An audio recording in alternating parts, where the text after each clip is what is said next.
Bird Books presents Girl Lost, a Detective Kaitlyn Carr mystery. A novel by Kate Gable. Narrated by Madison Gilpin. Copyright 2022. 1. I don't want to be here, but I don't have a choice. This guy's wife is missing, and no one else is available to do the initial interview. I need to go back home and help find my sister, but instead I find myself sitting in traffic in West Hollywood. I grew up in these parts. Well, not really grew up, but this is where I became an adult. I attended the University of Southern California. My boyfriend at the time lived in Park La Brea Apartments on the other side of the Grove, a big open-air shopping district right off of Fairfax. It's a beautiful place with a farmer's market, shops, Barnes & Noble, and an old-style multiplex and fountains. It's small enough to be quaint, no matter how many tourists show up looking for celebrity sightings. Park La Brea Apartments are the fancy towers looking over LA, the tallest structures in either direction. I don't live too far away from here, but for some reason when an overzealous driver in a new Mercedes cuts me off and steals my parking spot, my mind wanders. I remember all of the hours that I have spent at that Barnes & Noble and the Grove, and all the fun that we had walking back over to his apartment. We were juniors, and we weren't the type to go to parties or participate in Greek life. We wore black and read books written by authors from other countries with long names. We liked being outsiders. The husband lives in a second-floor walk-up on Willoughby Avenue. He comes out of the apartment even before I knock. Inviting me inside, he swallows hard and nervously cracks his knuckles. "Thank you for coming," he says a little bit too quickly. I don't know what to make of him at first.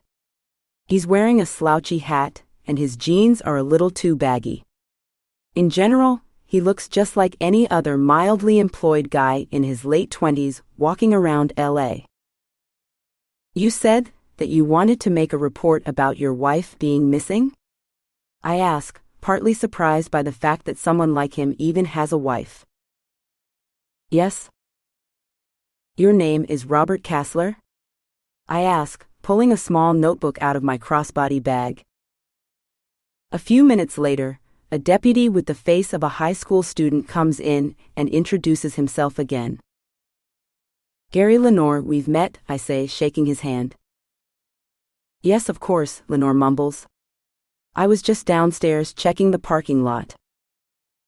"I already told you that her car isn't there," Mr. Kassler barks. "Detective Carr, can I speak with you for a moment?" Lenore asks, nudging me to speak to him in private. He pulls me aside out on the landing and shows me his notes. I glance down his uniform and look straight into the camera on his vest, recording everything it sees and hears. "So what's going on?" I ask. "I don't know. His wife's friend called it in." "Really?" I ask, surprised. "Where is she?" "She had to go. She had to pick up her kid from school.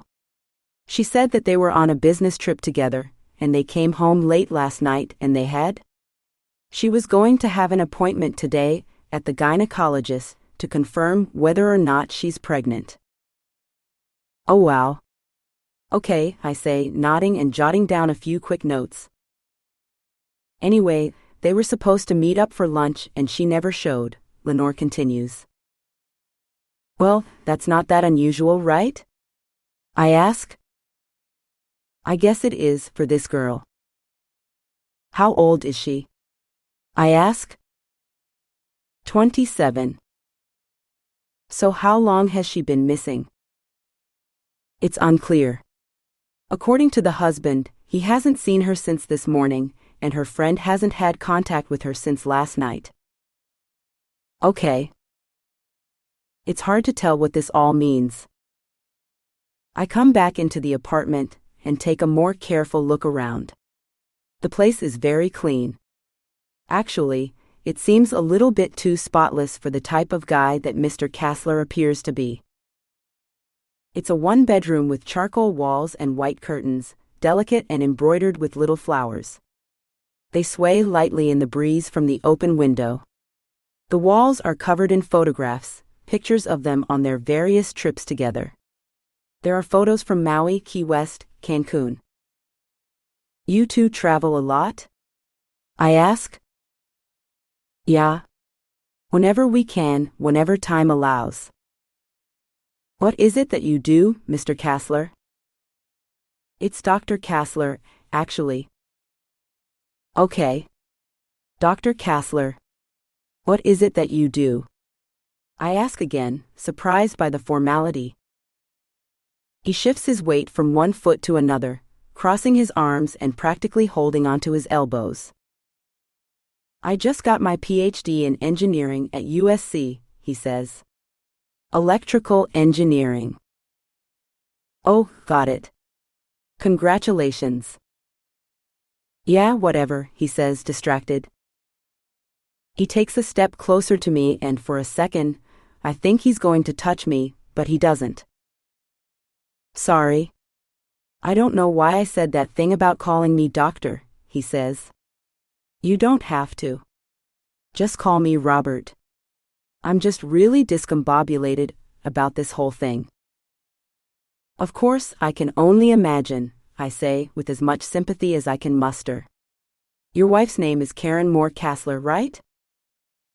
He nods. What is it that she does for a living? She's a writer. I mean, she wants to be a writer. I don't know, he mumbles. Does she work anywhere? I ask, deciding to narrow my focus.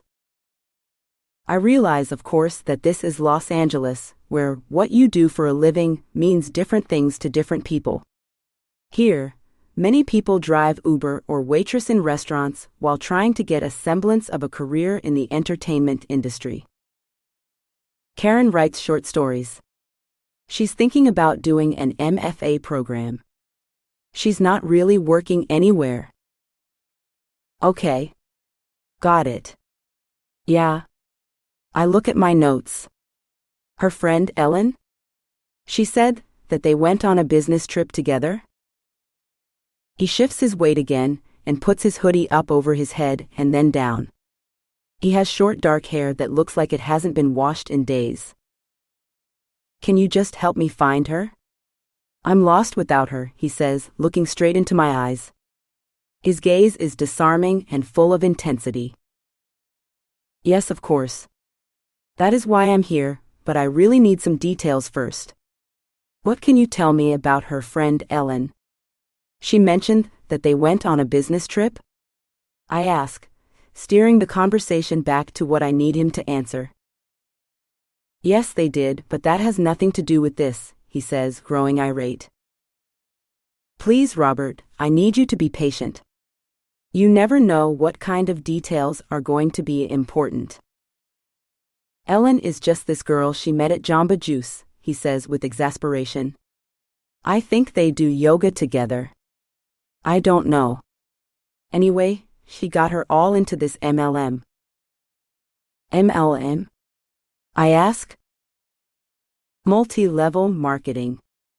They also call it network marketing, but it's basically a pyramid scheme. I nod. She had to invest like $4,000 into this candle business, and then she has to contact people on Facebook and all of her old friends and try to sell it to them. She's not a salesperson. Even if she were, this MLM thing makes no sense. You make more money getting people to become salespeople than actually selling products. The only people that make any money with it are the ones at the very top. Everyone else just ends up losing. I can hear the anger in his voice, so I just let him talk. I tried to explain this to her, Robert continues. I tried to show her all of these YouTube videos and all of these people talking about how much money they lost, but she just wouldn't listen. The urgency in his voice is difficult to ignore. He's so angry and upset by this whole thing, and he's not even trying to hide it. So it's safe to say that you and Ellen are not on the best terms? I ask. No. Yeah, that's safe to say, he says. Is that what she was on the trip for? She went on this trip for like 3 days, I think. 2 days maybe, to Phoenix. I have been working on this really big project that I just started, and I've been staying at the office. Is that something that's common for you? No. Well, I don't know. I always worked late. Doing a PhD isn't the easiest thing in the world, but I never had to stay overnight. With this new job, everything's different. They kind of took me on, and there was so much work to do. So since she was going to be away, I just decided to work, and that's what I did. Okay. Got it. Officer Lenore and I exchange a glance. It's hard for me to decide what I really think about Robert. He seems frantic and out of control, but that's not uncommon when a loved one is missing. Then there are certain things that feel a little bit off.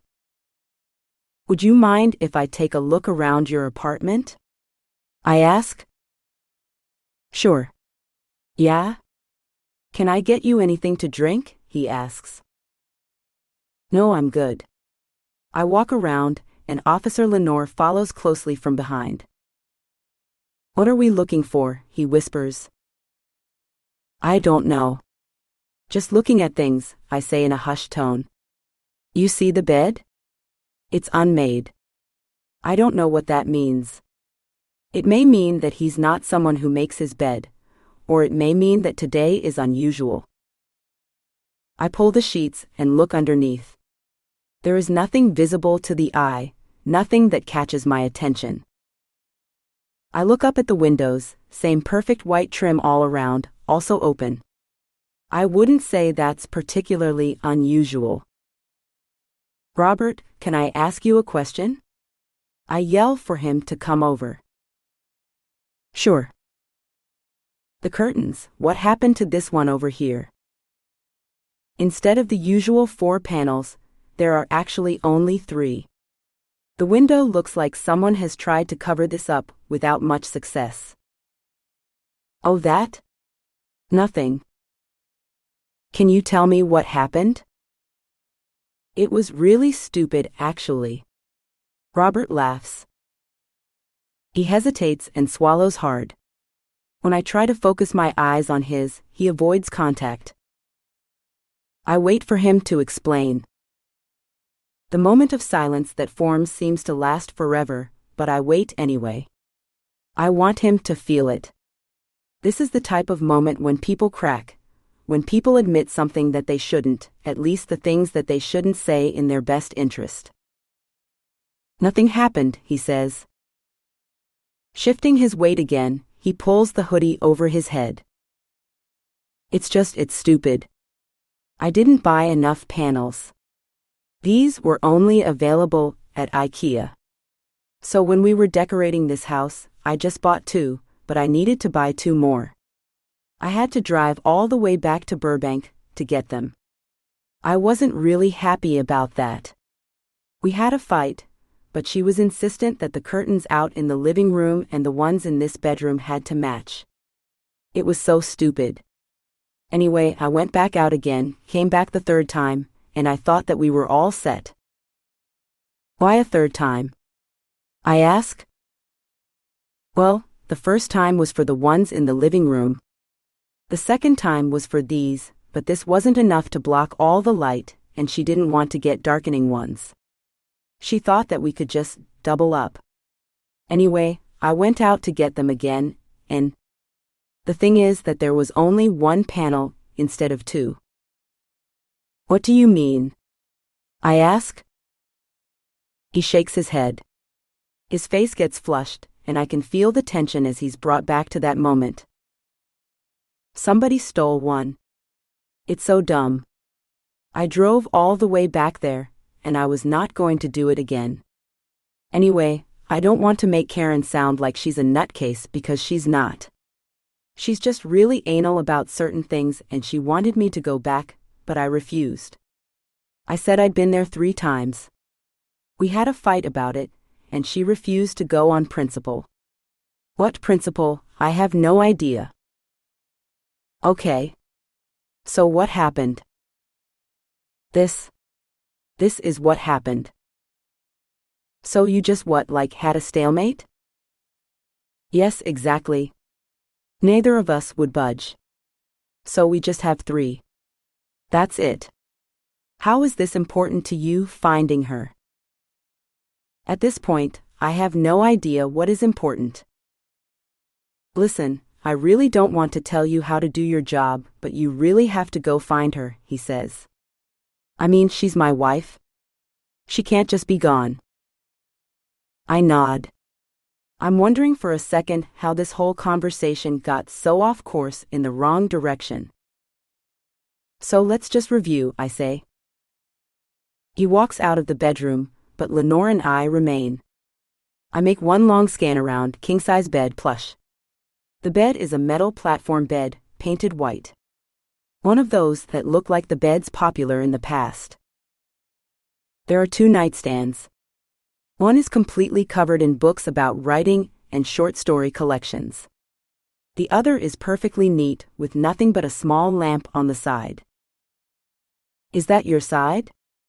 I ask. Yeah, she's not exactly a neat freak, Robert says with a smile. Got it. I thought that he had walked away, but instead he's just hovering in the hallway.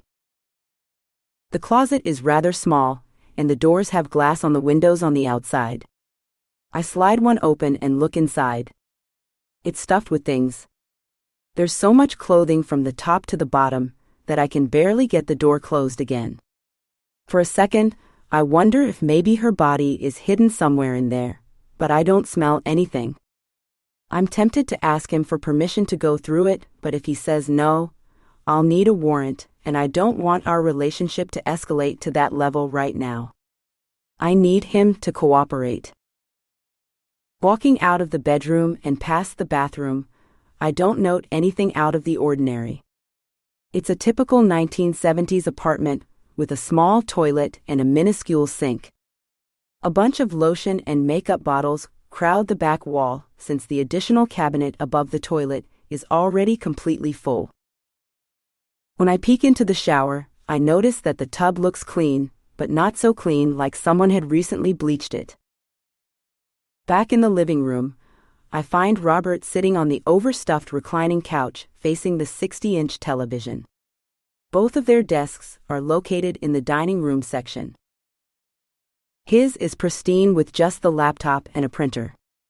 Hers is covered with piles of papers, folders, notebooks, and library books. Somewhere underneath, I see a laptop barely sticking out. There are 5 black bookshelves that go all the way to the ceiling, each packed with titles. Some contain classics like the Iliad, and others are in Greek and Latin. The ones near her desk contain collections of Faulkner, Hemingway, Austen, as well as Mansfield and Irving. Other popular ones like John Grisham, Jill James, and Stephenie Meyer appear as well. She has quite varied interests, I see, I say, pointing to the Twilight collection. Yeah. Actually, no, not really. Recently, she started reading more popular stuff.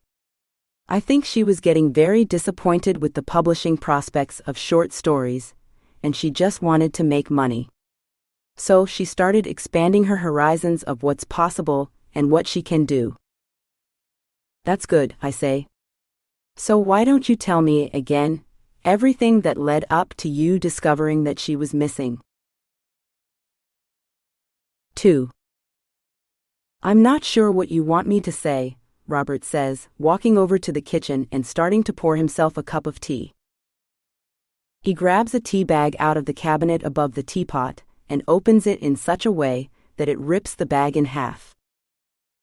After cursing under his breath, he asks, "Why does this always happen?" He grabs another one, and this time, opens it a little bit more carefully. Robert, you really need to tell me what's going on.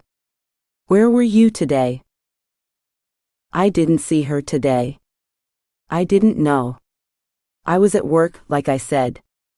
I slept there, and I only got home 2 hours ago. Okay, good, so why did you decide that she was missing? Ellen called me. She told me that she couldn't find her, and they had plans to meet up today. I don't know. It's all so jumbled. Robert, did you know about her appointment this morning? What appointment? He raises an eyebrow.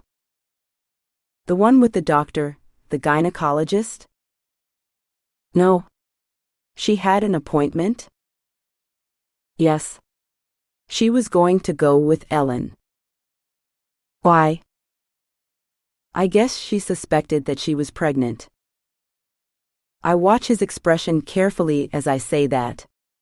He swallows hard and then shifts his jaw from one side to the other. Popping his collar, he throws his hoodie over his head. It's something of a nervous tic of his, but what I don't know is whether he's nervous about this conversation or if he's a nervous person in general. So, you had no idea that she might be pregnant, or that she might have thought that she was pregnant? No. Of course not.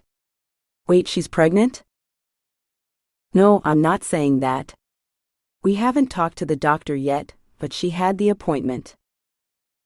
Why didn't she just get one of those tests at the drugstore? He asks. I don't know. I'm going to talk to Ellen about it. Anyway, did you speak to her today at all on the phone or texts? No. Is that something that's uncommon? He thinks about it for a moment. Ever since I started this job, things have been kind of off. We haven't been talking as much. I've been working a lot, and I don't know, we just haven't made much time for each other. After this project is over, I want us to take a trip, but I hadn't brought it up to her yet. You haven't? No, he says, shaking his head. Do you think that there's a chance that she just left? He considers that for a moment. I don't know. Can you tell me about what happened? I continue to press for information. You came home and then what? Well, nothing. I just came home and Ellen called me and she was all frantic. Then I realized that I haven't talked to Karen since yesterday morning. So, you don't know when she got in from her trip? No, it was late already. She was going to get in at like midnight. I talked to her at the beginning of the day, when she was still at that conference, the one I didn't want her to go to. Tell me more about that. What do you want to know? He shrugs. Anything you can think of. Robert shakes his head, looks down at the floor, picks at the nail on his thumb with his index finger and says, I told you already, the thing about the MLMs. It's all crap. They make you go to these conferences. They cost a lot of money, and of course, you have to pay out of pocket. They make you believe that you're going to be successful, but that's all crap. So, you didn't think that Karen was capable of selling these things? No, I'm not saying that. Not at all. She probably would have been a good salesperson in a bookstore or a boutique, even though she wasn't really into clothes, but this? No. I definitely don't want her to do that. We fought about it for a while, but she wanted to help out. She wanted to bring in some money, and she didn't exactly want to get a regular job because of her writing. He hesitates for a moment, and then narrows his eyes and takes a step closer to me. She invested $4,000, he says in a gasp. That's a lot more money than we had. So when she told me she was going to this conference, I knew it was going to cost another $600. I wasn't exactly happy, so I didn't really want to hear from her. I was working anyway, and I just needed an excuse to get out of the house.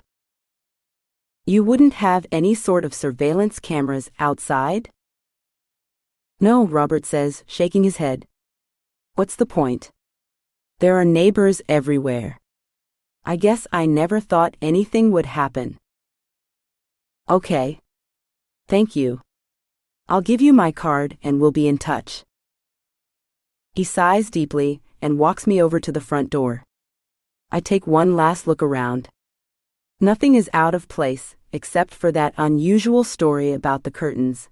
But then again, everything about this guy is a little bit unusual. When Lenore and I walk downstairs, we review our notes. I guess he told us pretty much the same story, Officer Lenore says. So he came home around 5:30 and then what?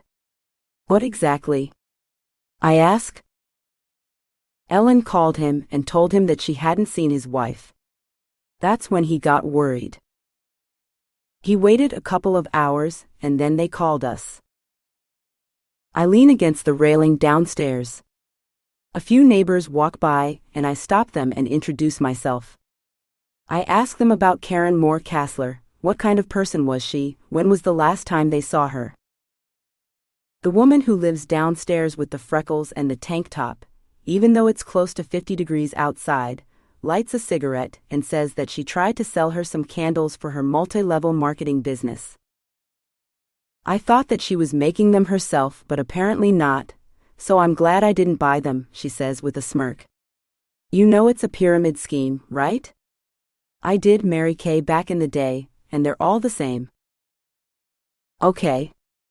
Is there anything else?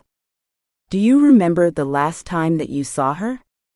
I ask, cutting her short.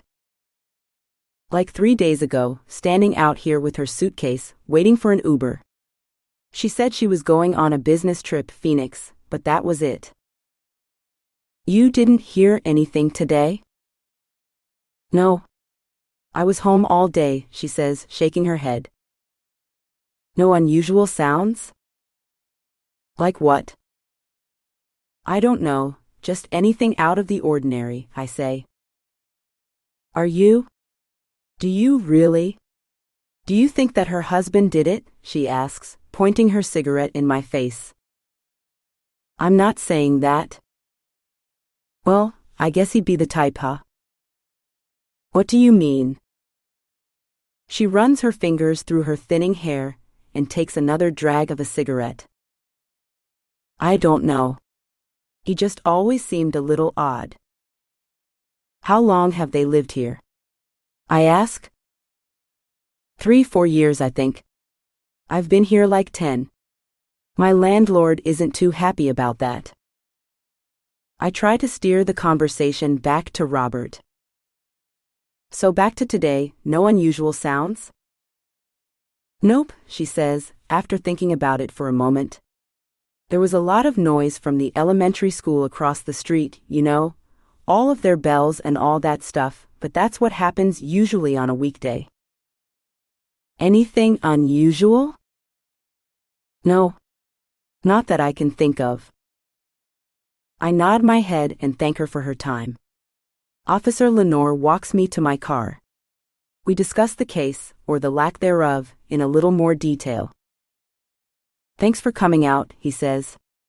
I wasn't sure what kind of report I was going to make, but that was good to see you in action. Yeah, of course.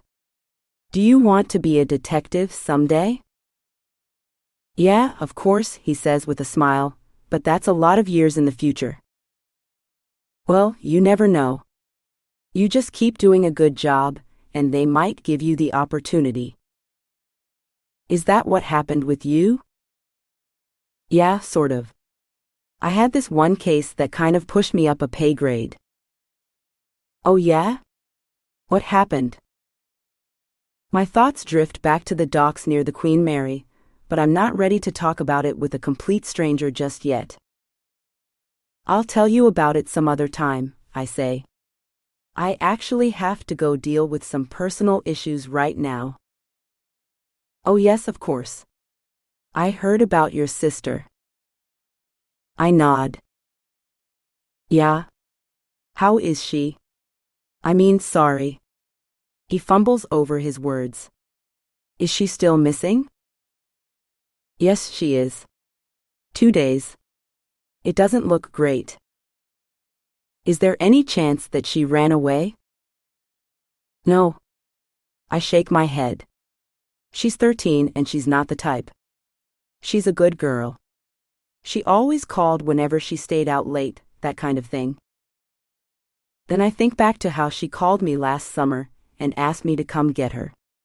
Even then, she told Mom where she was going. So she just vanished? She got dropped off by her friend's mom in front of the house, but she never walked in. I have no idea what could have happened. The mom was there with her friend, and they dropped her off, so no one knows what happened. Wow, that's really scary. Yeah. What if she had plans to meet up with someone else? Lenore asks. Like a boyfriend. What do you mean? I narrow my eyes, wanting to hear his thinking, his line of thought. No, nothing. I'm just talking. No, seriously. Tell me. I was just thinking back to being that age, and I was dating this girl, but her parents were really strict. She used to tell them that she was hanging out with this one friend, and she was really hanging out with me. That's what we used to do, just get around it, you know? Yeah. I don't know. That may be the case. I thought that we were close, and she would have told me about it. Maybe that could have been possible the first night, but she didn't come back yet, and it's been a while. Yeah, I get it. That's not good. I'm sorry. Well, the good news, Lenore, is that you may have yourself the makings of a detective. Really? Yep. You'd be surprised how few people would connect those dots in that way, so chin up. You might have a good career yet. I get in the car and drive away from him, watching his face beam in the rearview mirror. My apartment is not too far away from here, and as soon as I get in, I climb into the shower. I'm going to make the report later on tonight, but first I have to get back up to Big Bear. When I climb out of the shower, I wrap myself in a towel and lie down on the bed. My clothes are piled on the chair in the corner, and there's one sad little plant that I have forgotten to water for close to a week. I know that I need to get back home as soon as possible to try to find my sister, but I don't know how much more time I can take off from work. I snuck in these hours and I had to be back here to close a previous case, but I don't have that much time off.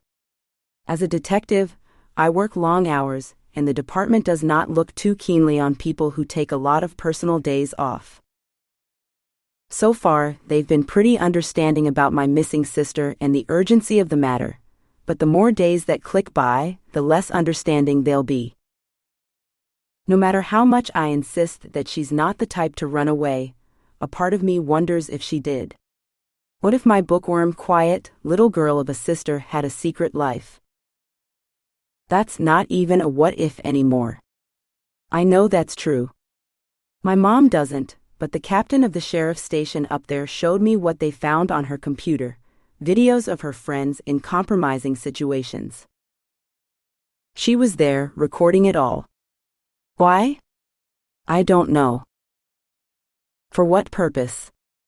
I also don't know.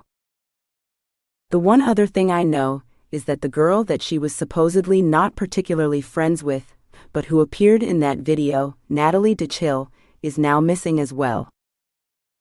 She was supposed to come home, and she didn't. At least that's what I heard from my mom. I need to get up there and talk to the captain to get all the details, but suddenly, I feel like there is a thick, damp blanket that has descended upon me that I can't lift off my body or free myself from. I get on my side, lie down in the fetal position, and close my eyes. I know that all cops feel this way. Sometimes the work just gets to be too much. There's just too much darkness, too much pain, too much disappointment. In what other job do you constantly deal with everyone else's worst days? Maybe if you're an emergency room doctor, but at least you can do something to help them. At least some of them survive. I grab my phone and scroll aimlessly through social media, then I check my emails. There's nothing but spam and nothing really of interest. I check my text messages again, wanting to see one from Luke, the FBI agent who it felt like I had a good connection with the last time that we were together, but nothing. He had to go off on a job to Northern California, and he said that he'd be in touch later that day, but I haven't heard much in a few days. He's ghosting me. It's obvious, of course, but I still don't want to believe it. Some people would ask, why not just call me and tell me that you don't want to see me? But I know the answer. They don't want the conflict. They don't want the trouble. Besides, it's not like you don't really want to see this person again. Maybe it was just nothing to him, like just another day, just another date. I get it. You can't expect much from these one-off meetings, these one-off dates. Sometimes you have a connection, sometimes you don't. I'm used to it, of course. I've had plenty of dating experiences in all of these years of being single, but sometimes it's still nice to think that maybe the connection that you thought you made was real and the person on the other end felt the same way. Oh well. My phone rings, and I answer it just as I start to get ready. I put it on speakerphone. What's up, Sydney? I ask. She's my closest friend in the department, and she was the one there with me that night when I met Luke. How are you? Just wanted to see what's new with your sister. Nothing. Violet is still missing, and now this acquaintance of hers is also, so I guess they're going to give the case a little bit more priority, which I hope is good, but otherwise no news. I've been keeping her abreast as to what's going on, and she's been demanding text updates at least once every few hours. It's a little bit annoying, but it's nice to know that there's someone there actually giving a damn about me. I start to pack my things. I grab the suitcase that I had before, and I throw in an extra pair of jeans and some warm sweaters. It's going to be cold up there in Big Bear Lake. Another blizzard is coming. Do you want me to come up with you? Maybe there's something I can do, she says. I have a few days saved up. No, that's okay. I hesitate. Come on, let me help, she insists, and I don't want to say no again. When are you leaving? As soon as I can, I say, grabbing my toiletries kit, the one that I hadn't even unpacked since I got back. Okay, half an hour. Is that good enough? Yeah, that'd be great, I say, and she hangs up. 3. After I pack my things, I walk around my apartment trying to kill some time, trying to ease my mind, but nothing seems to work. I decide to put on my sneakers and go for a run. I've never been much of a gym kind of girl, or even yoga. I've always found it a little bit too boring. I like the way that exercise makes me feel after the fact, but who doesn't, right? To actually get yourself out there and get that initial momentum going is pretty difficult, though. I put on some yoga pants, tie up my shoelaces, and change into a sports bra. I zip up my hoodie and grab my phone, along with a pair of AirPods that I tend to wear whenever I'm alone. Am I the only one who does this? I like listening to podcasts, audiobooks, anything. Sometimes I do need to let my mind just wander, but most of the time it's nice to occupy my thoughts with something other than death, destruction, and sadness. I run down the stairs, around and out of the parking lot, turning left on my street, and gunning it all the way down to the next block. I get a stitch in my side by the time I get to the block after that, and I slow down to a near jog. Great, I say to myself. I check my watch, and it hasn't even been half a mile. Okay, just keep going. You can do this. I force myself to trot. Just lift up your feet 1 foot at a time. Keep going. I wouldn't say that I am particularly out of shape, but I could stand to lose 20 pounds. Somehow over the years my hips have become a little rounder, and all of that snacking in the car has caught up with me. There was a time in my life back in college when I would go on a quick fast for 2-3 days and lose whatever excess fat managed to pile on over the summers. With age comes consequences, hormones, and things like that become difficult to deal with. I'm not that old. I know that. So I can't really use that as an excuse.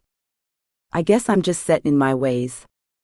Whenever I'm a little bit stressed, or go to do an interview, interrogation, or have an unpleasant interaction, I immediately grab something sweet to snack on to put me at ease.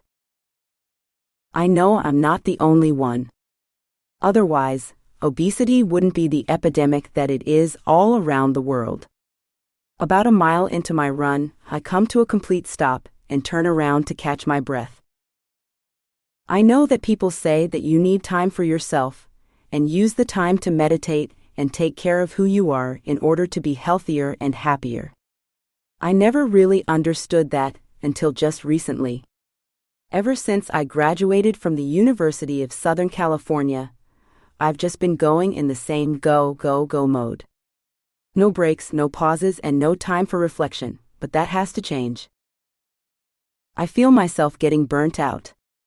Other people hit the wall much earlier and have given up the force altogether or switched to easier departments. I wanted to make detective. I wanted to grow. I wanted to devote my whole life to this. I have, and I have succeeded. So far, I'm pretty proud of what I've accomplished, but there's another part of me that thinks about some of the other things that I could have had, maybe should have had. One thing is that I've always wanted to get a graduate degree. I've enjoyed learning my whole life, and I know that there's so much more that I want to know. I'm not entirely certain of the field, but I'm interested in forensic psychology, criminology, or something along the lines that are related to my work. Of course, in order to fit that in, I have to actually make more time in my schedule. What are the other things that I'm interested in? Settling down. I hate the cliché, of course, but I've spent so much of my life trying to run away from being that typical girl. I don't like to show my feelings. I have embedded myself in a field where toxic masculinity rules and tends to dominate everything we do, the good and the bad. I know that I have something to offer. Not just as a detective, but also as a woman, and yeah, I guess it would be nice to have a partner. I've dated a lot, had a few men break my heart, and there were a few of them that I thought that I could have a future with, but things never worked out. What was the problem? Work. I have to work around their schedules, but when it came to my career and my obligations, they didn't seem to want to work around mine at all. My thoughts go back to Luke. I met him while working on my last case, and he was a rebound guy for me after what happened with my ex. I wasn't looking to date anyone, and I definitely wasn't looking to get involved with anyone romantically. Then things progressed. I like him a lot. He works for the FBI, and though I swore that I wasn't going to date any more men in law enforcement, I couldn't stop myself. Well, hell, I'm getting ahead of myself. Date is not exactly the right word.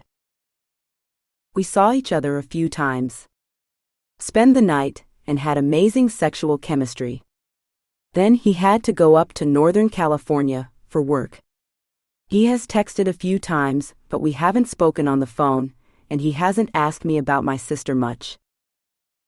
I get the feeling that he's ghosting me, and well, that's just how modern relationships unfold, right?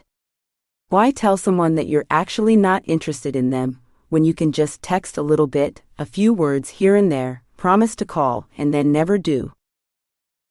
Is that such a modern thing after all, though? Isn't that something that people who have avoided personal conflict have always done? We just finally have a word for it. Hey. Kaitlyn. Is that you? Kaitlyn Carr. I stop mid-jog, and I feel my body recoil against nothing in particular. Hi, I say, feeling my cheeks with the back of my hands. They're on fire. I gasp for some air, and try to desperately get a good amount in without much luck. "I can't believe it's you," he says, opening the top button of his expensive suit to drape his arm around my shoulder. I bend myself in half to try to get some more air, and partly to try to die a little from the embarrassment. "Is this really him?" No, it can't be him. Go away. This isn't happening. Why the heck did I ever go on this run?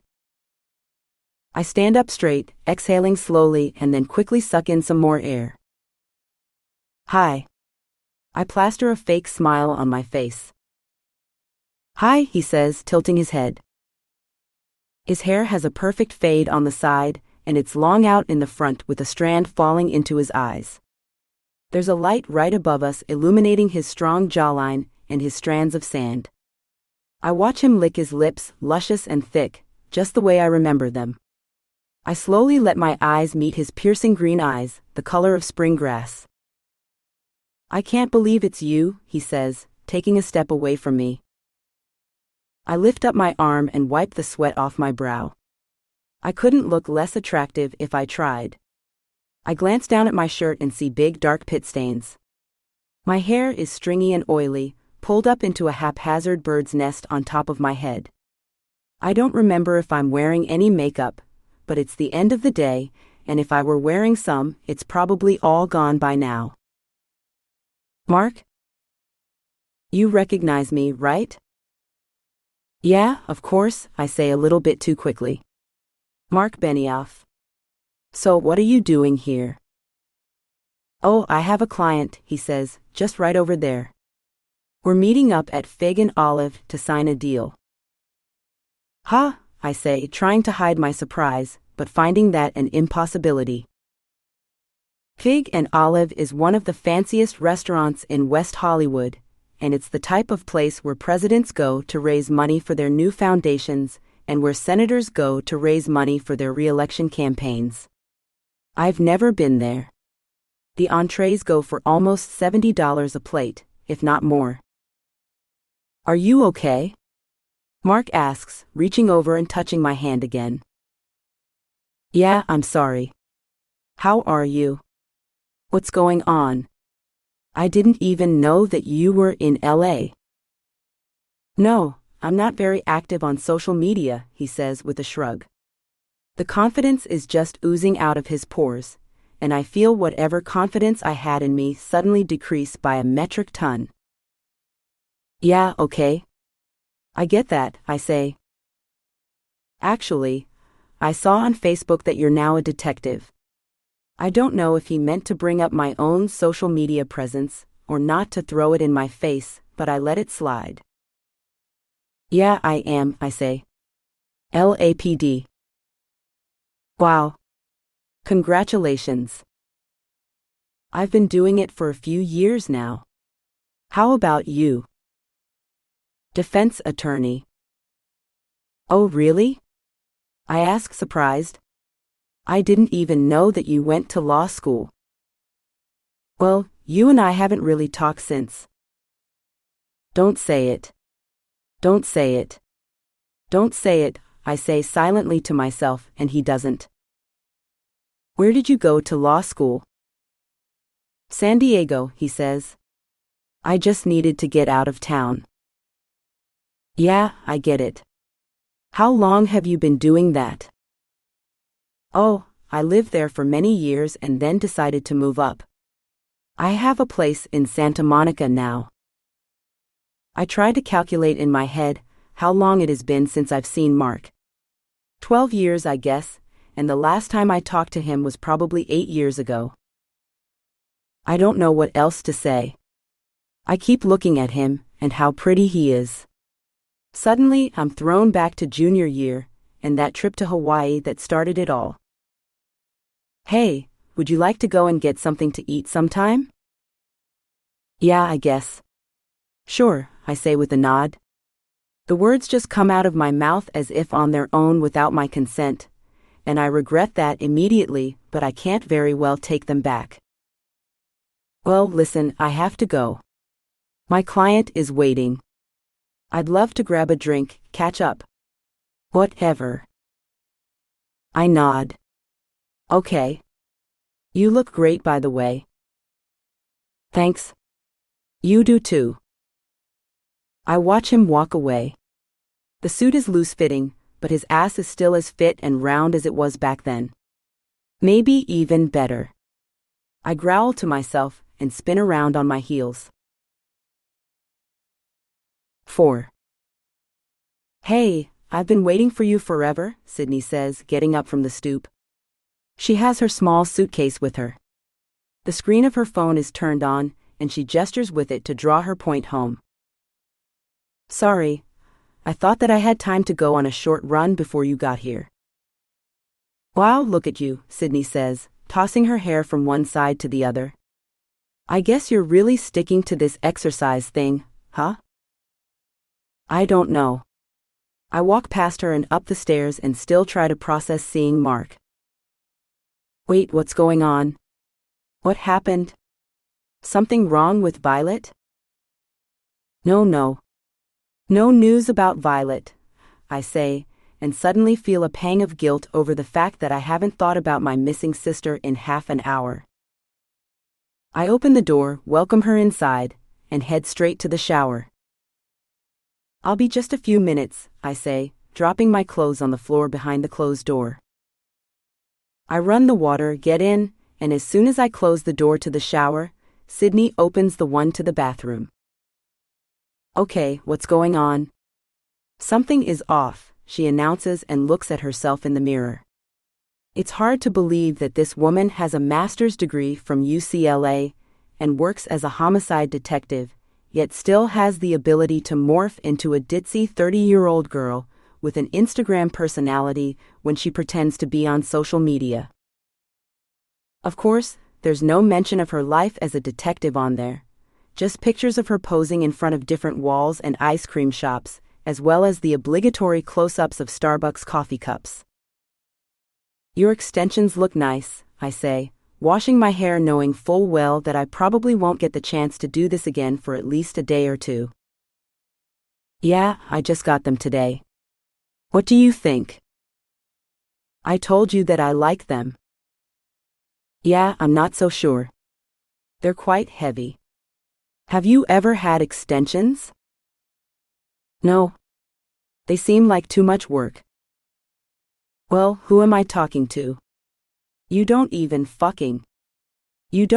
color your hair at a salon. What are you doing? Still doing it on your own? I shake my head and respond, okay, listen, I told you that when I was drunk and we were sharing. I don't want you to throw it in my face every time. You want to make me feel bad about something. Oh, honey. No, not at all, she says, popping her collar and applying a fresh coat of lipstick to her thick, luscious lips. After a few minutes, I stop the water and get out. How are you done already? Sydney asks. The mirror isn't even fogged up. Well, that's not really a requirement, I joke and wrap a towel around myself. So what happened? What's wrong? I use another towel to dry off and wrap it around my hair. I ran into Mark. What? Her mouth makes a big O sound, and she enunciates with her next word, seriously? Yeah, seriously. Oh my God. Tell me everything. I go over every single detail that I remember, no matter how embarrassing. She listens with her mouth slightly ajar, hanging on every word. He wants you back, she announces. No, I just feel like such an idiot.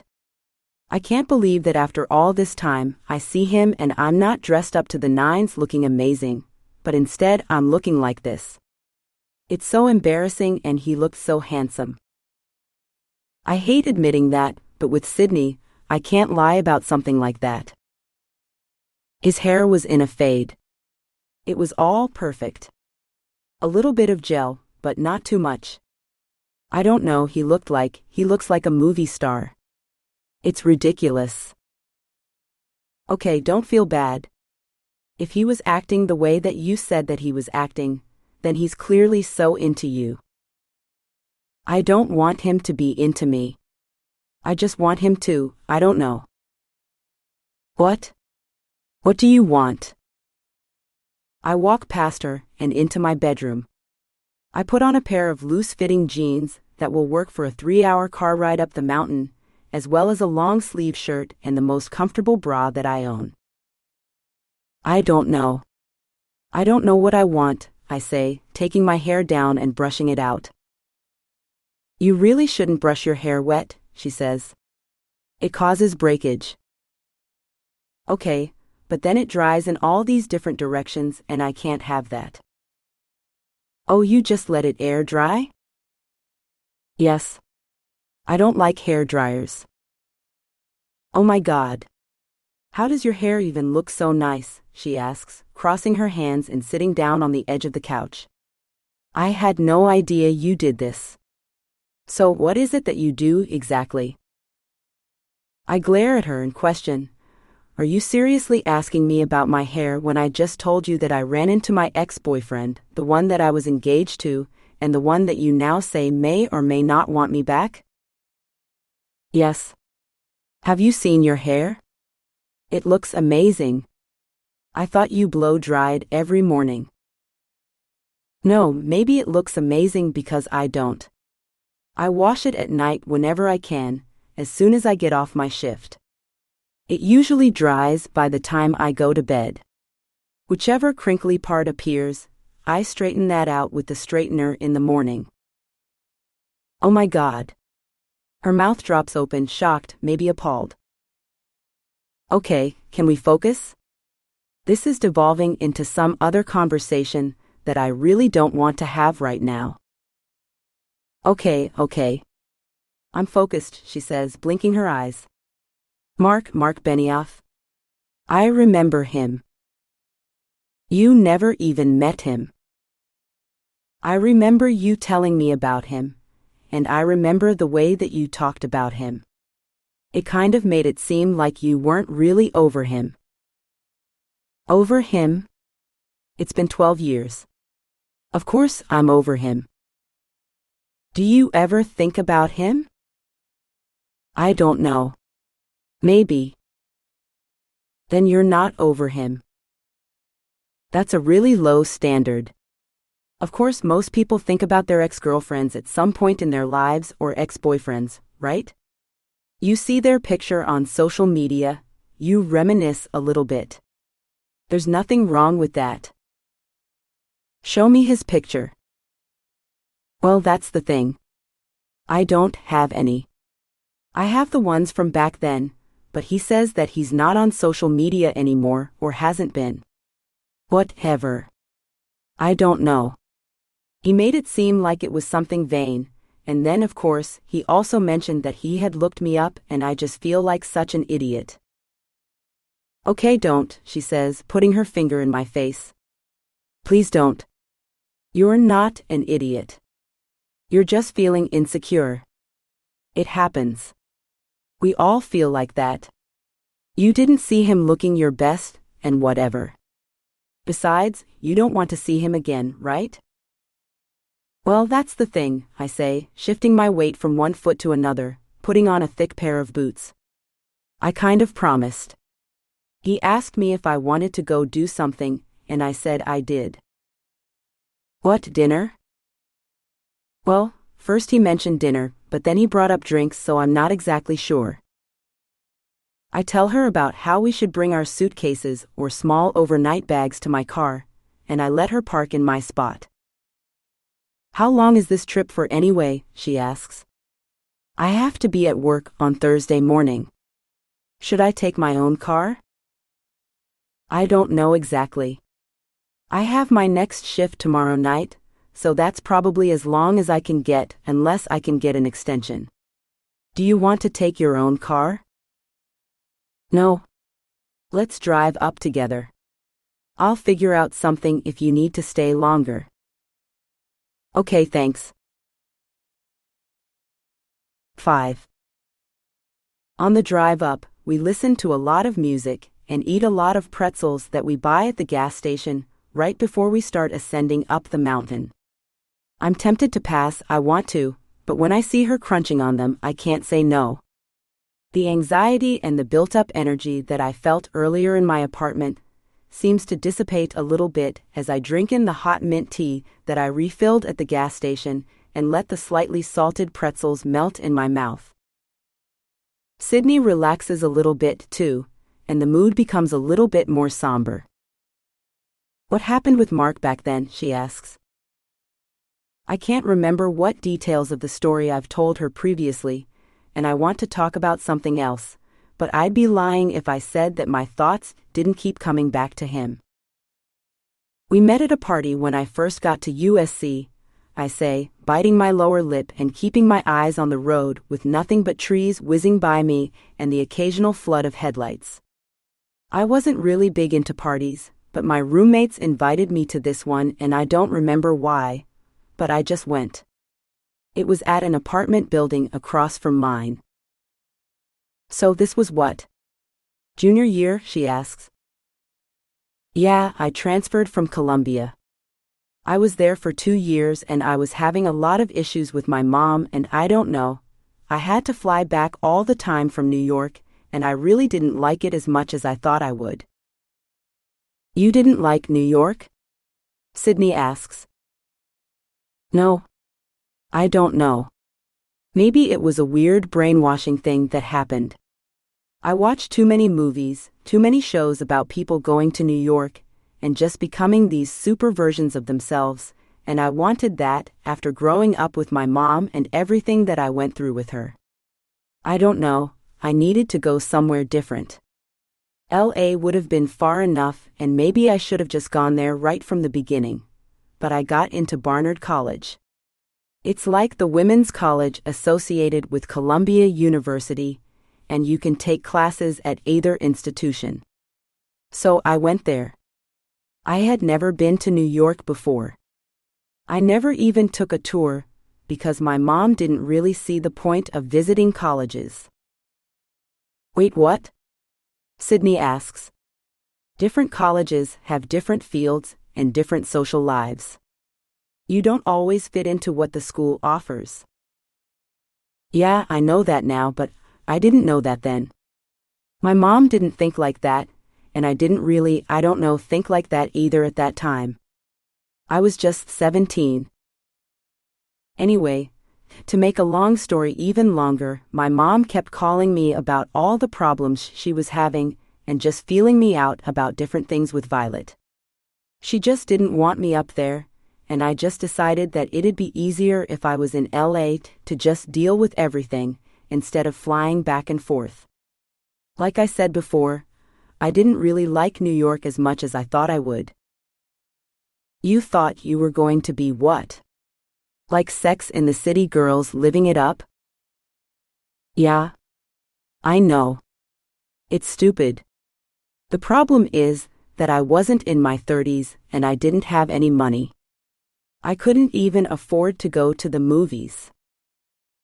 You're a girl, you could have guys buy drinks for you." "Yeah, but then you have to talk to those guys. You have to have boring conversations about their boring lives, and I didn't want to deal with that." "Someone might say that's kind of your problem," Sydney says. "You just write every guy off and you don't give them a chance. Anyway, let's not talk about my sad love life. Let me tell you about Mark." I turn my attention back to the road and lose myself in the memories. We met at this party. I was bored, drinking by the punch bowl waiting for something exciting to happen.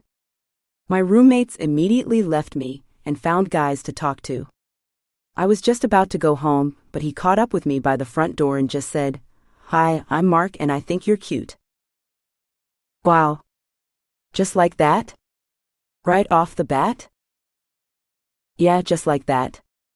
It's silly. Guys sometimes. It's hard making the first move and just putting yourself out there like that, but he just did, and he wasn't even drunk. I don't think he had a drink at all. He was just coming in and he saw me and said that. I told him that I'd talk to him for one drink. I remember that he ended up drinking it very, very slowly. Really? Yeah. On purpose. When I called him on it, he said that he wanted to make the moment last as long as possible. Oh my God, that's so swoon-worthy, Sydney says. I smile and blush even though it's pitch black, but I feel my cheeks get red. So what happened? That whole semester we were just together all the time. He'd meet me after class, walk me to my next class. I'd meet him after his labs, and he had this one really long art class that was like 4 hours long. We always had Chinese food afterward, and we studied together at Doheny. Doheny. The library there. We made out in the stacks more than a few times. Ooh, sexy. What happened? Why aren't you and Mark together forever, having lots of babies? Lots of babies? I smirk and look at her. Aren't you just engaged? Don't act like you don't know what happens to college boyfriends. Okay, yes, but honestly, I've never had a college boyfriend like that. You guys sound so cute and perfect, like out of a romantic comedy. Yeah, we were inseparable, but then I went to meet his parents and things were just off. They're really Catholic. There was a whole situation where I went to visit his sister in Northern California. They just moved into a new house, but there was not enough room for everyone to stay there. So we got a hotel room, but his parents insisted on sort of getting everyone hotel rooms and paying for them so that everyone could be together in the same hotel. Then they found out that we were planning on staying in the same room together, and they freaked out. They kept insisting that I had to stay in the room by myself because Mark was going to stay in a room with his brother. That was the same night that I first met them, and it was just so awkward and weird. Mark got really mad and yelled at them. We stayed in the same room, but it was just the whole weekend was really off after that. Yeah, I imagine, but what does that have to do with what happened between you and Mark? I don't know.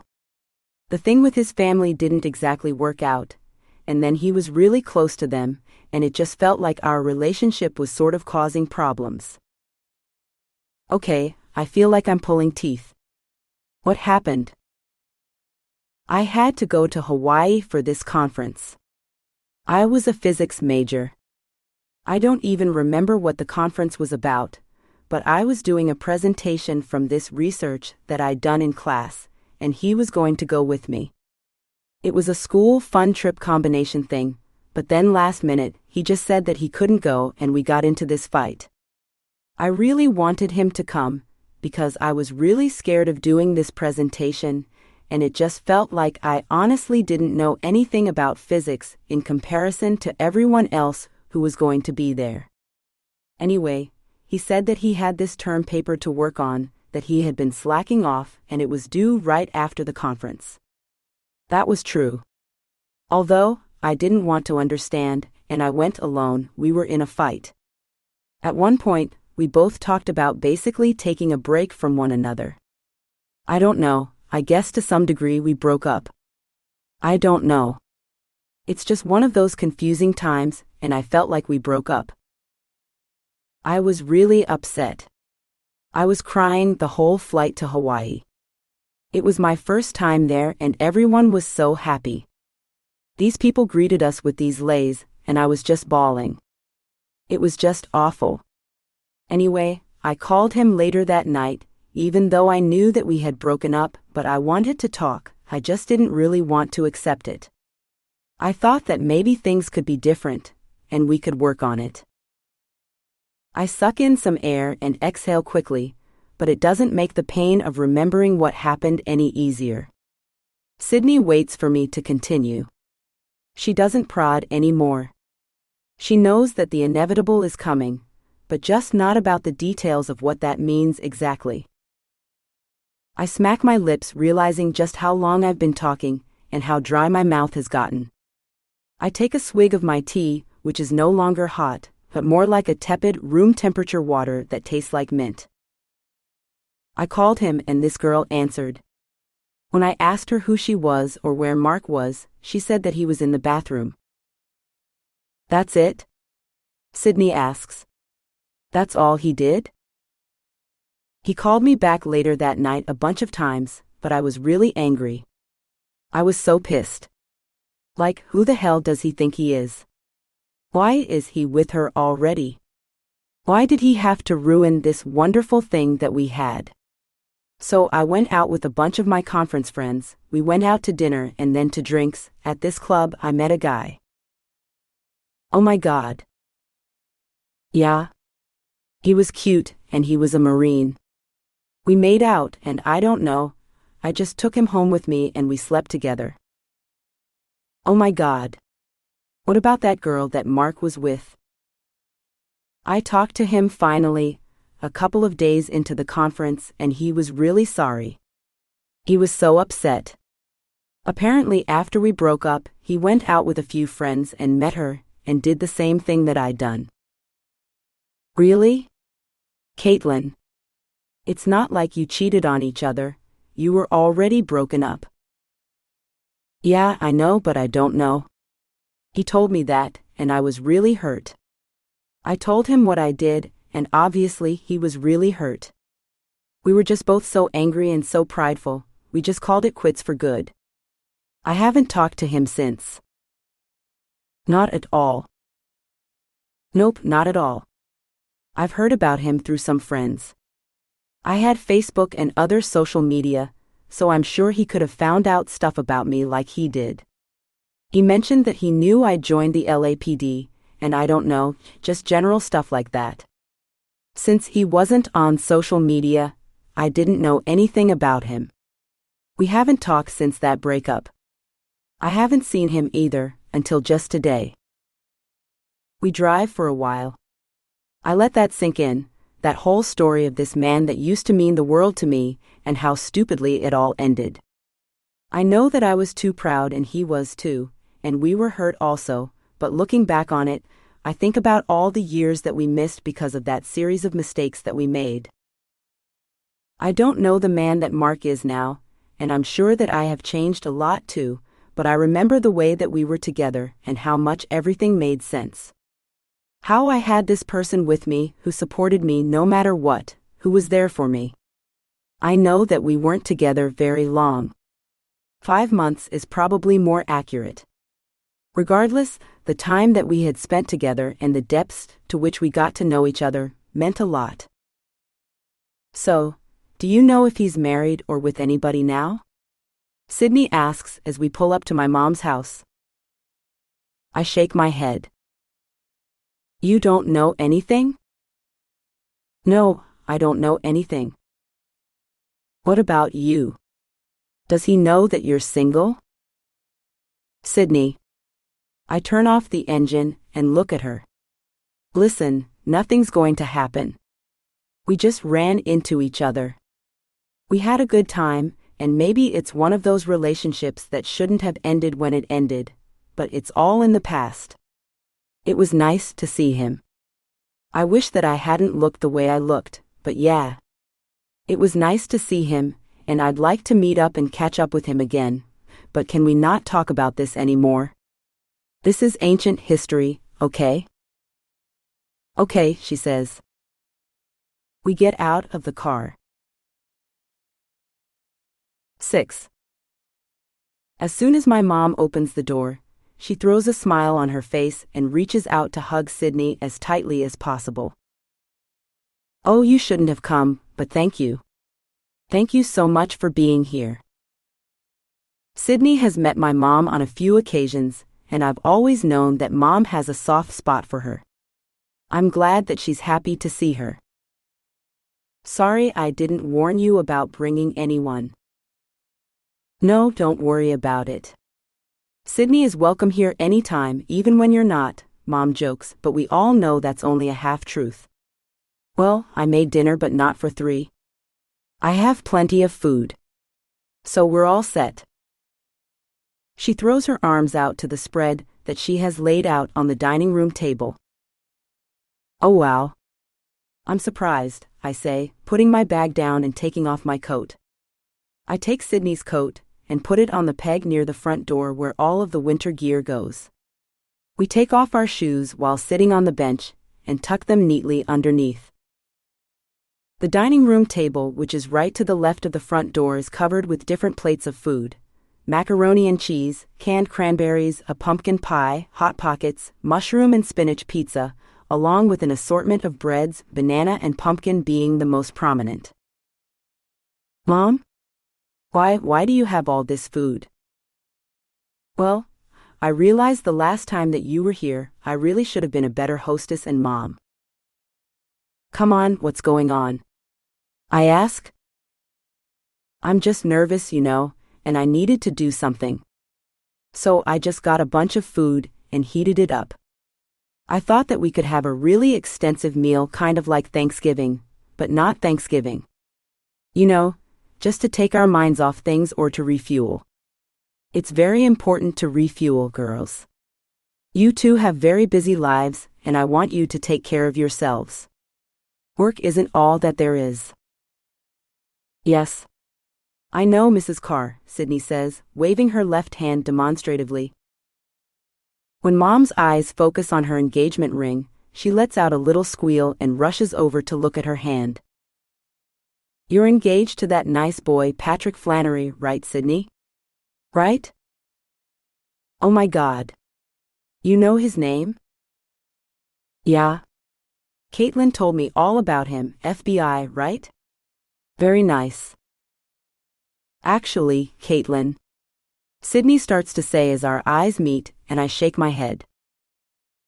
I don't know whether she's about to bring up Mark, my ex-boyfriend who my mom is all too well familiar with, or Luke, the FBI agent that I met when I was out with Sydney the last time, but I don't want to talk about either of them. Well, all of this food looks wonderful, Sydney says, taking a seat across from me. Mom sits at the head of the table, as usual. I glance down and see that there are even placemats and plates. Mom quickly creates a place for Sydney right across from me. You really made all this food just for the two of us? I ask. I wanted to do something nice, she finally says, and takes a sip of her wine. I reach over and pour some wine into my and Sydney's glasses. We all clink and have an unspoken moment of silence for Violet. I swallow hard as I feel tears welling up at the back of my eyes. I know that I have to say something to make the pain go away. Thank you for coming, Sydney, I say, raising my glass once again. I really appreciate you supporting both of us during this difficult time. I know that we need all the help that we can get in finding her. You will find her, Sydney says, reaching over and giving me a firm squeeze. Okay, I need some good news, Mom says. Tell me about your engagement. Sydney smiles and she starts with, well, his name is Patrick, but you already know that. He works for the FBI, and we met on a case. He had a little bit of a big head, and I put him in his place. Ooh, I like that, Mom says, giving me a wink. How long have you been together? About a year. How did he ask you to marry him? It was a surprise. I actually didn't see it coming at all. Really? What happened? Mom asks. We were walking by Santa Monica Pier, and he put his arms around me and then told me he loved me. I gave him a kiss. He pulled away and got down on one knee.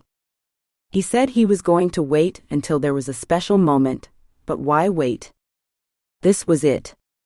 He told me he loved me and that he wanted to spend the rest of his life with me. Oh my God, Sydney. That's amazing. Congratulations. Mom reaches over and squeezes her hand. I take a few bites of my food and then another sip of wine. Mom licks her lips and looks directly at me. Our eyes meet for a moment and then mine dart away.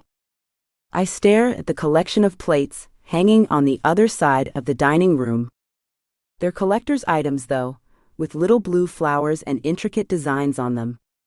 My mom has had them forever, and frankly, I don't even remember when she started to collect them. Every few years, a new one pops up. I keep meaning to ask her about it, but I never do. Tell me about those plates, I say, trying to change the topic. Oh, I'm glad you finally noticed. For a detective, you're not particularly observant. Ha ha, I say with a tinge of sarcasm. You think you're so funny? Well, I started collecting those plates back in the 70s. I got the first one at a thrift store down on Wilcox Avenue, and then whenever I find another one, whenever it's part of a set, I get it. They're beautiful, Sydney says, even though I know that she's lying. She hates things like this, kitschy and old-fashioned. I think they're made in the 60s by a porcelain company, but I can't be too sure. The print on the back is usually worn off.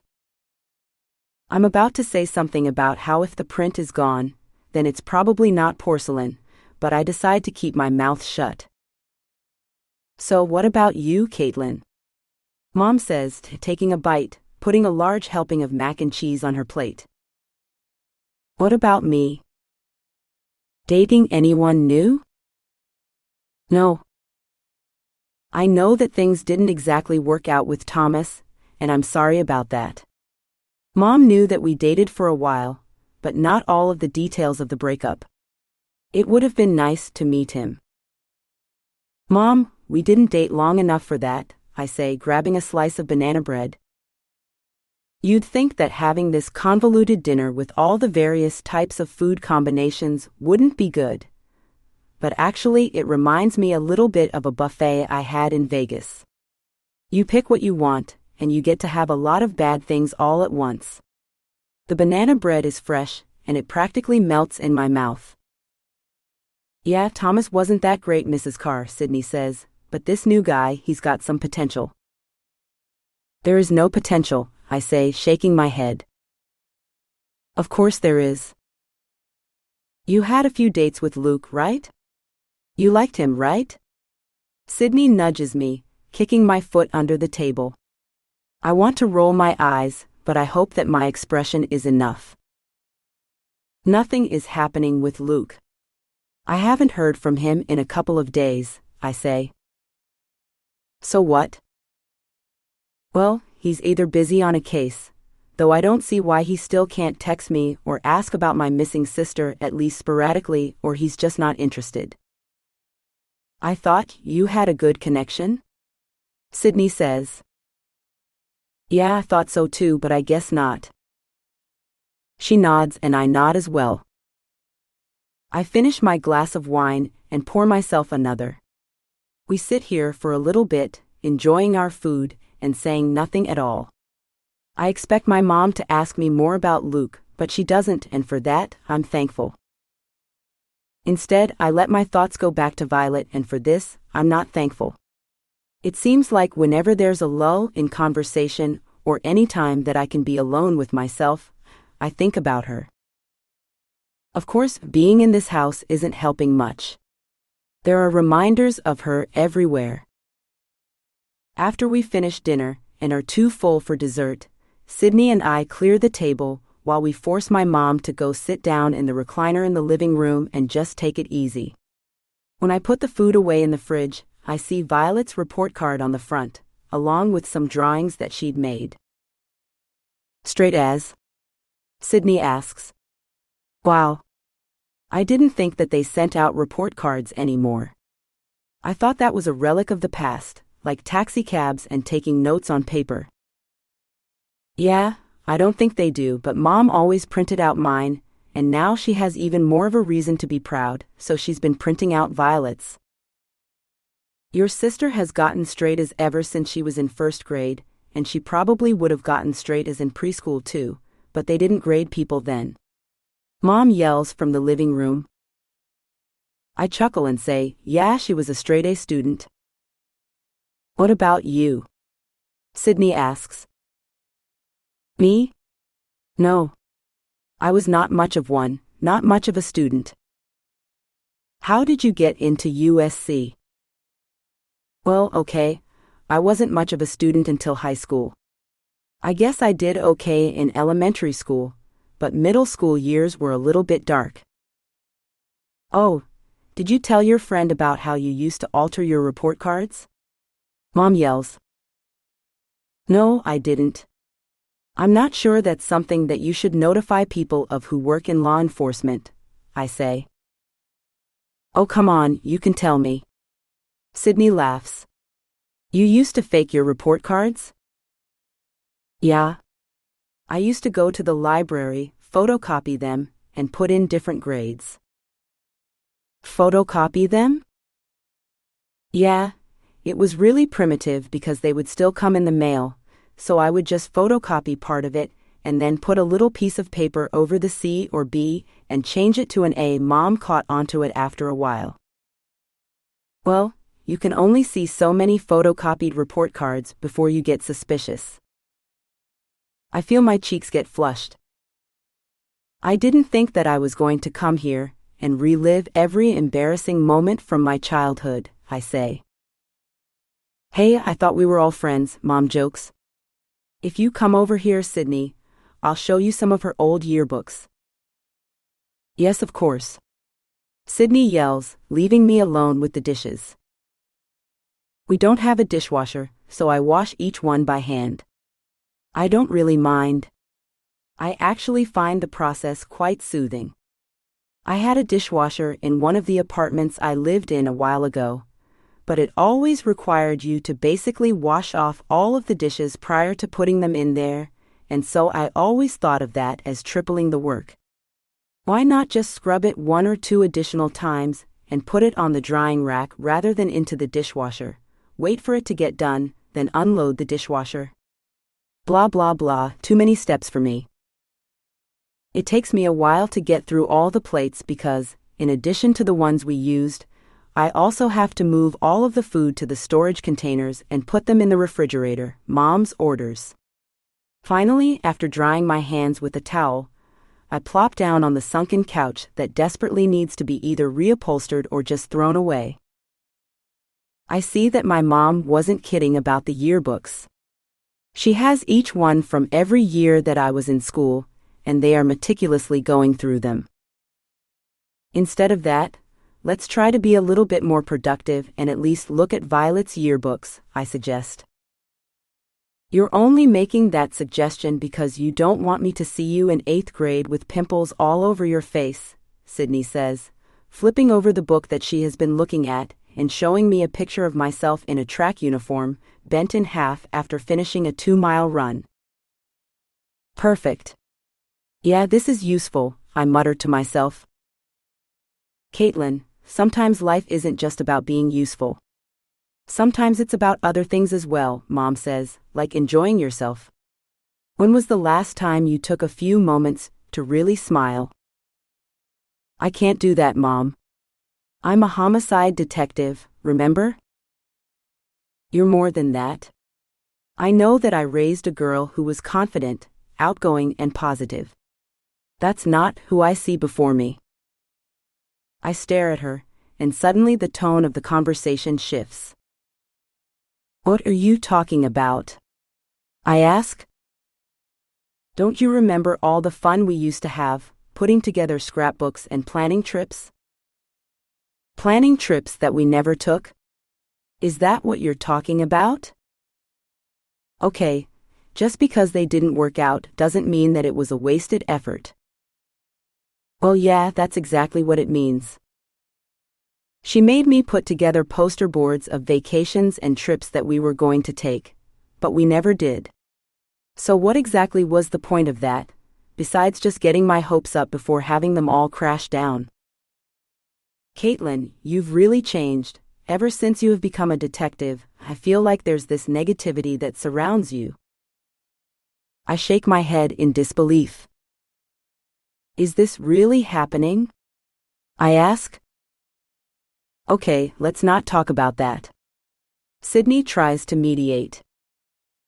I'm sorry if my life isn't what you thought it would be, I say, but that's how it works out sometimes. Guess what? It wasn't my dream to grow up knowing that my father was murdered. You shut up. Mom throws her finger in my face. She's wearing a bracelet with a nautical symbol on it, and it makes a loud jingling sound as her finger trembles but remains steadfast. Your father committed suicide, and you know that. I don't know why you have to bring him up now, of all times. I bite my lower lip and shake my head. All of this time, and she still won't admit it. Sydney looks at me, her eyes like two big saucers. I'll tell you later, I say, crossing my arms in a huff. Frankly, I don't know why I brought my father up at a time like this.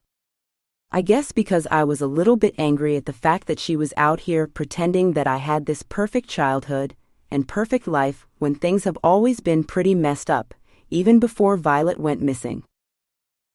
No. She won't tell you anything true, Mom snaps. My husband committed suicide. Kaitlyn came home and found him with a gunshot in his abdomen. 2, I correct her, putting my fingers up in the air. 2 shots. Why does that matter? It matters because people don't commit suicide with 2 gunshots, Mom. Don't talk back to me, young lady, she snaps and turns her attention to Sydney. My husband committed suicide, okay? Kaitlyn was very young. I'm sorry that I had a bit of a breakdown that day, and I couldn't stop you from walking in there, but that doesn't change the fact that he did this terrible thing, and we all have to live with it now. Your father was a very selfish man. He was not selfish, Mom. He was a drug addict and a drug dealer. He sold narcotics to make money. You of all people should know just what kind of selfishness it requires to do something like that. I'm not excusing his behavior, and I know that he was a dealer. He sold them at my school. That doesn't change the fact that he did not kill himself. He would not kill himself. I know that's difficult for you to believe, honey. She gets up and sits down next to me, taking my hand in hers, but your father had a lot of demons. He had a lot of things that he had to get over and deal with. I'm sorry that you still have trouble accepting that after all of these years, but that's the truth, God's honest truth. Now this conversation is over, she says, reaching over and kissing me on the cheek. Afterward, she gets up and walks away, holding her shoulders with her hands. I can see her whole body tremble as she disappears into the bedroom where I found my father. The one where nothing has changed since his death, except for the change of sheets and the spot where he had bled onto the carpet. Same headboard, same furniture, same curtains, same everything. A few months ago, when my mom was at work, I had to go and look for some of her clothes, and I reached into her closet to look for a sweatshirt. That's when I saw that all of my father's old clothes are still there all these years later. I just couldn't believe it. She didn't get rid of anything. There's barely enough room for her own stuff, and yet his occupies the left-hand side of the closet, just like it always did. I'm sorry about that, I say to Sydney. I don't know what came over me. It's okay. Families are complicated. Yeah. I nod, moving my jaw from one side to another. I shouldn't have said that, but it's not true what she says either. I just got upset by the fact that she seems to have this whole other view of what my life was like growing up, and it's just not true. Maybe that's just how she wants to remember it. Maybe it's easier that way. I'm sure it is, but it's not easier on me. I want her to admit that I didn't have it that great, and she could have done better, but I don't think she ever will. I don't think she can, Kaitlyn, Sydney says, shaking her head. What do you mean? I don't think she can admit something like that, especially not now, but if she hasn't already, it would mean admitting that she's done something wrong. It would mean admitting that her life has been a lie, and she wasn't a great mother. For some people that's really hard, especially if she tried at all, and I guess she did. I wait a few minutes and, after I feel like my mom has had enough time to properly cool off, I whisper to Sydney to wish me luck and then knock on her door. 7. Mom, can I talk to you? I ask when she doesn't respond. I knock again and again. Finally, I just reach for the doorknob and open the door. I find Mom sitting on the bed with her knees tucked up to her chest and her Kindle in front of her. The room is dark, and her face is illuminated just from the light of her e-book. I'm sorry for bringing all that up, I say. I notice that you're not apologizing for saying any of it, Mom says without looking at me. Her face is washed in blue light, and suddenly she looks a few decades younger. Almost the same age as I am. I don't know how to respond. In fact, I know how I want to respond, but I don't know if I can. Listen, we have something important to talk about, tomorrow's press conference. A lot of people are going to be there. Yeah, I know. I was waiting to see how long it'd take you to bring it up. I thought we were having a nice dinner. I thought that we were having fun. Having fun? Mom reaches over and flips on the light next to the bed. Suddenly she's back to being her old self. I'm not having fun while my daughter is missing, Kaitlyn. Okay. I don't know what the right word for it is, but I thought you were having a nice time and I wanted to have you enjoy yourself. I'm not enjoying myself while my daughter is missing, Kaitlyn. Or is it Detective Carr? What are you even talking about? Why are you getting so upset? I don't know why you have to bring up your father at a time like this. You know that we disagree, and you know that it's better if we don't talk about it, so just leave bygones, be bygones, or however that saying goes. I inhale and exhale slowly, trying to choose my words carefully. Okay, we have the press conference tomorrow morning at 9 o'clock. I think it's better if we get there at 8:30 at the latest to prepare. Prepare for what? You have to make a speech. You have to appeal to the public. Do you know what you're going to say? No, Mom says. I thought you were going to do it. I guess I can. Come on, you have to. What am I going to say to them? It's your daughter who's missing. I think it would be best if we both talk. The more human we appear, the more interest the case will spark. Human? Do we not appear human now? After that display at dinner, I'm not so sure, Mom. The sarcastic remark escapes my lips, and I immediately regret it. I suck in some air and pray that I have the energy to deal with her on top of everything else. Okay, so I want you to think about what you want to say. I mean, of course you can say that she is a good girl and things like that, but you also need to say something personal. Like what? I don't know, something that humanizes her. Damn it, there's that word again. I bite my tongue. Something that just makes people want to root for her. I have no idea what you're talking about, Mom says. Okay. I shift my weight from one foot to another, trying to think of something. You can say how much she loved animals and how she had all of these friends at school. She didn't though, Mom says. She didn't? No. What are you talking about? This is news to me. Well, I mean, she knew people at school, but she was always taking pictures of them for the yearbook and different projects, and I don't think many of them liked that. I hesitate for a moment, and my thoughts return back to that video that Captain Talarico showed me. She was in the room, and she was recording Natalie and Neil having sex on the couch.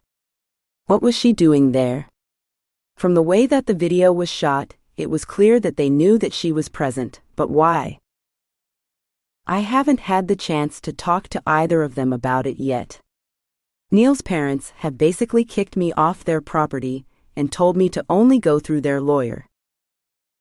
Natalie's a whole other story. I'm going to go to the station and try to find out what happened with Natalie. We'll be having the press conference there. Do you know where it's located? Yeah, right by the courthouse? Yes, exactly.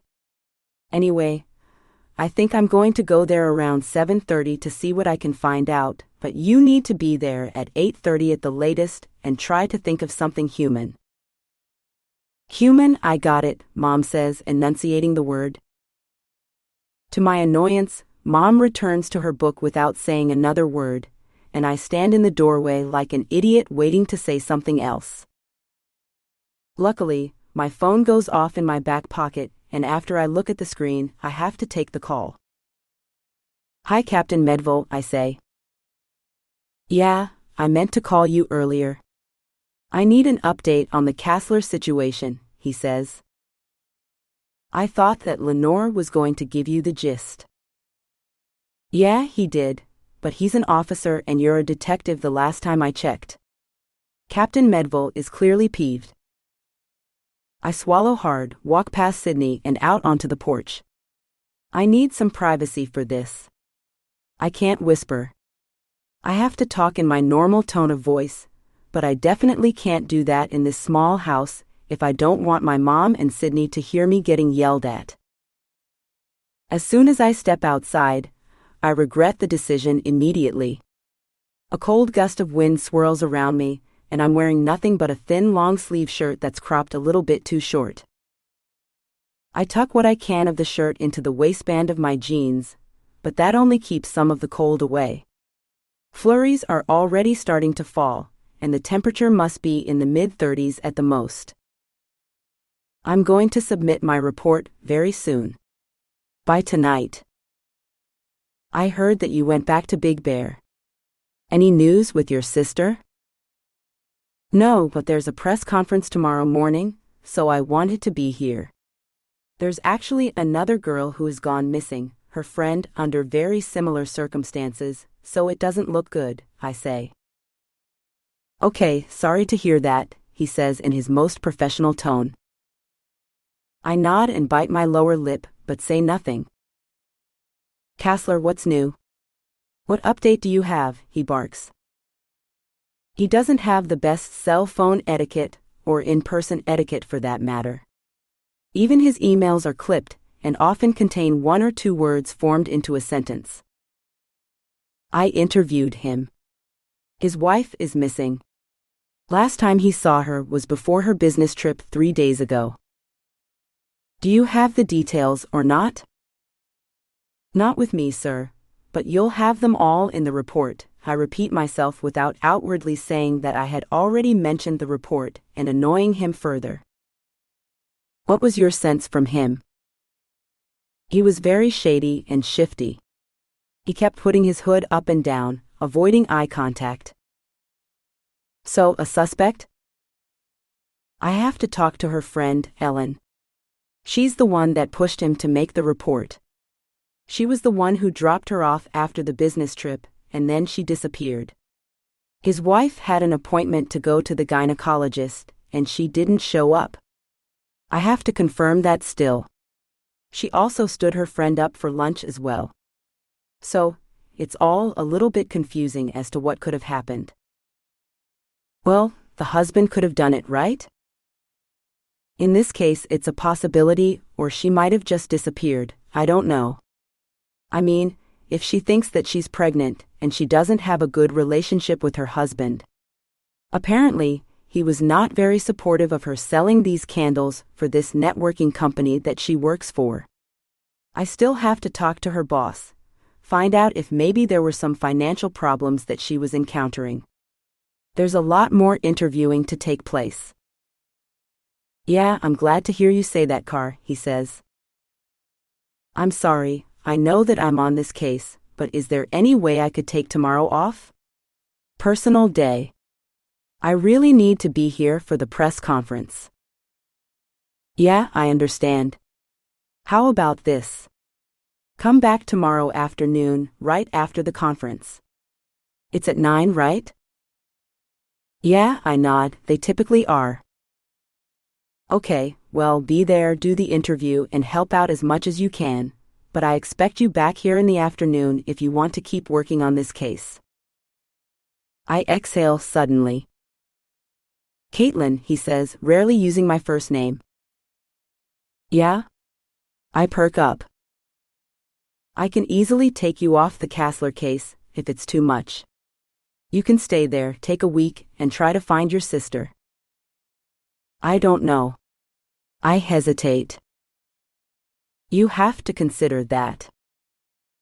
I think about it. The tone of his voice is suddenly soft, and it puts me into an uncomfortable situation. It doesn't sound like him. If you make that decision, then you're going to have to know that you're going to go to the back of the line in terms of catching new cases. I can only do this once. Next time something happens, there's a murder to investigate, you're on it. No more days. Yeah, that's not going to work, Captain, I say with a heavy sigh. I don't know if I'll be able to help or do anything while I'm here in the next few days, and I need to save my personal time. That's what I thought you'd say. Good. Okay, so just drive back tomorrow afternoon and I expect you to interview Ellen, her boss, the doctor, and all the people who might know about her whereabouts. I expect to see a report tomorrow night. Okay, yeah. It's not going to be a problem, right? He asks. No, not at all, I promise. I hang up the phone, put it on the rail, and look out at the neighbors' falling down fence. They haven't lived here in years, and use it primarily as a second home to capitalize on the thriving ski market in the winters. As a result, it has fallen into a lot of disrepair, but the people that rent it for the weekends don't really care. The owners, who now live in San Diego, don't either. The only ones who are left with the eyesore are us, or rather, my mom. I wrap my hands around my shoulders, not wanting to go back inside. Another strong gust of wind blows through and tosses my hair into my face. I tuck a few strands behind my ears and feel completely out of control. I know that I should stay here longer and look for my sister, but I also need to go back and do my job. If I give up this case, then who knows what kind of case I'll get assigned to next. With my luck, it will probably be a lot more urgent. So far, I don't know if Mrs. Castler, or rather Ms. Moore, since she goes by her maiden name, has disappeared of her own volition. She might have. I just have to do a few interviews and then get back up here. She might even show up and close this whole thing altogether, but if I catch a murder case, then that's 48 hours of non-stop work to try to solve it. I'm sure you know that most cases are solved within 48 hours, and the others, well, they become a little bit more complicated. Anyway, my best bet is to do what I told him I would. Stay here, go to the press conference, try to stay there for the beginning of the search, and hope that I can split my time between my two worlds. One thing that I haven't talked to my mom about, or with the sheriff's department here about at all, is a search party. We need to organize that as soon as possible. Typically, it's done in liaison with the law enforcement agency overseeing the investigation, in this case the sheriff's station, but I haven't heard anyone there mention it before. I suck in some air and open the front door. I find Sydney sitting in the recliner looking at Violet's yearbook pictures. In one, she's sitting in the commons in the middle school, eating lunch with that innocent grin on her face and AirPods shoved in her ears. That was Captain Medville, I say. I have to go back and do these interviews about this possible missing persons case that I'm on, but I don't have to be back until tomorrow afternoon, so I wanted to ask, would you help me organize a search party? Yes, of course. When? She asks as if almost an afterthought. We have to start tonight. I don't have much time. Yes, of course. 8. Sydney and I work well into the night. My mom goes to bed around 9, but we stay up until at least 2. I've never organized a search party by myself before, but I've seen it done. We put out a call, and we make posters. We lay out the poster in canva.com, since neither of us are too familiar with Photoshop, and we post them on various social media platforms and Facebook groups. The basics of organizing a search for a missing person are not very complicated. What's complicated and harder is to get enough people involved so that you're able to cover a big enough area. Police will usually only conduct searches if they believe that someone's disappearance is suspicious. That tends to be the case for Violet. I want to put together a plan to start the process as soon as possible. Typically, when a person goes missing, you have to ask permission from the landowner before searching anyone's property. The last time that Violet was seen was right here on this property, and I have already conducted a pretty close search of about a mile radius from here. Ideally, when the volunteers show up, you have a record of names and contact details of every single person prior to embarking on the search. Typically, volunteers under 18 are excluded because people may be found in all sorts of conditions, dead or alive. What about in this case? What if some of her friends want to help out? I'm not sure. I've participated in a few search operations, and it's best to separate people into small teams of 8 to 12 people per area, making sure that everyone there knows not to touch anything that could be potential evidence and instead, take a photo of anything that they might think is of significance. This all depends on how many people show up to volunteer in the first place. I find a grid of the area online, print it out, and mark it up into grids. Each person in charge of a specific area would be the map holder, and that will be the person who will assign people to different areas on the grid. The group of 8 to 12 people will then be broken down into even smaller groups if possible, and spread out into the various grids to make sure that every single place is searched thoroughly.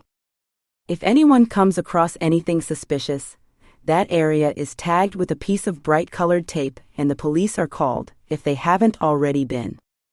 Naturally, all cliffs, trees, and ditches have to be checked as well.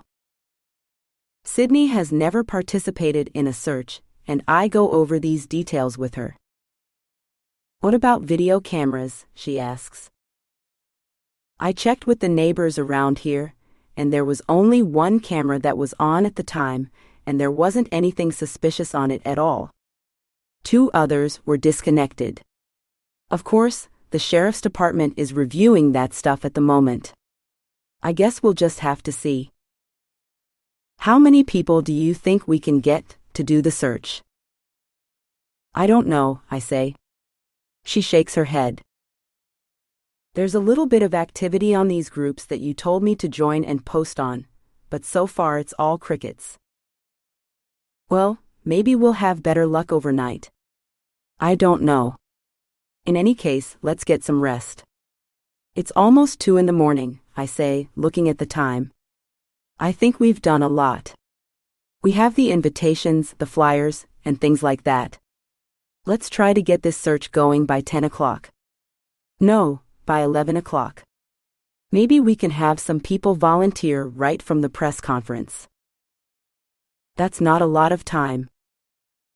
I know, but I have to get back to work for later.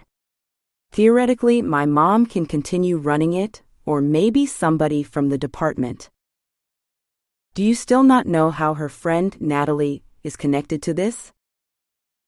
No, I don't even know if her disappearance is connected. In fact, I don't really know much about her disappearance at all. Let's just get some rest, I say. She follows me to my old bedroom. I have a queen-size bed and we share.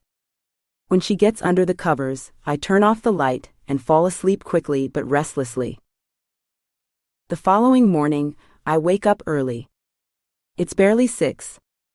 I'm usually a deep sleeper who needs hours of rest, but the 4 hours that I've gotten hasn't really relaxed me any more than I was last night. I'm wide awake without any caffeine. I tiptoe past my mom's room into the living room as I go to make myself some hot tea, mint to take the chill off. The house is never very warm. Back in LA, in my apartment, I have poor insulation and single-pane windows. I always pay through the nose for heating, but I keep my place warm and a comfortable 74 degrees. I can wear a t-shirt if I want to, but most of the time I wear long sleeves. That's probably a reaction to having grown up here. It's not that it's just cold outside. It's that my mom runs warm and she doesn't like spending money on heating. So, I grew up always wearing 3 sweaters and lots of layers 9 months out of the year. I promised myself when I went to college that no matter my financial situation, I'd never wear gloves inside while doing homework again. No more 65-degree evenings for me, and I've pretty much kept that promise ever since then. My phone rings, and I'm surprised that anyone outside of work would be contacting me at this hour. When I look at the screen, I see that it's Luke. I hesitate. I don't want to answer. I can't remember how many days it has been since we've spoken, but it has been enough for me to get annoyed. Finally, I pick up the phone. "Why are you calling me?" I ask. "What do you mean?" "I wanted to see how you are and what's been going on." "I thought that you were ignoring me." "No, I'm out here on the job. Sacramento. Remember?" "Yeah, but you said that you would be in touch."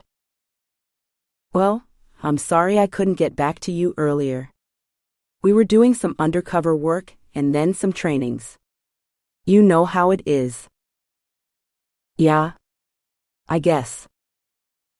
"What's wrong? Are you mad?" I hesitate. "Oh shit. I just realized what time it is. Sorry. I'm really wired from being up all night on a stakeout." I nod. "I'd tell you more, but I don't really want to go into it right now." "Can't really go into it right now." "Yeah, sure. Of course. Whatever," I say.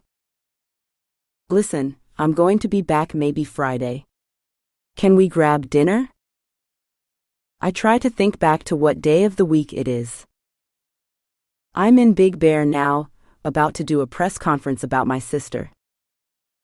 "Yes, of course. How is that? Any news?" "Actually, her friend is missing now too. She disappeared after she got dropped off.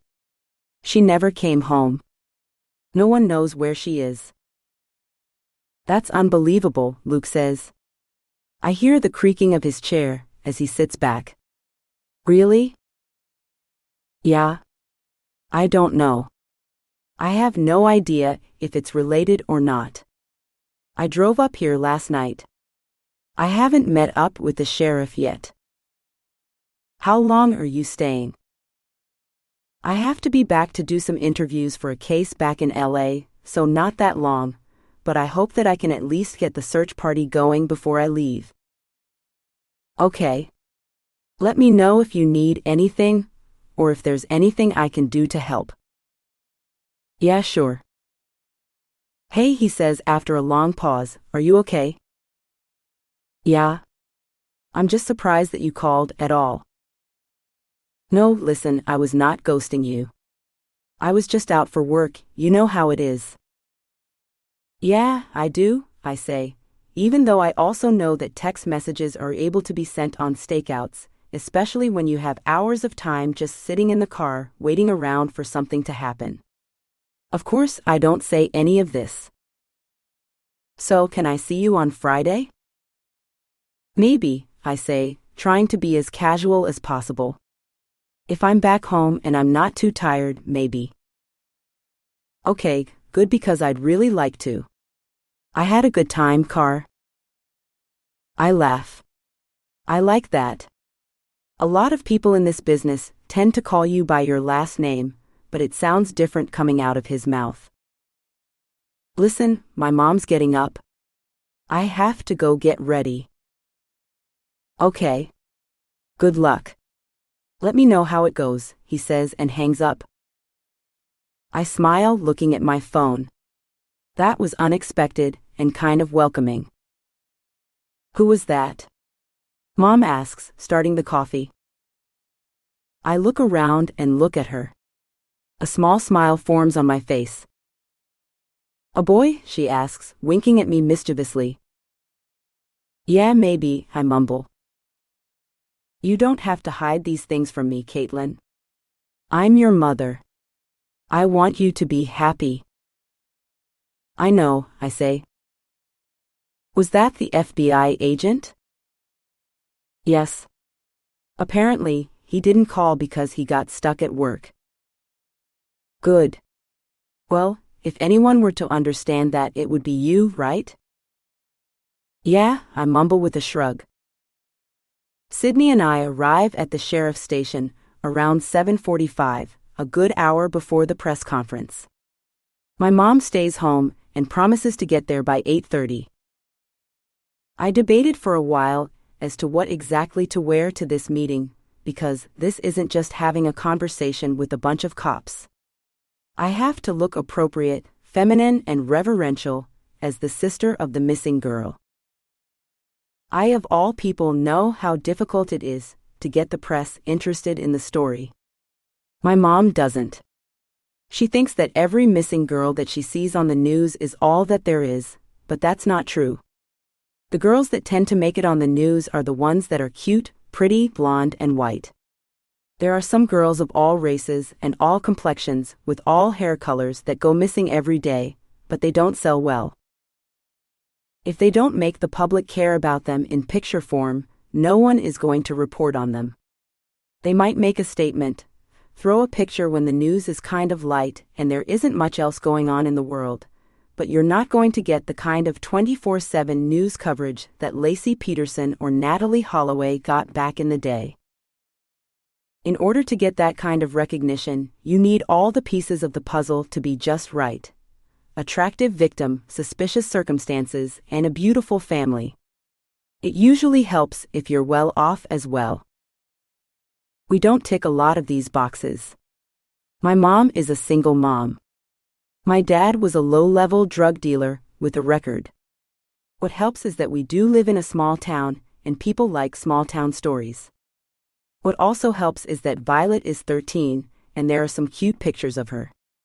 She's an innocent victim, and I hope that story leads the evening news, at least on some of the channels in Southern California. I show up at the station in a delicate maroon blouse that will probably look good on television. It's not something I usually wear, but everything needs to be just perfect in order for this press conference to become a news story. Sydney wears her typical work attire, suit jacket, suit pants, heels. Her hair is pulled up in a nice bun, but mine isn't. I don't want to fret with anything, my hair or makeup, when I'm getting ready to go on camera. So I do it all before I even get here. You look good, Sydney whispers. As we walk into the station, I feel extremely overdressed, but that's part of the game. The sheriff's station has low ceilings and poor lighting made up of fluorescents that don't do anyone any favors. I wave hello to the desk deputy up front and show our identification. He points me in the direction of Captain Tallarico's office. I've been there already, but I haven't met this deputy, so I let him give us the tour. The bathrooms are on the right in the center of the room, kind of in a public place, but oh well. The captain's office is in the far corner. The only place with a little bit of privacy. I knock and introduce Sydney. He waves us both in and continues to type something on the computer. He's in his 50s, and the lines on his face are pretty well ingrained, permanent, and not going anywhere. He has fine hair and a standard-issue crew cut with big jowls, but surprisingly striking cheekbones. There's a big plastic container with a 7-Eleven logo on it. He takes sips of his ice-cold soda from it occasionally as he speaks. So you're a detective as well? Captain Tallarico asks Sydney. Yeah. Homicide, LA. Wow. We got a lot of attractive detectives out in the LAPD now, huh? Well, They did start hiring more women, so the attractiveness level can only go up, right? Sydney jokes back. She has always been the one who could take the sexist jokes. Personally, I wish I could have the same approach, but after years of this, I get really tired of comments about my looks and my makeup, which are basically statements about how I'm probably not as good at my job as a man would be. Not a lot of people know this, but a detective's job is to ask questions, to get people to open up to you, and to admit mistakes on television. We do some running around, chasing down criminals, and that sort of thing, but most of the time our job is to get people to confess. This isn't a strenuous position, unless you are talking about just the sheer number of hours that you have to put in. Frankly, if we're going to be making blanket generalizations, that doesn't mean very much. I wait for Captain Talarico to say something else, but luckily he doesn't. I don't have to tell him that we are not here in any official capacity. He knows that we're way out of our jurisdiction. So I bite my tongue when the thought crosses my mind. Any news or anything else since last time we spoke? I ask. Nope, unfortunately not. I had my deputies check a bunch of Nest cameras and recordings from the neighbors up and down the street, even around the corner. Everybody's been putting those up since we've been spotting black bears in the area, you know? Yeah, that's good, I say. No luck. There was no recording of her getting dropped off, or her getting into any car. Wait. So you think that Nancy Dillinger is lying? She didn't actually drop her off? Didn't say that. There's actually no camera that points directly at your house at the spot where she said she had dropped her off. Unfortunately, he says, licking the tip of his pen and looking through some more paperwork in the folder with my sister's name on top. That is the first time I've ever seen her name in this way, now missing officially. Even though she has been missing for a few days, this makes it real. The folder with her name on it is crinkled, used, licked. The sticker reads Violet Carr. If we don't find her soon, this folder's going to grow to 2, 3, 4, perhaps even a whole box. That would mean that she's either missing forever or likely dead. My mind starts to feel muddled, so I exhale quickly. We worked on organizing a search, I say. Without us? It was last night when we got in, and I don't have much time. I have to go back to work. This is what we came up with. I pull out my phone and show him the pamphlet inviting people to the search party. Who knows, maybe the guy who did this is going to show up and participate. Weirder things have happened. You should not have done this without my authorization. I didn't want to call you at 10 in the evening while you were at home. Why? Do you stop working at 10? He asks, tilting his head in my direction. I don't. Not when I have a little girl missing. I'm sorry. I just wanted to do something last night. We posted this on a few Facebook groups, and I got the map together. I made the grids. If we get enough volunteers, then we can check all of these places. I mean, of course I've already made my way around this grid a number of times, but it's good to have an official search party. Of course it is. That's why usually these things are done working with the police.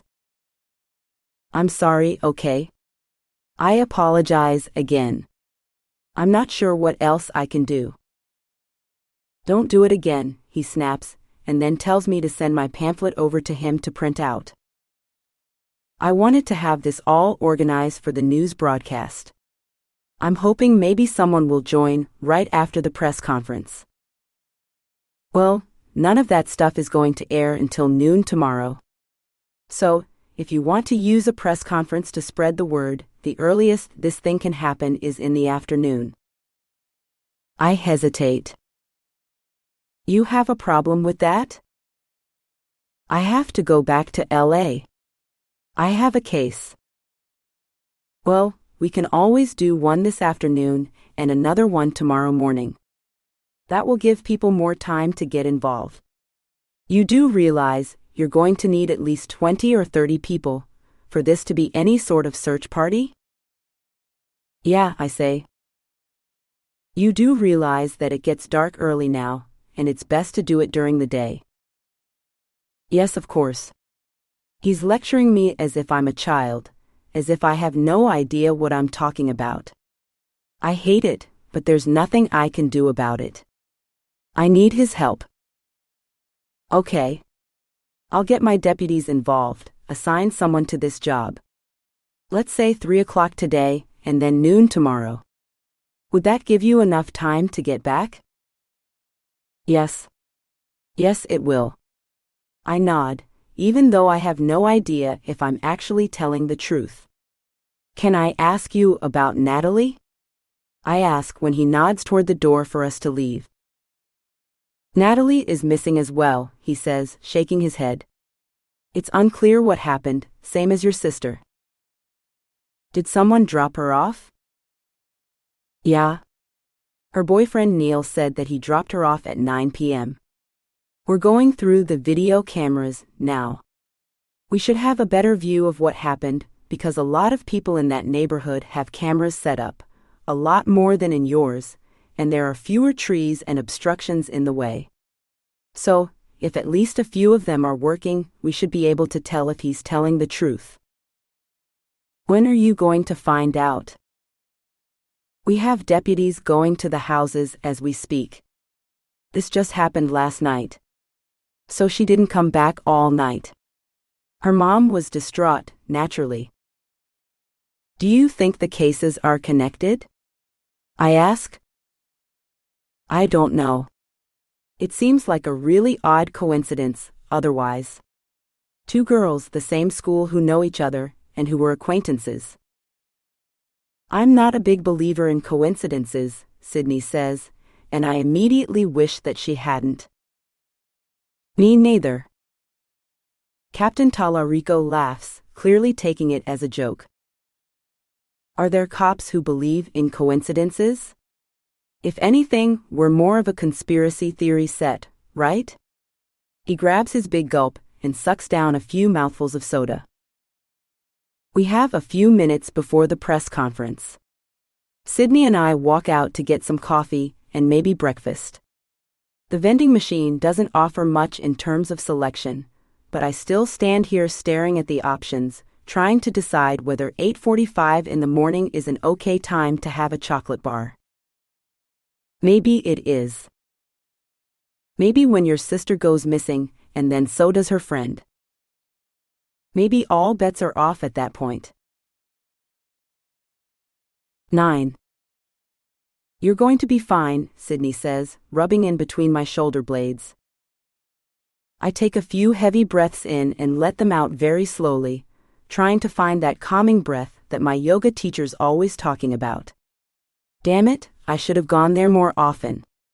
There's no way you can get rid of all of this tension after just a few sessions. I just need to get through this, I say, pressing A3 for the pack of M&Ms. Sydney buys me a small cup of coffee and dumps a bunch of cream into it, which I hate, but I don't bother telling her this.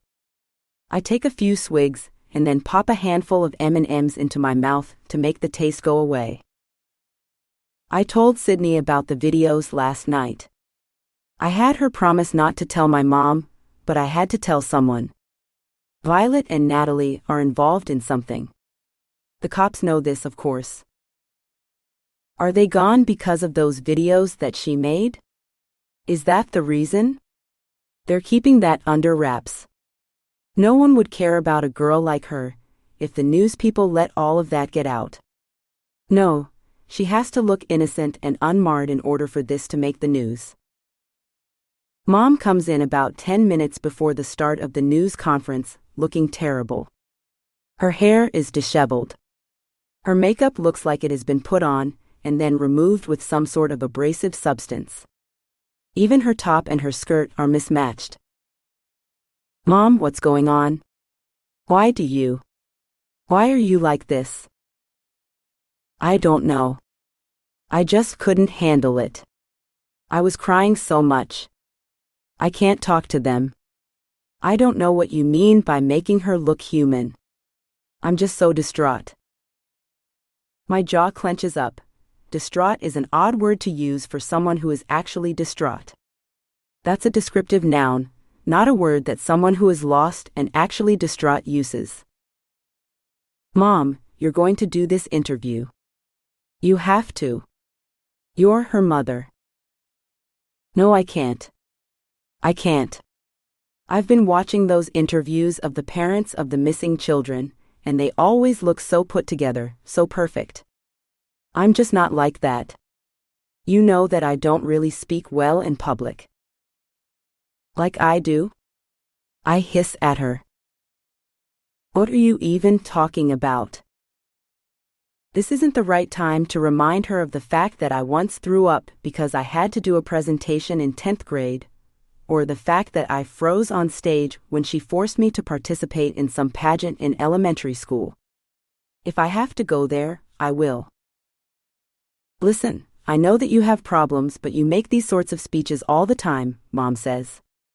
I mean, I saw you on the news. Reading off a piece of paper, reporting what you found. This is my sister. Exactly. This is why you will be so much better at it, Mom says. I mean, look at me.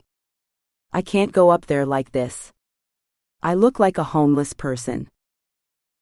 One side of her hair is pressed tightly against her head, but the other looks like it has been brushed out and now it's frizzy as a result.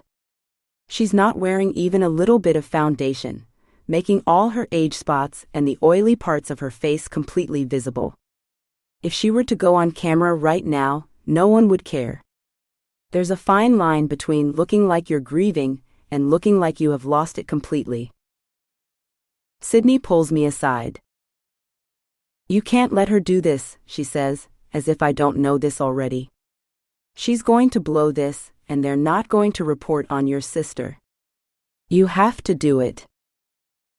Oh my God, I say. It comes out more like a growl of desperation. I'm not even here. I don't even live here. It doesn't matter. People have a family member who usually speaks, and everyone else just stands there. That's what you have to do. I have some makeup with me. I can clean her up and put a jacket on her to cover that atrocious blouse. You can't trust her to do the talking, okay? Please? I give her a nod. I know that everything she's saying is true, but I also know that I don't want all of this pressure lying on my shoulders. Then again, who else would take care of it? Hasn't it always been this way? Mom being too distraught and overwhelmed by her feelings to deal with anything. I have always been the one who filled in the holes, who made sure that the family was fine. After my father's death, my mom was a wreck, as you can imagine. She was so much of a wreck that she didn't even stop me from finding his body, and then she was too upset to say anything at the funeral. She didn't care that I was terrified of speaking in public. On top of that, I didn't even know anything good to say. I didn't know what to say in an eulogy. I didn't know how to make my father, who I was desperately angry with, sound like a decent person after all of the years of awfulness that he had put me through. She didn't care, though. She said she just couldn't do it, and that was it. Right now, it's the same thing all over again. Yes, it's her daughter who's missing and she's my sister, but Mom has been utterly helpless since the beginning of this debacle. So why would she be any different now? I go to the bathroom, check my makeup, use the toilet, and reapply my lipstick. I walk out with a stony expression on my face. As soon as I greet the reporters and get behind the podium, I soften it to look pleasant, beautiful, and welcoming. It's an overt decision. I can feel my lips relaxing. I let my eyelids rest a little bit, despite the fact that there are blinding lights in my face. I look at the camera. I pled. I pretend that there's one person on the other end who's holding her hostage, and I plead for him to let Violet go. Please, whatever you want, just tell us, with no questions asked. We need her. I need my sister back. She's just 13 years old. If you know anything about her or her whereabouts, you have to come forward. Please. This is my part of the job, to be the family, to be the one in grief in a public manner so that people believe us. The other part of the job belongs to the captain and the director of communications from the sheriff's department, who had previously gone over the details about her disappearance. It was a conscious decision not to bring up her disappearance in conjunction with Natalie's quite yet, since it just happened, and the deputies weren't able to go through all of the cameras and interview all of the neighbors. The last thing the sheriff's department wants is for Natalie to show back up after just sleeping over at a friend's house and have all of the reporters forget about Violet as a result, assuming that she would come back too. You did a good job, Captain Talarico says after the lights go off and we walk out into the hallway. Yeah? Yeah. You really sold it. Well, wasn't so much of an act. Yeah, but it takes a lot of practice. Not everyone can do it. I nod. I know what he means. Some people appear aloof on camera. They clench up. They don't want to talk. If there's ever a camera thrown into your face, you have to lean in. You have to participate. You have to engage. You have to make the people on the other side of it believe that you're telling the truth. Out of the corner of my eye, I see a reporter with KTLA walking out, draping her bag over her shoulder. I pull myself away from the captain and approach her. Hi, I'm sorry, Miranda. I'm sorry to bother you. I just wanted to thank you for coming and helping me to find my sister. Yes, of course, she says kind of casually, not really engaging. Unlike her on-air personality, she seems to be distracted, probably worried about the next job and the next place that she needs to go to. Can I give you my card? I ask. Please? Call me anytime, day or night, in case you get any leads. She looks down and reads my job title. Suddenly her interest is piqued. You're a detective? Yes, homicide.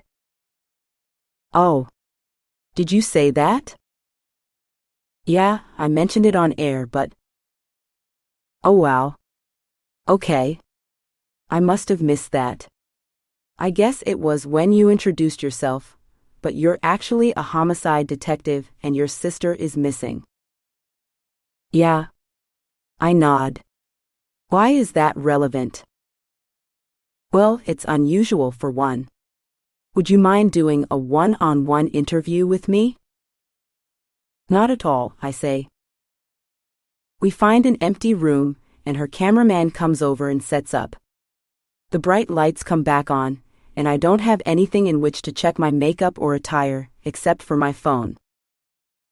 I have 2 sweat stains underneath my arms growing bigger with every passing minute, but I hope to God that if I press my arms close to my sides, they won't be too visible. I'm not sure how much of this we can air, but I would just love to hear anything that you can tell me about your sister. I tell her the whole story again, mentioning a few more details like how sweet and loving she is, straight A student, never sneaks out at night, and never had a boyfriend. She wasn't anything like me when I was a kid, I add. Well, you turned out pretty good, Detective Carr. Yeah. There was that iffy time in high school where I could have really gone either way, I joke. She asks me a few more questions and I answer, nothing unusual, just more details about Violet growing up, my parents, and that kind of thing. At the end, I gloss over the details and emphasize the small town and my life now in LA. She seems to like the quaint angle in place. I know that she's not really wishing for my sister to be dead, but all reporters wish for some sort of resolution, just so you have more of a story to report on. I'm not sure how much of this will air. It will really depend on my boss, Miranda says, shaking my hand at the end. Her nails are perfect, immaculate, just like her contouring and her hair. There's no team traveling with her, so I know that she does it all herself. She looks so good, she could be a YouTube beauty influencer. I appreciate anything you can do. I just really want to get the word out as much as possible. Yes, of course. Again, I'm really sorry. She gives me her card and tells me goodbye. 10. Later that morning, I watched the press conference on television with my mom and Sydney, which we switched around between channels, but they all show the same thing. At the end, they announced what time the volunteers are needed to participate in the search effort, along with the meeting place. I take the video of the broadcast from KTLA and share it on the newly created Find Violet Carr Facebook and Instagram pages that we have just set up. What about TikTok? Sydney asks. What about it? Well, a lot of older people are on Facebook, but you won't find any little kids on there anymore. I've had a case be solved with the help of the kids on TikTok. Why not make an account there as well? Yeah, sure, I say, realizing that I've never used the site before. I download the app when I have a free second and take a look around. I've heard about it. It's popular with people who like to dance and make funny little videos of themselves. I know that it'll take me a little bit to figure out how to use it and how to tag it properly so it gets out to the right people. You think her friends are on it? I ask Sydney. Pretty sure. I should probably search for their names just in case. Yeah, of course. Sydney nods. Mom has very little interest in this. She has a Facebook account, but she rarely uses it, except to stay in touch with her friends. I show her the page and how to share it. She's the local here, and I wonder how many more people will open up to her rather than me about my sister. Mom, are you listening? I ask, showing her the page again. I'm going to leave. I have to go back to work tonight. So I want you to be here and check it, see if anyone writes anything. Yeah? Sure, of course, she says rather absent-mindedly. Mom, you really have to pay attention. I need your help. I'm here, aren't I? She asks as if being here is an imposition. What happened? What's wrong? I press. I don't know, nothing. I just didn't get very much sleep last night. Yeah, I know, I say, noting silently that she actually went to bed around 9. I went to bed at 2, but hey, who's comparing, right? You are going to be there at the search party, right? I can't. Why can't you come? She asks, folding her hands. Mom? I already did everything, okay? I mean, I set it up. I just can't be there today. I have to get back. I have a case I'm working on. Don't you think that your sister's disappearance is more important? Mom, if I take another day off or another couple of days, there's no guarantee that Violet will be back. But there is a guarantee that I'm going to be assigned to some murder case that will have a dead body and all sorts of leads, which would put me in LA for a good week. I won't be able to come back, okay? That's what I'm trying to avoid. Yeah, I get it, she says, waving her hand, though I can tell that she's upset. Tired of the back and forth, I decide to leave. I tell her goodbye and give her the location where the search party is going to be meeting up. They're setting up not too far away from her house. I tell her to be there right at 3 p.m. I'm leaving a little bit earlier than I thought that I would, but I've had enough. Besides, if I can avoid some of the LA traffic, I can get back to the city, do my interviews, and hopefully gain some traction on this Moore Castler case. The drive back to LA is rather uneventful. Sydney and I talk about Violet a little bit, and then about Luke. After I drop her off, I try to put all of my personal issues out of my mind so that I can focus entirely on the Karen Moore Castler disappearance. After Ellen texts the address, I'm surprised when my GPS takes me to Park La Brea Apartments. This is the place where Mark lived when we dated, and where I had spent almost every day and night of our relationship. My apartment, closer to campus, was used more like a crashing pad where I took occasional naps in between classes. I think back to that time, and how utterly devoted we were to one another. I guess some people might call it toxic, but we just wanted to spend every waking minute together, and nothing was going to stop us. I drive through the familiar gate as Ellen beeps me in, and I park in the visitor parking lot just like I used to, back in the day. There are towers looking over West LA, each with 13 floors. Mark lived on the 12th floor. He had a huge floor-to-ceiling window looking out onto the green fields below. All the apartments are set up around a park with playgrounds and workout equipment. They're almost like their own little town with larger townhouses, offering more luxury to the side closest to the Grove and more city-like. This is where people with families typically live. On the other side of the park stands the towers with gorgeous views of the Hollywood Hills. This is where we lived, or rather Mark and his roommate. They had a 2-bedroom, with an enormous living room that was unlike any other 2-bedroom I've ever lived in since. Ellen lives in one of the lower apartments, facing a playground.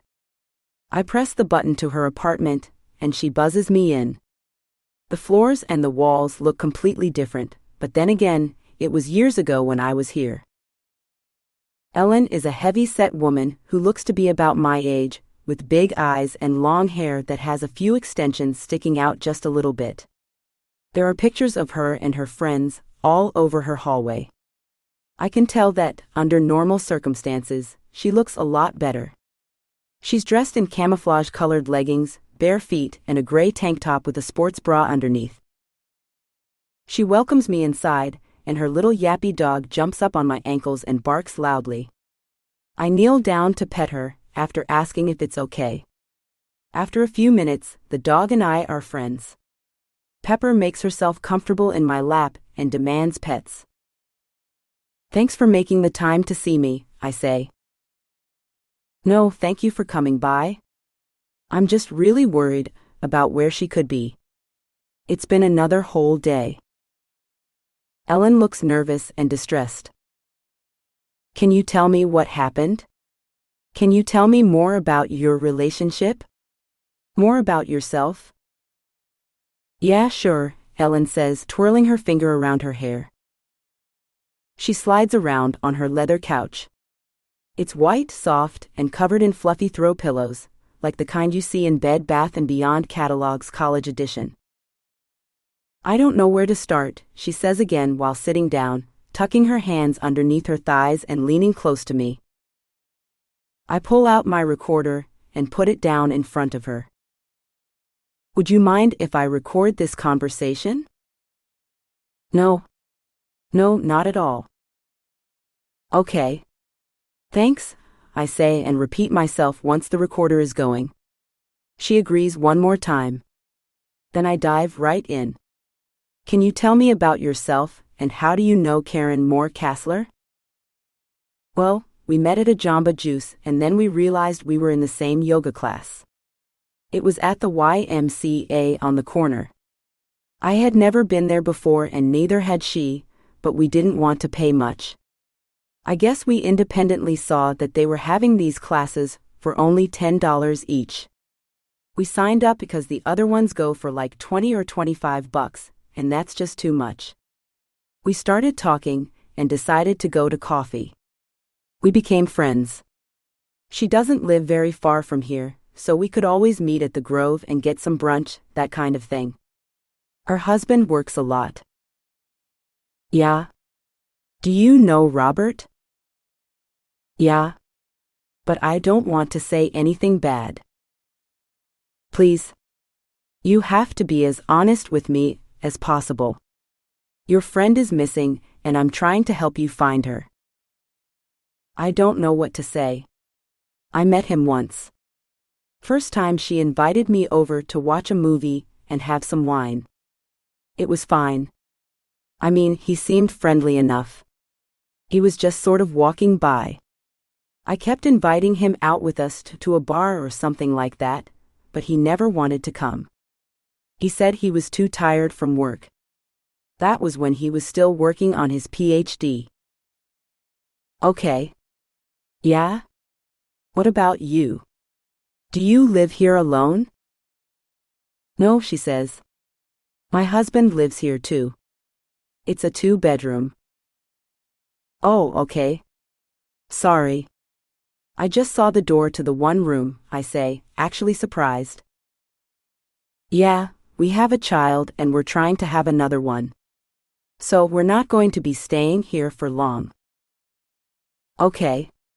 How old is your child? 9 months. It was great. We're working on buying a house, but LA prices and all. Are they somewhere together now? Yeah. I just wanted to talk to you without interruptions. So he took her to the park that's just right downstairs. That's probably the one thing I'm going to miss about this place. Yeah, I get it, I say. I've given stuff like that practically no thought. So you two hit it off, right? Yeah, we did. We've been friends for about half a year or so. You're also business partners? I lead her. Well, yeah. I mean, not partners, but I told her about how I was making money. I'm selling candles for Candle Love. Maybe you've heard of it? I shake my head. It's a network marketing company. We're all each on our own. We're all entrepreneurs. Her husband mentioned how she had to buy all of these supplies in order to sell them first. Well, yes. I feel her getting agitated. She twists her hair around and pulls her hands from underneath her butt and places them firmly on her knees. Of course he would say something like that. Robert, he just has no patience for anything like that. He just doesn't believe that she can be successful. Can you tell me what you mean by that? Well, in Candle Love, we all know how important it is to be engaged with your business and have a supportive partner who will believe that you can become successful. What can you do? I mean, he wasn't like that. He thought it was a big scam. You have to invest in your business. If you were going to start a bookstore, a coffee shop, or any other business, you'd have to buy supplies and you'd have to spend money marketing that kind of thing. This one had very little costs up front. Yet he still complained about it. He told me that it was $4,000 in candles. It wasn't just candles. There were gift packages and gift boxes. That kind of thing. You don't just sell candles, you sell a scent experience. Oh, okay. I got it, I say. Suddenly, she shifts into selling mode. She goes over to the console table, opens the drawers, and pulls out different types of candles packaged in a variety of different ways. One smells like peach, another like ginger. In addition to the candle, there's also the box and the presentation of it all. One is packaged elegantly into a glass container, while the other lays on a box of wooden splinters, which I'm about to point out is probably not the safest thing, but it does look nice. She shows me all the various boxes and packages, moving her hand around in an elegant sort of way, like they do on the Home Shopping Network. I quickly try to shift the conversation back to Karen. So tell me what happened. You went on a business trip with her? Yes. She puts the box down on the coffee table and looks directly at me. We went on a business trip. It was a conference, basically showing us how to be better entrepreneurs. It was really inspiring. They had all of these business leaders there, and motivational speakers. We just knew that this was going to happen. This was finally going to work out for us. Finally? Well, I'm having struggles as much as she is. After the initial few sales, it's hard. People have such a negative view of network marketing nowadays. It's like, anytime you reach out to one of your old friends from high school, they just shut you down. Oh, I understand.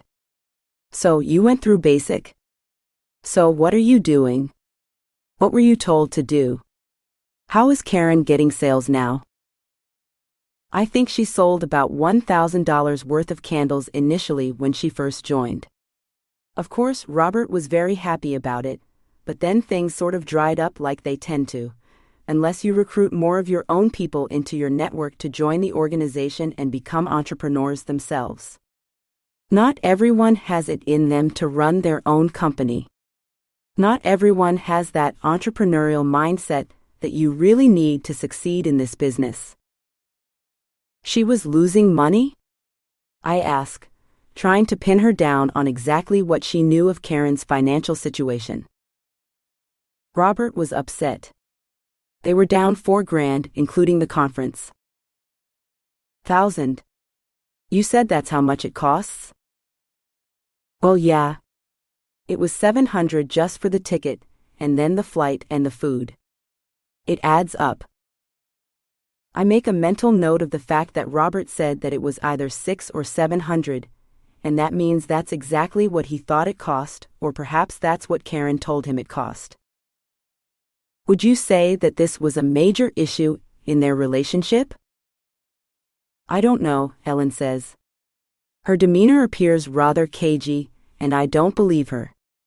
We were close friends, and I don't want to reveal her secrets. You're not gossiping, I encourage her.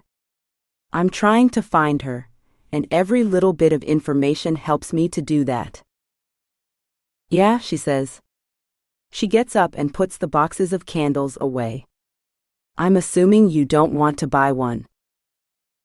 I really can't. I'm working right now, I say, and suddenly realize just how awkward this conversation must feel for all of her old friends and relatives who just want to catch up or have a little fun with a friend and end up being marketed candles that they don't really want and that are way overpriced. Ellen walks over to the big window that looks out onto the playground below. Then she opens the door and walks onto the little patio. There's a table made of metal in the corner, along with 2 chairs and a baby bouncer. She waves to her husband, who walks with his head buried in his phone, pushing the stroller. Karen always wanted to have children, she says, pointing to the patio chair. I take a seat, putting the recorder in between us.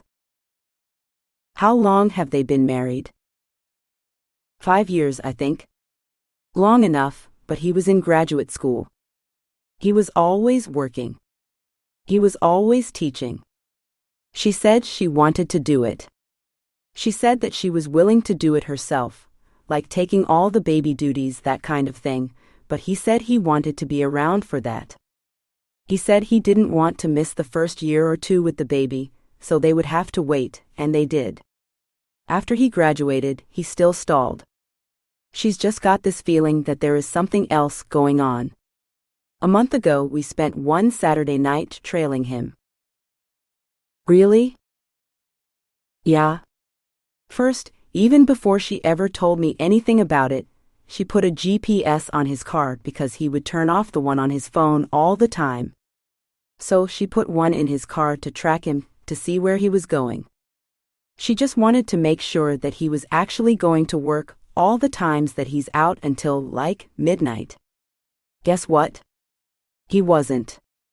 He was going to different bars over in Santa Monica and in the hills. One time, even all the way to Calabasas. It was ridiculous. He acts like this shy engineer guy, but what was he doing going out to all those places? That's what she wanted to find out. So what happened? I ask. She was really upset when she found out. I thought that it was about her sales and how she couldn't recruit anyone in her downline, the people that are salespeople under her like she's under me. Anyway, she was upset about that too. She was more upset about her marriage. She was crying. She was inconsolable. I suggested that we follow him. That Saturday night when he said he was working, I got Pete to babysit and we just went out and did it. What do you mean by that? I ask. What happened? 11. It gets a little bit cold on the porch as the sun starts to set, and Ellen offers me something to drink. I follow her to the kitchen as she puts on the kettle. The walls have recently been painted, and a few professionally shot photos of the family of 3 are hanging on the wall. Tell me about what happened when you followed him, I say. She pours hot water into 2 identical West Elm mugs and drops an English breakfast tea bag into mine. The recorder is still running, and I watch as the seconds on the front face tick by. 45. 46. 47. She clenches her jaw, moves it from side to side as if to release some tension, and then looks up at me. It was horrible, she finally says. Ellen takes a sip of her tea, shaking her head again, her eyes full of disappointment. Frankly, I thought it would actually be fun, or exciting maybe. It's not that I wanted her husband to be cheating on her, but I've never been involved with anything like that. I'm not a detective, or a pie, or anyone from your world. I just stay home with my kid, take her on play dates, and try to find ways to make a little bit of extra money for our family. I nod. I take a long sip of my tea and let the warm liquid rush down, warm me up from the inside out. With the sun setting over the horizon, it suddenly becomes very dark in her apartment. She flips on the light above our heads, and luckily it's not fluorescent, but a pleasant warm candlelit hue that washes over her and gives her a serene kind of look. She adjusts her bra strap and fidgets to turn around to the refrigerator and look inside. She offers me something to eat, but I quickly say no, waiting for her to continue. She pulls out a half-eaten cake perfectly sliced from the middle out. Baking is a passion of mine, she says when I comment on how nice it looks. There's a thick layer of frosting wrapped perfectly around the circular cake, like someone had put a lot of effort into making it. The frosting glistens and shines with colors of turquoise and gold. I lean over and notice a few speckles of gold flakes sprinkled all around. You have a real talent. Wait until you try it, she says. I'm about to say no again, but my mouth starts to water and I decide, why not? If she's willing to talk to me and open up, I might as well try a little bit of her cake. She cuts me a piece that is way too generous and grabs one about half that size for herself. I really won't be able to eat this much. Oh, please, wait until you taste it. I'm sure you will, she says. What about you? I ask. She shrugs and answers, look at me. This baby weight is not going anywhere unless I stop baking, and that's probably not going to happen. Exactly my point, I joke. No, I need to at least try, right? Put in some effort. I'm not even 30. I smile. That kind of attitude is not particularly common in Los Angeles, especially since people tend to worship their Pilates classes and their gyms. I appreciate her bluntness and her honesty. I sit down in her dining table nook, and I ask her again about what happened the night they followed Robert. This time she opens up. She tagged his car, so she knew exactly where he was going. We met up around 7 that Saturday night. When was this exactly? I ask. I don't remember. Probably about a month ago. Maybe 3 weeks. Not too long. Okay, keep going. Well, she could track where the car was going on her phone on this website using his GPS coordinates. She picked me up and we went there together. Where did it take you? Up Laurel Canyon all the way to Mulholland Drive, and then to Reseda. Reseda? Up in the valley? I ask. Yeah. What happened there? He was going to this house. At first, she thought that maybe he was having an affair with some rich girl or something, but it was just this average middle-class kind of house, 2 bedrooms, 1 bath. A small pool in the backyard, but nothing extravagant. How do you know how big the house is? We drove up there, she says, and then when we parked outside, I looked it up on Zillow. This woman, she just recently bought it. I can give you the address. Did Karen go in? Yes. She did? I asked, surprised. Yeah, we waited in the car for a while for him to come out, like an hour. There was an In-N-Out burger right across the street, and I got hungry, so we went there, ate it in the car, fries, Coke, the whole works, and then she said, that's it. She was going in. What about you? I was going to stay in the car at first, but then I wasn't sure what was going to happen, and I didn't want her to get hurt. It was dark. The neighbors started walking their dogs. It wasn't a scary kind of neighborhood at all, kind of pedestrian, actually. I've actually never thought about Reseda before, but when I looked up the houses there, it's probably one of the only places where Pete and I can afford to get a house.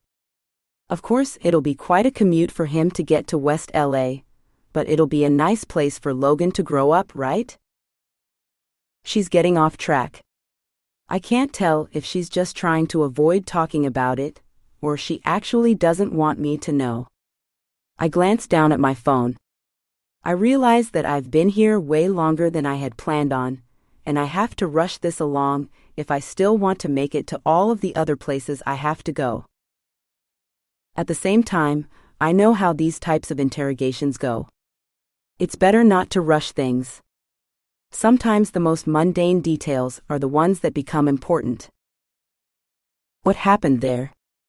What happened at the house? I ask. She walked up, she knocked, no one answered. She waved me over, I approached as well. She tried the doorknob. They were in the backyard in the pool naked, him and his girlfriend. Oh my God, really? Yeah. There's something else, she says quietly.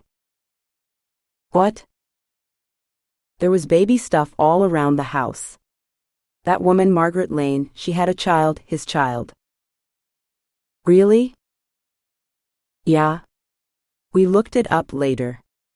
He told her what her name was, and we looked her up on social media, and the baby looks just like him. She confronted him about it, and he finally admitted it. So what happened? What does this mean then? Were they breaking up? They had all these fights. Their relationship was very complicated. At one point, we stopped talking for a good week or 10 days. I think it was because she called and was talking to him again. They were going to be working on their marriage, and she didn't want to tell me what was going on. Really? I ask. She nods and admits, it's all very toxic, but we had this plan, this business trip planned a while ago for months. We were going to stay in the same hotel room and all. How was the trip? It was good, inspiring. She got really interested in trying to sell the candles again, and she made this whole list of all these people she was going to reach out to, like all of her old contacts, old friends, and that kind of thing. The last time I heard from her was when I dropped her off at home. That's it. Okay. What happened then? What happened that day? What do you mean? The doctor's appointment? Oh yeah. Her face falls, and she takes another big bite of her cake. I wait for her to swallow. She plays with her fork for a while, smashing the little bits, the little crumbs into the frosting over and over again. I had this terrible feeling when I dropped her off. Maybe it was an ominous kind of thing or whatever, but I just really didn't want to let her go. I remember hugging her so tightly, and I even asked her if she wanted to come and stay at our house, but she didn't. She said that she had the doctor's appointment in the morning, and she was going to confirm whether or not she was actually pregnant before telling Robert. Confirm? I asked. She already took a pregnancy test? Yeah, she took about 7. I think she bought one of each at the pharmacy just to make sure, and they all came back pregnant. But she wanted to get a blood test from her doctor, and she wanted to do it before telling Robert about it. What was she thinking? Was she going to keep it? Was she going to try to make it work with him? I don't know what she was thinking. I think she was just hurt and confused about everything. She chews slowly and then takes the spoon in her tea and stirs, making a loud dinging sound on the sides of the cup. I don't stay much longer after that. I give her my card, and I ask her to call me if she remembers or hears anything else. She promises that she will, and she asks me to give her a call as well when I find out anything at all. I walk back to my car lost in thought. Ellen was the one who encouraged Robert to call the police. She was practically the one that made the initial call, and he was reluctant to do so. Does that mean that he was involved? It wouldn't be the first time that a husband killed his wife, especially if she were pregnant with his child and he had already moved on with someone else. Wait, I'm getting ahead of myself. For now, Karen is just missing. Maybe she just left him. Took off. Took a break. But if she is dead, it was probably the husband who did it. Why kill her, though? Why kill your wife? Why not just get divorced and move on? Why ruin so many lives in the process? After all of these years on this job, I feel like people have become even more of an enigma to me than they were when I got started. I thought that I would try to right all the wrongs that came my way, and that's what would make this job worth doing, but in reality, there are so many unknowns. There are so many reasons why people do certain things that make no sense at all, and never will. Psychologists try to explain. They try to frame it in the context of who this person is, by what they went through, and that's why they did this. Most of the time, that hardly makes sense because there are people who live similar lives but don't do half the evil things that others do. Is Robert one of these people? Ellen has her suspicions. As far as motive goes, I guess there's that too. He had a new girlfriend, new baby, and he wanted to move on, but is that enough for a man like him to kill his wife? 12. I call the doctor's office as I'm running late and ask if she'll still be there 15 minutes from now. They reschedule me for an hour and a half later, so I decide to swing by the Kassler apartment building again and see what I can find out from the neighbors, perhaps even their cameras. I'm lucky with parking, and I find a spot directly across from their house. I head to the downstairs neighbor's place first and knock on the door. A young woman who looks to be about 19 opens, wearing nothing but a bathrobe. I show her my badge and ask her if she has a few minutes to talk. She says that she's running late to an audition, but I can come in and wait inside. Her apartment is almost identical in layout to the Kasslers, and I sit down on her frumpy couch while she changes in her bedroom and comes out a few minutes later. She asks me for my name again and sits down across from me, crossing her legs. I jump right in and ask her what she knows about her neighbors. Yeah, I see Robert around, she says casually with a little shrug of her shoulders. What about Karen? Kind of, just a brief hello here and there. So how long have you been living here? About a year.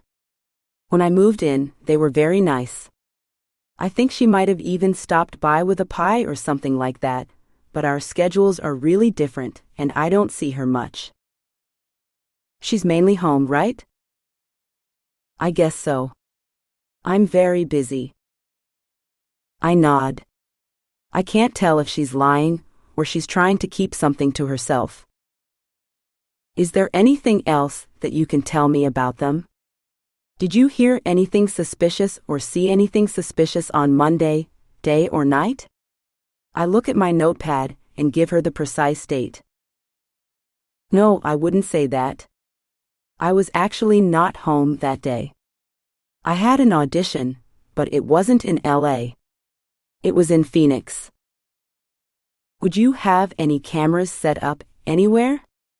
I ask. She shakes her head. I thank her for her time and get up to leave, but she stops me when I get to the door. You know that she thought that Robert was cheating on her, right? She says. This statement stops me dead in my tracks. How do you know that?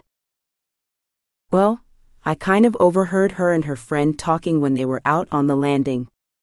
Her friend was kind of this big chubby girl, long hair and pasty skin. Ellen. I nod. I don't know her name, she says with a shrug, but I heard them talking about it. They were pretty loud. She was upset. When was this? I don't know, like a week ago or something. I was just coming in, bringing some groceries from Trader Joe's, and I think the friend was smoking, and that's why they were outside, but they were pretty loud. She was really upset. What did they say exactly? Just that she suspected something and put something on his car. She wanted her friend to follow him with her. To follow Robert? I ask. Yeah. Okay, so there's some corroboration, I say to myself. Was she going to confront him about this? It didn't sound like it. I mean, maybe, if she caught him, but it didn't really sound like she would, and I saw them afterward, like getting in the car together, going somewhere, and everything was very cordial. Cordial? I ask. Yeah, you know, friendly but not like perfect though. People get into cars all sorts of ways. I nod my head and thank her for her time. After giving her my card, I walk out 100% certain that Ellen was telling me the truth. Now the question is when I'm going to confront Robert with it. I look at the time and realize that I'm running late for my postponed appointment with her OBGYN. I'll interview the rest of the neighbors later. I arrive at the office right on time, and the woman at the front desk ushers me to some back room, where a woman with a small stature and chopsticks in her hair the way that I used to wear mine back in the 90s gives me a nod. She has perfect skin, a perfect figure, and her white coat is tailored to her body just so. She introduces herself as Dr. Rothfuss, and I catch her up on what I know so far. Oh wow. I can't believe that she's missing. 2 days? Yes, I say. She had an appointment to see you the day of her disappearance. I just wanted to confirm that, and whether or not she ever showed up. As you know, I can't share her medical records without her consent. Yes, of course, I say, but can you at least confirm whether she had the appointment to see you? Her friend insists that she did, and she's not sure if she ever went. Dr. Rothfuss hesitates.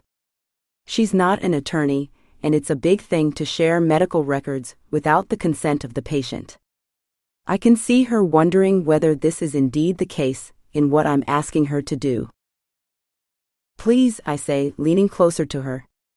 She took about 7 or so pregnancy tests, and she found out that she was pregnant. Each one confirmed it. She had the appointment to get a blood test at your office, and I guess to see you. I just need to know whether this happened or not the results of anything. Dr. Rothfuss nods her head, pulls out her iPad and scrolls through her records. She licks her lips as she goes through and searches for Karen's name, and holds her chin up slightly in the air as she searches. Yes, "It looks like she did make an appointment at 11 o'clock, but she did not show up," she says. "I can't tell you anything else without a court order." "I understand," I say. "Thank you so much." "What do you think happened?" Dr. Rothfuss asks. "Do you think she just left?" "It's hard to tell," I say. "Did you know her personally?" "She came in here too." Dr. Rothfuss hesitates. "I know that this is a delicate issue and that it's difficult for her to skirt that line, but I also get the sense that she wants to tell me something." "Well, we met in a yoga class," she says. "It was that same one that Ellen attended.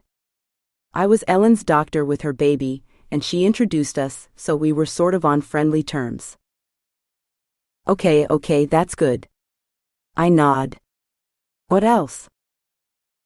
"Well, she talked to me personally, not as a doctor, but about how much she wanted to have children and her husband didn't, but they were trying, reluctantly." "What do you mean?"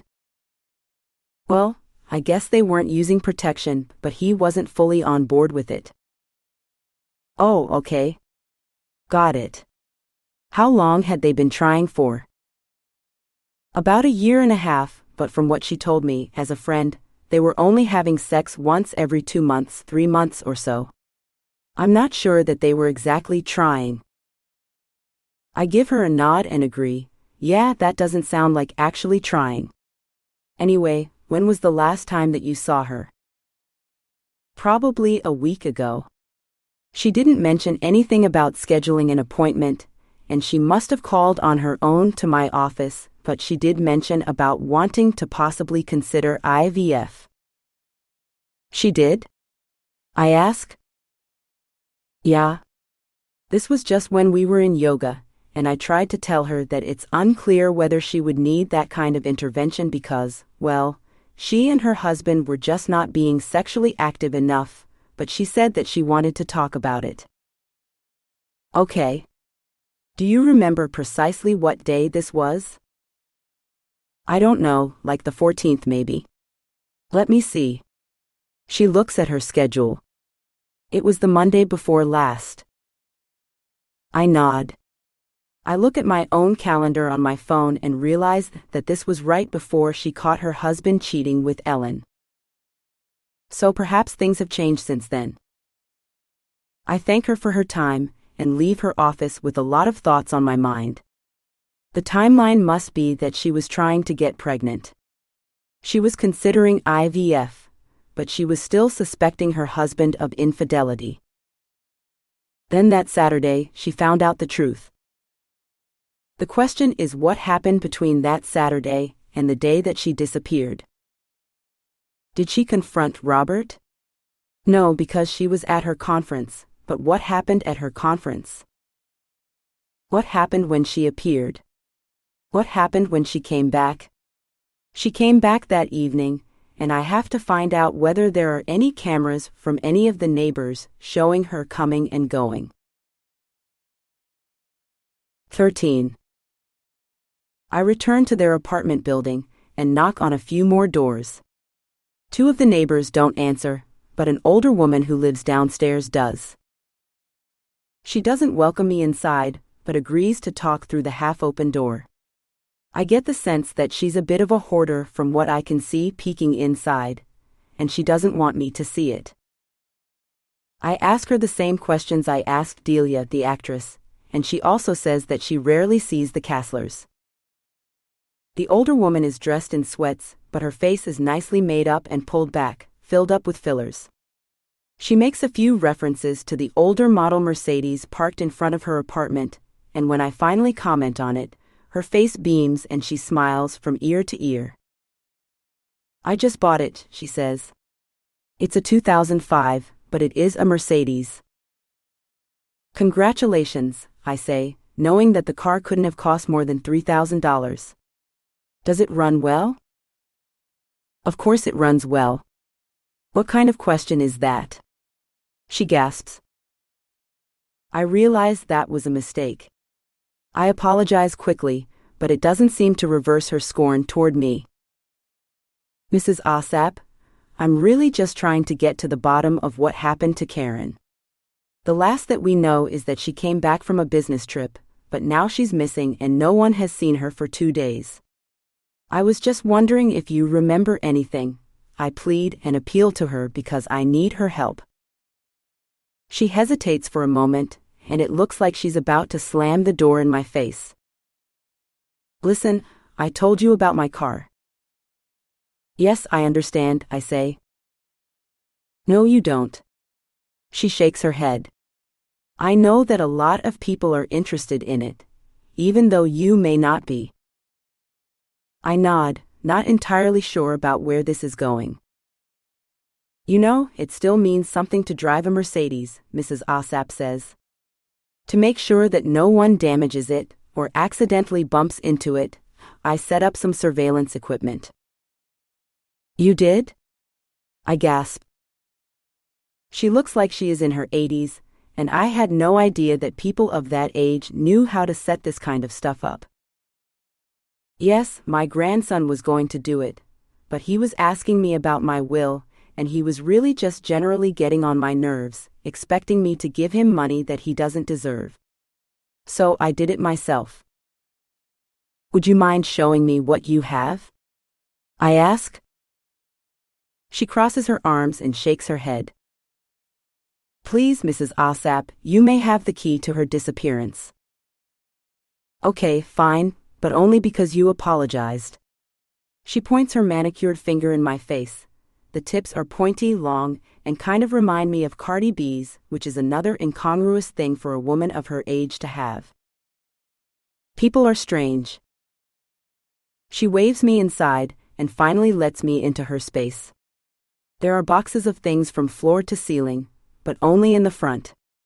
When I walk past the narrow hallway in between the boxes, it opens up to a rather spacious, minimalist-style living room.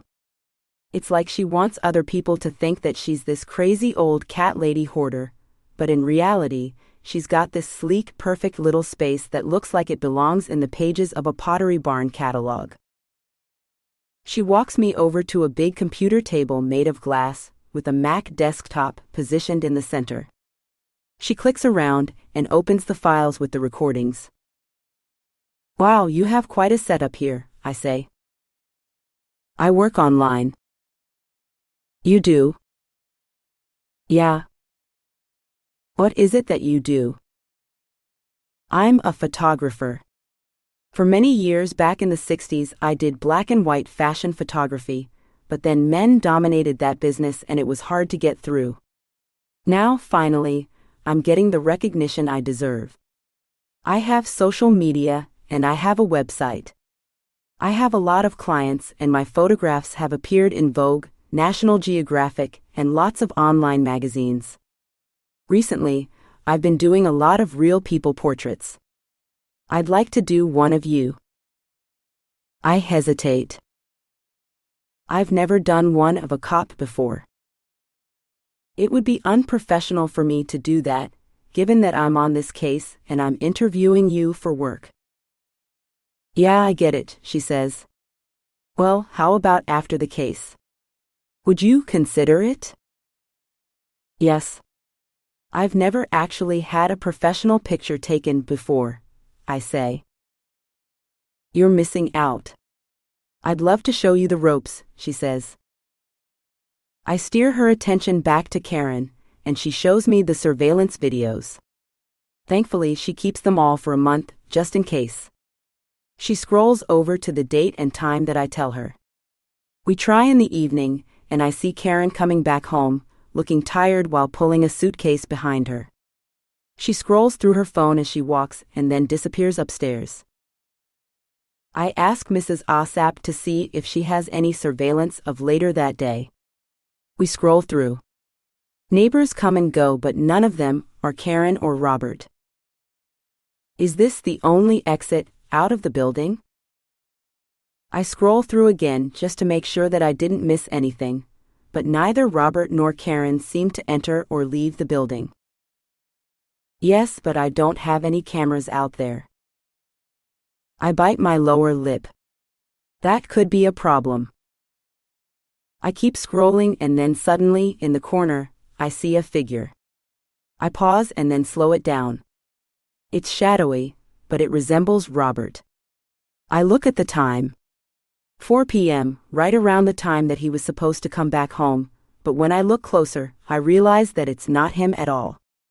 This guy has long hair and for a moment, he comes into full visibility. He doesn't look anything like him. "What are you looking for exactly?" she asks, sitting back in the executive chair. "You think that he killed his wife and dragged her body out the front in daylight?" "I don't know. Maybe. What do you think could have happened?" "I didn't hear any sounds, so if he did kill her, he must have done something quiet." "Did you check his apartment?" "No. Not yet." "Why?" "Probable cause." "I don't have any." "What do you mean?" she asks. "I need to get a warrant, or he needs to let me do it, but so far, at least when I was there, I didn't see anything too glaring that would draw my attention that would allow a judge to give me a warrant." "Well, sorry that I couldn't be more helpful," she says. Before leaving, I ask her to send me these recordings to my email address just so they don't get erased. I want to go through them again and see if maybe there was anything that I could have missed. Maybe the forensics team would spot a detail that I overlooked. She agrees and then makes me promise that she can take my picture for her portrait gallery. She starts to show me some of her work, but I glance at the time and say that I can't stay. "Okay. Well, I'll be in touch," she says, holding up my card in between her fingers. "Don't think that you'll get away so quickly." "I don't even know why you want to take my picture," I say. "I'm not exactly model material." "Oh, that's what you think, huh? That's not what photographers want. Photographers want a face with character, someone who expresses their discontent with life, and you can clearly see it." "Is that what I express?" I ask, furrowing my brow, not sure if I should take it as a compliment or an insult. "You got something to say. Let's put it that way," she says. "What?" "I don't know yet. I haven't taken your picture." I walk back out to the parking lot with the weight of the world on my shoulders, and then, just as I'm considering whether or not to call Robert in for somewhat of an informal conversation at the precinct, I see him. He parks the car in the back lot and walks up the stairs, carrying about 10 bags of groceries, 5 in each hand. He's not making another trip if it breaks his back.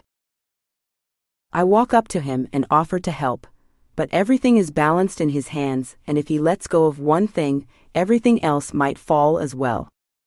So instead, he just asks me to grab the keys out of his jacket pocket and open the door.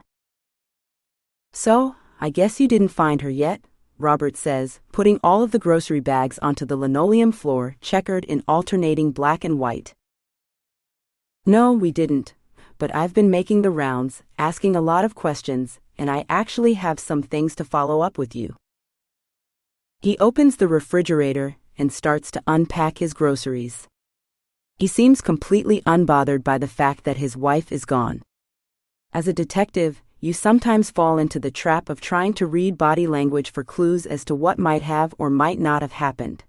But time and time again, various professionals and psychologists have concluded that body language experts and body language science in general is nothing but fake science. The thing is that there is no one way that people react to situations. We all know this, but we still expect people to have certain reactions to certain news. The people who study this sort of thing conclude that body language is impossible to read, mainly because it is so culturally specific. Certain cultures encourage expression of emotions. Others don't. Furthermore, people grow up in different families. In some families, emotions are freely talked about, and in others they are repressed and tucked away, never to be spoken about. That's what makes it such a difficult thing to do, and therefore, it is not a scientific body of influence at all, but but rather filled with people just making statements for the sake of making statements. I stand in Robert's kitchen, and he continues to ignore me. After a few minutes, I start to feel physically uncomfortable. I'm waiting for him to say something in response to my presence, but he doesn't. He just focuses himself on this mindless task of putting away groceries, and that's it. "Tell me about your girlfriend," I say to snap him to attention, and his spine immediately becomes rigid. I watch the back of his neck and see little hairs stand up on end. There, I got his attention, I say silently to myself. "What girlfriend?" he asks after relaxing his face. He doesn't look perplexed or upset, but rather indignant. "You know, the one who Karen caught you with in her house in Reseda." His face turns white. He swallows hard, then clears his throat, avoiding eye contact with me the whole time. "Why are you here?" "I'm looking for your wife." "Yeah? Well, she's not in this apartment, is she?" "I need answers to these questions, Mr. Kassler." "I told you to call me Robert," he snaps. "Okay, Robert. I need answers." "I didn't do anything," he mumbles. "What happened in Reseda?" "Nothing. That was just nothing. That was just a friend." "You were swimming naked with her in her pool when your wife came in." "That was a setup." "How was that exactly?" I ask. "She wasn't supposed to be there. It was a one-time thing." I realize that he's going in circles, and now I suddenly wish that he were at the precinct being recorded saying all of these things. The problem is that I'm not sure if I could get him to admit any of this in that formal environment. The whole thing is that I have the element of surprise. He hesitates, shifts his weight from one foot to another, but I wait. I can feel that the silence is now uncomfortable for him, and that's good. That's exactly what I want. "Listen. I have no idea what this has to do with anything. Did you have an affair or not?" "Yes, so what? It was a one-time thing. She caught me doing it." "Whatever. Do you know how many guys in my department have slept with their teaching assistants? You don't even know what it's like to be married to Karen. She's anal about everything. She is completely obsessive." "What about the baby?" "What about the baby?" "What baby?" he slips. He first asked what about the baby, and then followed up with what baby. That pregnancy was supposed to be a surprise, but clearly it's not. "You knew about the pregnancy?" "No, of course not." "She took 7 pregnancy tests, and she didn't tell you once? You guys were trying to have a baby." "We were not." "Were you using protection?" "She told me she was on the pill." I walk over to the bathroom. "Where are you going?" he asks while following behind me. I open the medicine cabinet, and he looks inside. "What?" Most women either carry their pill boxes with them, or leave them here in the medicine cabinet. "What does she do?" I ask him. "I don't know. I'm never here. I work all the time." "Well, according to her friend, you two were trying to have a baby. In fact, she'd even discussed IVF, in vitro fertilization." "What? No. No. There's no way. That causes you to have like twins and triplets. We can't afford that." "So, that was the problem in your marriage? Finances?"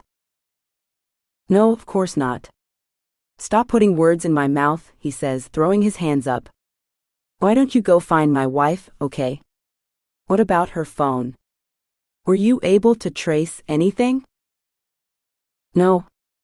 Her phone doesn't ping anywhere," I say, remembering what the crime scene tech team told me a few hours ago. No evidence. They traced the number, and they couldn't find it anywhere. What does that mean? He asks. It must be off, but you probably know that already.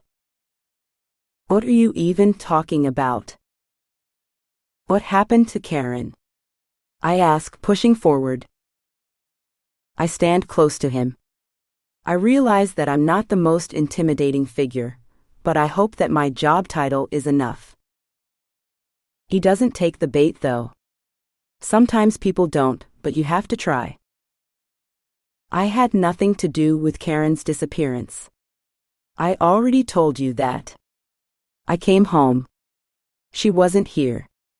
What more do you want me to say? Okay, Mr. Kassler. I'll be interviewing some more people, and I'll be in touch. Meanwhile, I got some video footage from your neighbors, so I'll be going over that as well. His face drops. It's like all the blood in his face rushes away from him, and he turns an unusual color of blue-green.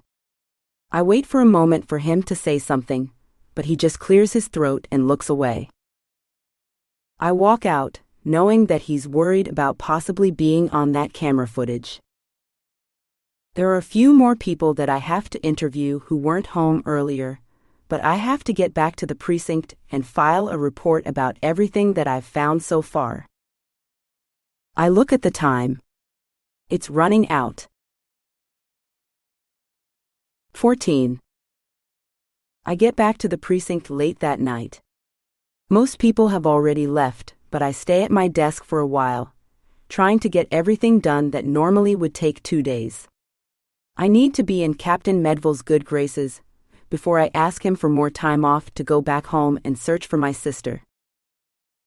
Every day feels a little bit like a twilight zone. I split my time between LA and the small mountain town where I grew up, only there's nothing bucolic or wonderful about it this time. I'm not a visitor. I'm not trying to get away from the traffic or the hustle and bustle of the Southern California valley below. This time I go there to search for ghosts. When I get home, I decide to take a bath. I haven't taken one in years, but something about it calls to me. I light some candles, a birthday present from Sydney from only a month ago, but it feels like it was years. In addition to the candles, Sydney had presented me with a bamboo table big enough to fit a phone and an iPad to go over the bathtub, one of those things people always have in movies at fancy hotels where you get into a large soaking tub and forget all of your problems. My apartment is a light year away from that life, but when I put the shelf over the tub, throw in some bath bombs, lower the lights, grab my iPad, and open a book I have been reading for close to 2 weeks, the world falls away. For a good half an hour, I find myself somewhere in another world, worried about a duke and his bride with a disapproving father who refuses to let them marry. I like stories like these, set in lands far away and other worlds where murders don't happen, where DNA doesn't exist, and where people have problems that are very dissimilar from my own. I let my body relax, and I lay my head against a towel, folded up into a makeshift pillow. I let my eyes slowly close and my mind drift away. I don't know how much time has passed when I wake up, but I get somewhat of a rude awakening when my nose drops below the level of the water, and I breathe in and choke. I splash some water on my face, and then lather up some shampoo and wash my hair. Bubbles fill up the tub, mixing with the old ones from the bath bomb. I rinse it out, trying to get the last bit of the shampoo without much success when my phone rings. It's Captain Talarico from Big Bear Sheriff Station. Any news? I ask, knowing fully well that he wouldn't be calling me otherwise. It's after midnight, and I wonder if he's on his way home, tucked into bed, or still at the office. The search found nothing out of the ordinary, he says. My mom had already messaged that to me, but I wasn't fully convinced until I heard it from him. Nothing at all. Not even like a shirt or... Nothing, he says. Volunteers have turned in a few things, but none of them belonged to her according to your mother, and nothing out of the ordinary was found. This could be good news or bad news, I say. Yes? What about Natalie? Bad news. No one has seen her in 24 hours. Due to the circumstances under which she has gone missing, and the fact that they match your sisters, we are getting the FBI involved. Tomorrow morning, they'll be here. So she's gone too? Yeah, conducting a search tomorrow around her house as well, same time as your sisters. You'll be here, right? Noon? Yeah. I'll be there. Okay. See you then. He hangs up before I can say goodbye. I stare at my phone. I tuck my legs up to my chest and wrap my arms around them, trying to make the tepid water last a little longer. Natalie's missing, and so is Violet. Now that the FBI's involved, I can't help but wonder which one of the girls is going to get more attention. Natalie is from a prominent family, lives in a big house with married parents and 2 brothers who are probably all stricken with grief. And then there's my mom in her little 70s bungalow in her old car, and her inability to even appear on camera to showcase her grief publicly in order to get people to care about her daughter. Sometimes I hate the way the world works. Sometimes I hate that certain people, just by the virtue of who they are, get more attention, but the problem is that there's a competition for resources on achieving attention. I'm going to focus on the positive. Since Natalie is missing now, there's more of a reason to search for both of them. There will be more media attention, and perhaps more answers. I climb out of the bath and pull out the plug, wrapping myself in a towel and feeling colder than I ever did before I got in. I see that I have a missed call from Luke, and I'm tempted to call him back, but I don't know him well, and the person that I'm going to be on the phone with him right now is not going to be pleasant, sweet, or someone he'd want to take on a second date. I climb into bed and try to get a few hours of shut-eye before embarking on another long day and seeking answers to questions that may not have any. I get to the office a little bit after 6 a.m. and fuel myself with a donut and coffee. The sugar speeds up my heartbeat and gives me a fake jolt of energy that I know is going to wear off in a few hours and make my stomach growl, but when I see it, I can't resist. When I get to my desk, I see that the lights in Captain Medville's office are already on. He likes to get here early, and usually leaves a little bit early to get home and spend some time with his wife. I walk by and say hello. He immediately asks me for details on the Kassler case. I have submitted a report, but I go over the details verbally. It's faster this way. He nods while listening and asks what the plan of action will be. I want to invite him in.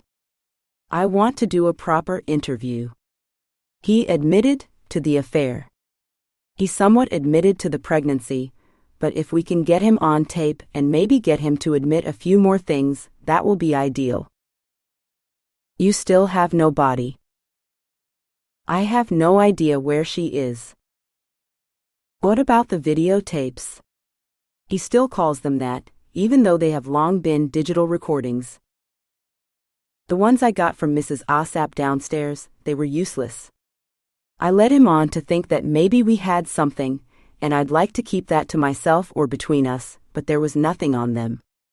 There was a guy that looked like him, but then there was a close-up.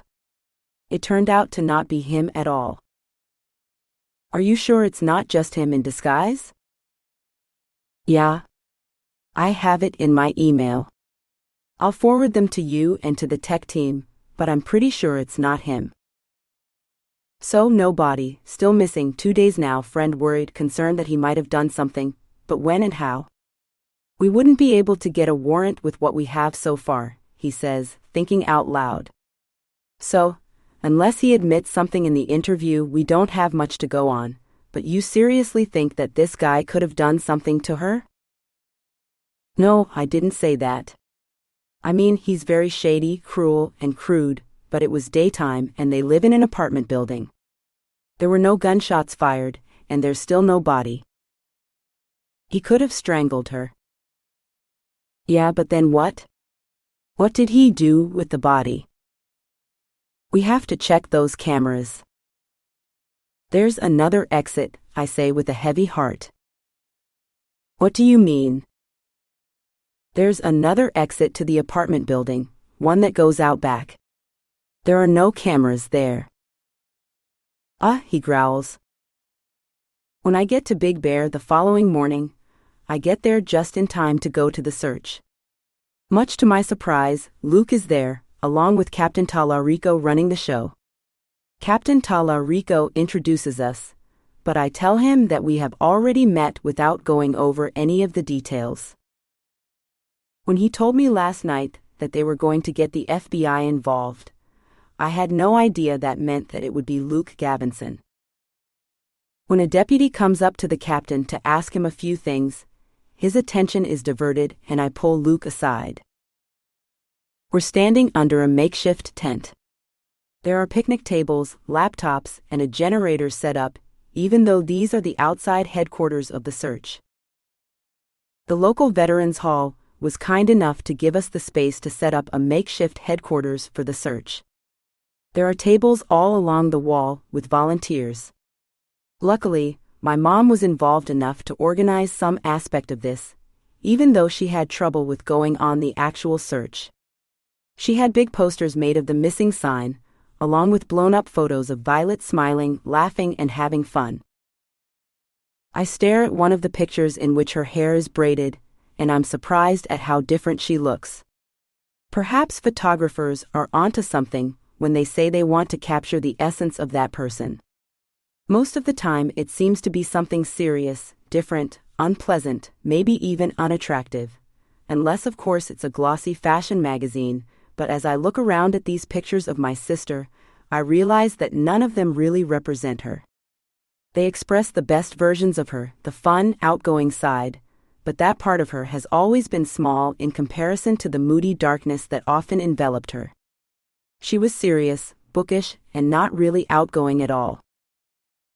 When I glance at the poster of the other missing girl, her friend Natalie Ditchill, I realize that the story has to be about their similarities. Nobody wants to look for an introvert. Nobody wants to look for somebody who even has a hint of darkness to them. They become a villain, especially in the superficial, surface-only society, media-saturated culture in which we live. What are you doing here? I ask Luke, after a deputy walks past us talking frantically on the phone to one of his children. I was assigned here, but it's good to see that you're so glad to see me, he jokes, but only partly. His dark hair falls slightly onto his face, on his high cheekbones, and on his strong jaw. It makes me want to kiss him right here, right now, even though it would be the most unprofessional thing that I could do. You look nice in that suit, he says, pointing to my pencil skirt and blouse. I smile while my new bra digs deep into my back, making me extremely uncomfortable. I thought you'd be a little bit less dressed up, he adds, pausing for a moment. Well, I'm trying to look professional, even though this is in your jurisdiction. Maybe I'll get another reporter to do a story. Who knows? Well, you look nice, even though I know you hate it. Thank you, I say and wait for him to answer my question. I just got a call this morning to come down here. Had to take an early flight. Thought I'd surprise you. I nod, moving my jaw from one side to another. Listen, I didn't ask to be assigned to this case if that's what you're asking. No, I'm not. It's just a coincidence. Things weren't going that great up north anyway. I'm tempted to ask what happened, but I have too many cases and too many other people's problems going through me right now. Captain Talarico waves us over from across the hall, and I quickly glance over at Luke to make sure that we are maintaining the proper distance from one another. No one here can know that we're together. It's completely unprofessional, even though I'm not officially assigned to the case. It would be a problem since I am one of the victim's sister, but I'm glad he's here and I'm glad I have a friend to talk to. The search is starting, and I meet my mom out in front of the search headquarters. She's dressed in jeans and a hoodie and looks tired, but a little less bewildered than before. "How was everything yesterday?" I ask, introducing Luke as Agent Galvinson. "We're here to help you, Mrs. Carr," Luke says. My mom looks up and down at his suit, his silk tie, and the pressed white collar. She looks completely unimpressed.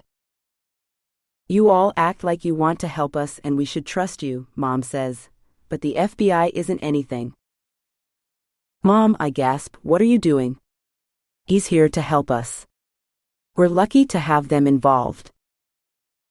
"Lucky?" Mom narrows her eyes. "No, I'm not lucky, Kaitlyn. I'm anything but that. My daughter is missing, and you're here acting like it's supposed to be some big deal that the FBI is involved." I clench my jaw and pull her aside, apologizing silently to Luke, who just waves his hands like it's nothing and walks away to give us space. "I want them to find my daughter," Mom snaps. She pulls out a cigarette and takes a drag. The crisp cold air makes the smoke dance in front of her, but the bright sunshine also sheds light onto the thin, spindly wrinkles around her mouth that years of sucking on cigarettes have formed. Her skin is almost yellow and devoid of any rouge or color. She has had better days, and I know it as much as she does. "Listen, whatever your thoughts are about the FBI, keep them to yourself. They're here to help, okay? There's another girl missing, and the two cases might be connected." "What do I care about that?" she asks, taking another puff and blowing the smoke in my face. "What do you mean?" Her friend, Natalie, who lied about where she was that night, or at least covered up for her boyfriend? What do I care where she is, Kaitlyn? Why do you? All that matters is Violet, and now that that other skank is involved, that girl who comes from that nice family, with that big house across the way, no one's going to look for Violet as much as they'll look for her. "They will if you don't alienate them," I say, gritting through my teeth. "They will if you clean up, you look nice, you plead for people's help, and you're grateful for people who come to help you, who really don't have to be here." "Oh please. Mom, she's a missing person. She's 13, and there's some evidence that she might have just run away." "Okay. Police, they like to believe those stories about teenage girls because that clears cases off their desks. That's better than looking for some phantom, a ghost, which is what she is now. So please, don't make this more difficult than it has to be. Okay? I want Violet found. You want her found. The police, the FBI, everybody wants her found. Let's all work together." Mom turns her face away from me, but I can tell that I'm getting through. I walk away from her, and suddenly I feel like a teenager again, annoyed and pissed off with a desire to hit something really hard. There's this angst building within me. I hate everything that she stands for, how she treats me and Violet, and yet doesn't seem to rise to the standard of me cutting her off. The problem is that my mom is just desperate and sad enough to keep me stringing along every time I talk to her. It was the same way when I was in college, when I moved to New York, and she would call me about every little problem and keep me on the phone without letting me hang up. Anyone else probably would have or should have, but I was 18 years old and I couldn't force myself to push her away. I still needed her as a mother. Now I need her again. Violet is still a kid, and as long as she's under 18, I have to keep things cordial with my mom. 15. The search starts, and I purposely separate myself from my mom and participate in another small pod of people. There are deputies that make assignments, giving us the usual warnings about not touching anything and taking pictures of anything unusual or suspicious. Mom goes with a group of 3 elderly ladies, and I join the one with 20-somethings of which I quickly discover are teachers at their school. "I just can't believe that your sister's missing," Sarah Applegate says, grabbing my hand. She is a peppy, outgoing woman with thick curls and a generous amount of lip gloss and mascara. She teaches math, and though she's never had Violet, she has seen her around and felt like it was her duty to join the search. "You're a detective, right?" Eliza Deal asks, getting on the other side of me, as we're looking at the quadrants that we have been assigned to. Nothing has been laid out or mocked up. They're just estimates of space around you, where you have to focus your gaze in order to make sure that no one misses a thing. "Yeah. I'm her older sister," I say, giving both of them my card. "So what do they think happened? What do you think happened?" "I'm not officially on the case since this isn't my jurisdiction, but we have no idea." "Have you heard anything? Have you seen anything?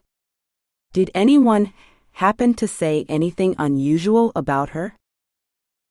It's not ideal to talk to them under these circumstances, because during a search, you have to really focus on the ground in front of you, but it's also in these kind of circumstances when people tend to open up, and I don't want to shut down any possible information either. I tell them the last time that she was seen, and the circumstances under which she disappeared. They both tilt their heads sympathetically. Eliza was her homeroom teacher a few times, a rotating position where different teachers come in early morning, take roll and organize kids, and have them sit in the same classroom for about half an hour before classes officially start. "She always sat somewhere in the middle," Eliza says. "A few times I subbed for her homeroom teacher. She always listened to her AirPods, and it seemed like she was trying to catch up on homework that she hadn't gotten to." "She was a good student, right?" I ask. "Yes, by all accounts. A's and B's mostly, but recently she'd started to slip up." "Oh, what do you mean?" I ask, stopping in my tracks. Now I definitely won't be able to pay attention to the search, but I want to know more about this. "A friend of mine teaches English, Miss Dolores. She was mentioning how the last quarter she'd stopped turning in assignments, was always distracting kids in class and just not doing what she was supposed to. It was unusual because she'd had her the year before, and she wasn't like that at all." "Oh wow. Okay. I'll have to talk to her," I say. "Miss Dolores, you said?" "Yes, Catherine Dolores. English." I write down her name in my notebook and show them, to check the spelling. I had always assumed that what Violet told me about her classes and what even Mom told me about her schoolwork was true, but suddenly I'm starting to have doubts. If someone had interviewed my mom when I was in middle school, she would have also told them that I was mostly an A/B student, but in reality, I was forging transcripts and lying about my grades. We continue with the rest of our search, grid by grid. I ask them a few more questions, but that seems to be the extent of what they know since they have only peripheral knowledge of her work. Now, however, I'm more certain than ever that I have to conduct more thorough interviews with her teachers and guidance counselors, along with getting her school records to see what exactly was going on with her. When I get back to the search headquarters, I find Luke stuffing his face with a donut.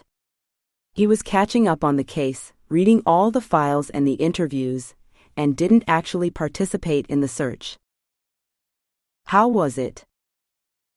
"I didn't find anything. I guess we'll see if anyone else did. Do you want to grab something to eat?" I ask. "Yes. More than anything." He smiles. "I've already had 2 of these, and I'm afraid the third one is going to put me in hyperglycemia shock." 16. I take Luke to Social 21, which is kind of a hipster restaurant bar on the main town boulevard. There are heat lamps set up outside, and a bunch of cool 20-somethings who know just the right cocktail to order are parked under heat lamps and around the outside fire pits. Wow, this is unusual. I had no idea you had such a cool place here, he says. Yeah, this one caters to the LA audience and the food is quite exceptional. The hostess takes us to a table for two in the back, underneath a flat big heat lamp that isn't really even that necessary since it's almost 70 degrees outside. Listen, I want to apologize, he says after we order a round of cocktails. It's not something we're supposed to do while we're on the clock, but I'm not officially working and he decides to go for it anyway. What are you talking about? I ask. About showing up here without warning you. I didn't request this job specifically, but I had a choice from a few, and this one would bring me to you and would be the best for my career. So that's what I decided to do. I just hope that you can find her, I say, suddenly choking back tears. Listen, I'm going to do everything I can. I'm meeting with the Hill family in a couple of hours. Is there anything else that you can tell me that I should know? We order our food. I eat tacos and fried avocados, which is a specialty and one of my favorites. My elderberry cocktail infused with lime arrives, and we make a tentative toast to finding my sister. He makes me believe that I'll be able to find her, and even though a part of me knows that it may not be true, I go with it anyway. Sometimes hope is all you have, but it's the most important thing. We try to talk about something else, a different case, music, a movie we might have both seen, but none of the conversations stick. That's the thing about being workaholics and being obsessed with our jobs. It's the only thing that we think about. It's the only thing that makes everything worth it, but it also makes you a bad date. Why would you say that? Luke asks, leaning back in his chair when I share my epiphany. Don't you feel like that? Don't you feel like all you ever talk about is police work? Like, maybe there's something else going on in the world. There's something else going on in the world besides solving murder cases and missing persons cases? Wait, like what exactly? He laughs and I laugh along with him. No, seriously though. I get it. That's probably why I haven't had a relationship last more than a year. What was she like? I ask.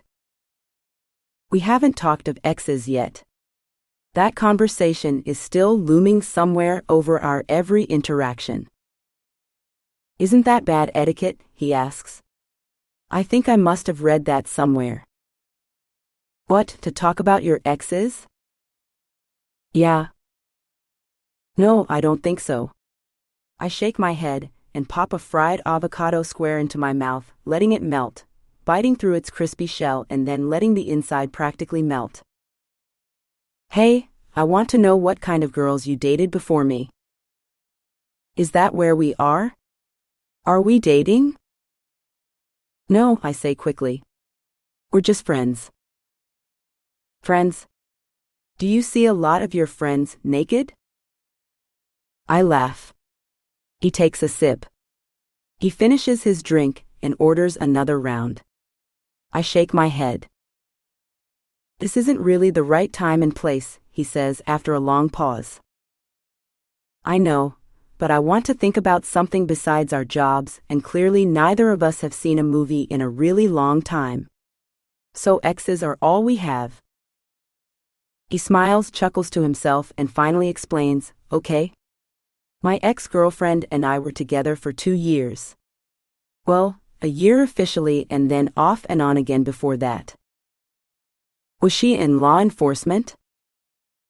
No, that was kind of the problem. At first the hours were okay. She stayed busy with her work. She worked in PR, but after a while she just couldn't handle it. We'd have a date or plans to meet with her friends to go out, and I'd be on call and I'd have to cancel. It gets tiring after a while. Not everyone can put up with that sort of thing. Did you ever think about getting married? She wanted to. That was kind of another problem. She said that it wouldn't be a problem if we got married and we had kids, but I have a crazy job and I want to be there for my kids. I'm not going to be one of those dads that's just working all the time, who's only there for pictures and some important holidays. No, I want to be there from the beginning, even change diapers. Well, how's that going to work with your job? I ask. Not sure yet. Not sure how long I'm going to be working. Really? What do you mean? I ask, shaking my head. You have your whole career ahead of you. It's probably not good to talk about it. It's fine. I'm not going to say anything if that's what you're worried about. Just haven't been feeling it for a while. Just a lot of darkness and paperwork. I think life should be about something more than that. Darkness and paperwork. I laugh. I don't think our career choices have ever been summed up more accurately than that. Well, I've had a lot of time to think about what it is that I don't like about my job. So what about transferring? Maybe it's the office. Maybe it's your location. Your boss. He shakes his head and admits, I've worked in a few places. It's just I'm not cut out for this. Guys who do this kind of work, they're really into playing cops and robbers. They like catching bad guys. They like to be that version of themselves. Me, not so much. I kind of fell into this, and have been doing it for a few too many years, and now I'm just trying to figure out what else I can do before I make it official. So what about my sister's case? I ask. I'm going to work it as hard as I can. I'm going to find out who did it. Who took her. He corrects himself to not make it sound so much like someone had actually killed her. I swallow hard. I'll work on this case as long as it takes, Kaitlyn, but that's probably going to be it for me. 17. It throws me off a bit when Luke tells me about wanting to quit his job. People tend to change their jobs a lot outside of law enforcement, but within the small insular community, it's all about rising within your rank, upping your pay grade, and getting enough years under your belt in order to get a comfortable retirement. The thought of someone retiring early, I've never heard of that. What do you think you want to do? I ask. I don't know. I don't really have many skills. Outside of this, I'm not sure what I'd be qualified to do, but I have certain dreams. Dreams? I ask. I raise my eyebrow and suddenly my attention is focused. What do you mean by that? I don't know. He shrugs. It's just thoughts. Don't you have dreams? I think about that for a moment. For many years, being a detective was all I ever wanted to do, I say quietly. What about now? I don't know. It's weird when you're living your best life and you deal with death and missing people all day long. You start to wonder, is this all there is? Yeah, that's kind of how I felt, Luke says. Besides, I wasn't lying when I said that we broke up because I didn't want to be an absentee dad. I'm not judging any other men in this profession or women, but for me, what I want is more, everything. I want to be there for my baby. I want to be there for all the nights and all the days and see them grow into a person. I don't want to miss that stuff. I want to go to the playgrounds and the soccer games. Your career is not that important? I ask. It was for many years, but there are other things that I like to do. Like what? Woodworking, music, fighting even. Wow. So like hobbies? I ask, half joking. Yeah, hobbies, I guess. It seems sort of inappropriate to call them that, if that's actually what you want to spend your time doing. I have interests, and I want to have a job that allows for them a lot more than this one does. Well, I don't know if you're looking for a sugar mama, but you know what my pay grade is, and I can't exactly say you opened a nice lifestyle, I say, taking a bite of my fish taco. Who's saying anything about you being my sugar mama? He laughs and leans over, pressing his lips to mine. We kiss for the first time in days. After we finish the meal, I expect us to get back into the car, but instead he just points to the Robin Hood Resort on the corner, and we walk down the picturesque main street with lights wrapped around poles and beautifully landscaped bushes in between various little shops. There's my favorite store that sells homemade fudge and ice cream, so I invite him inside to show him the goodies. The whiff of chocolate and sugar overwhelms the senses as soon as you get inside, and Luke's mouth immediately starts to water as he leans over the glass enclosure to look at the fudge, the chocolate eclairs, the chocolate-covered cherries and almonds, and other goodies in all different shades of chocolate, in all the different shades of brown. I order a 1/4 pound of chocolate-covered cranberries, and he gets cordial cherries that are perfectly round balls, a 4-pack. The woman across the counter asks us if we are also interested in their homemade waffle cones and pistachio ice cream, but we force ourselves to decline. Luke bites into one before we even close the door and step outside. "This is amazing," he says, chewing with his mouth open. I pop a chocolate-covered cranberry into mine, and let the explosion and taste of sweetness, mixed with bitterness and a bit of tartness, overwhelm my senses. Robin Hood Resort has a carving of 2 big bears out front, at least 5 feet tall each, and a small parking lot. It hovers somewhere between a hotel and a motel with doors that go straight outside, but with a few amenities like breakfast and whirlpool spas in the rooms to make it a little bit more upscale. There's no tacky sign advertising the prices or whether or not there's a vacancy, and everything about the small lobby makes it look quaint but cared for. The elderly woman at the front waves to us as we walk by, and he asks for another key because he has forgotten his. "Well, that's not a good sign," I whisper to him while we wait. The woman up front types into the computer and looks up once to ask him to sign the enormous leather-bound book right in front of him and explains, "This is our guest book and we'd love it if you wrote your name, where you're from, and what brought you here." I make a little face at him, knowing full well that he can't exactly write the truth in there. 2 13-year-old girls have recently gone missing in your picturesque little town, and the sheriff's department brought in the FBI to help investigate. I lean over his shoulder and look at his little chicken scrawl, barely making out the phrase in the reason line. A few minutes later, he opens the freshly painted green door to his room, and he wraps his arms around my waist as soon as the door slams shut. The light see-through curtains are still closed, but letting in just enough light to let me see his body, his face, and the way that his eyes twinkle when they look at me. He presses his lips to mine and pulls me tight against him. We're both dressed in professional clothing, constricted and tight without much pull. I reach over his shoulders and pull his suit jacket off, letting it slip off his arms. I run my fingers up and down his toned muscular arms and watch his hands make their way around my neck to tilt my chin up and to kiss me again and again. A few minutes later, he pulls off my skirt and I unbutton his shirt.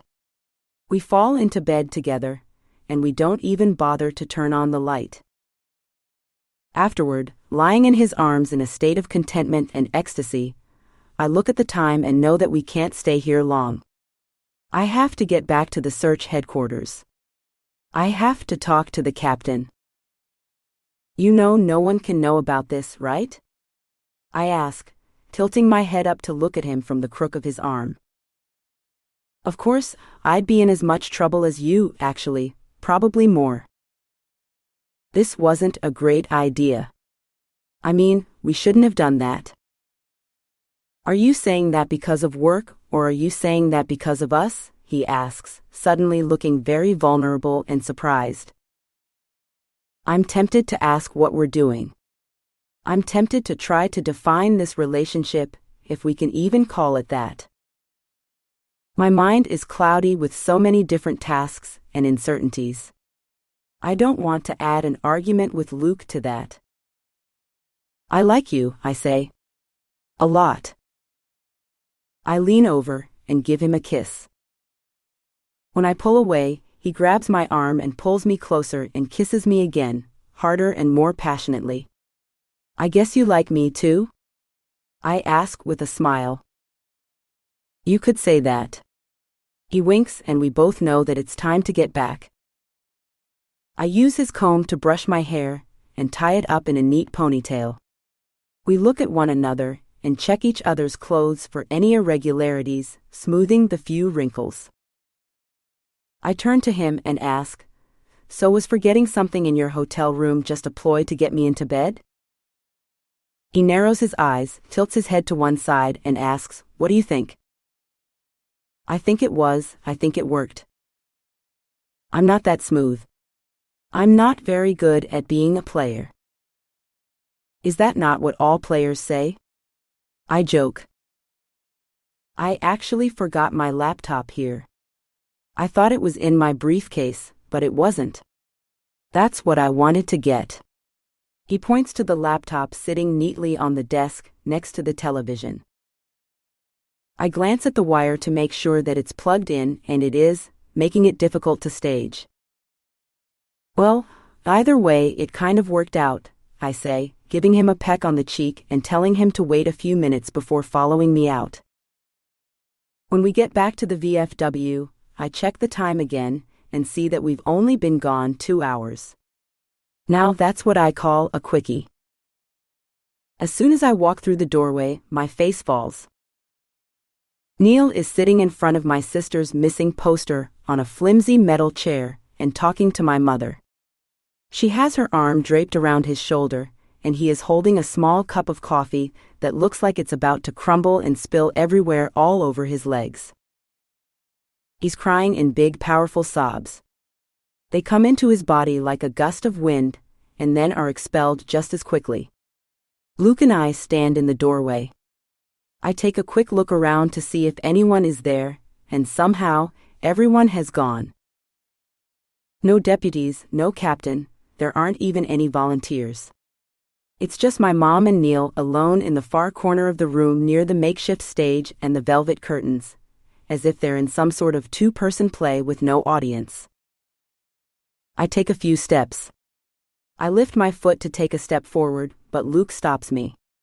It's almost as if he's reading my mind. I glance over at him, and he shakes his head. Why? I mouth.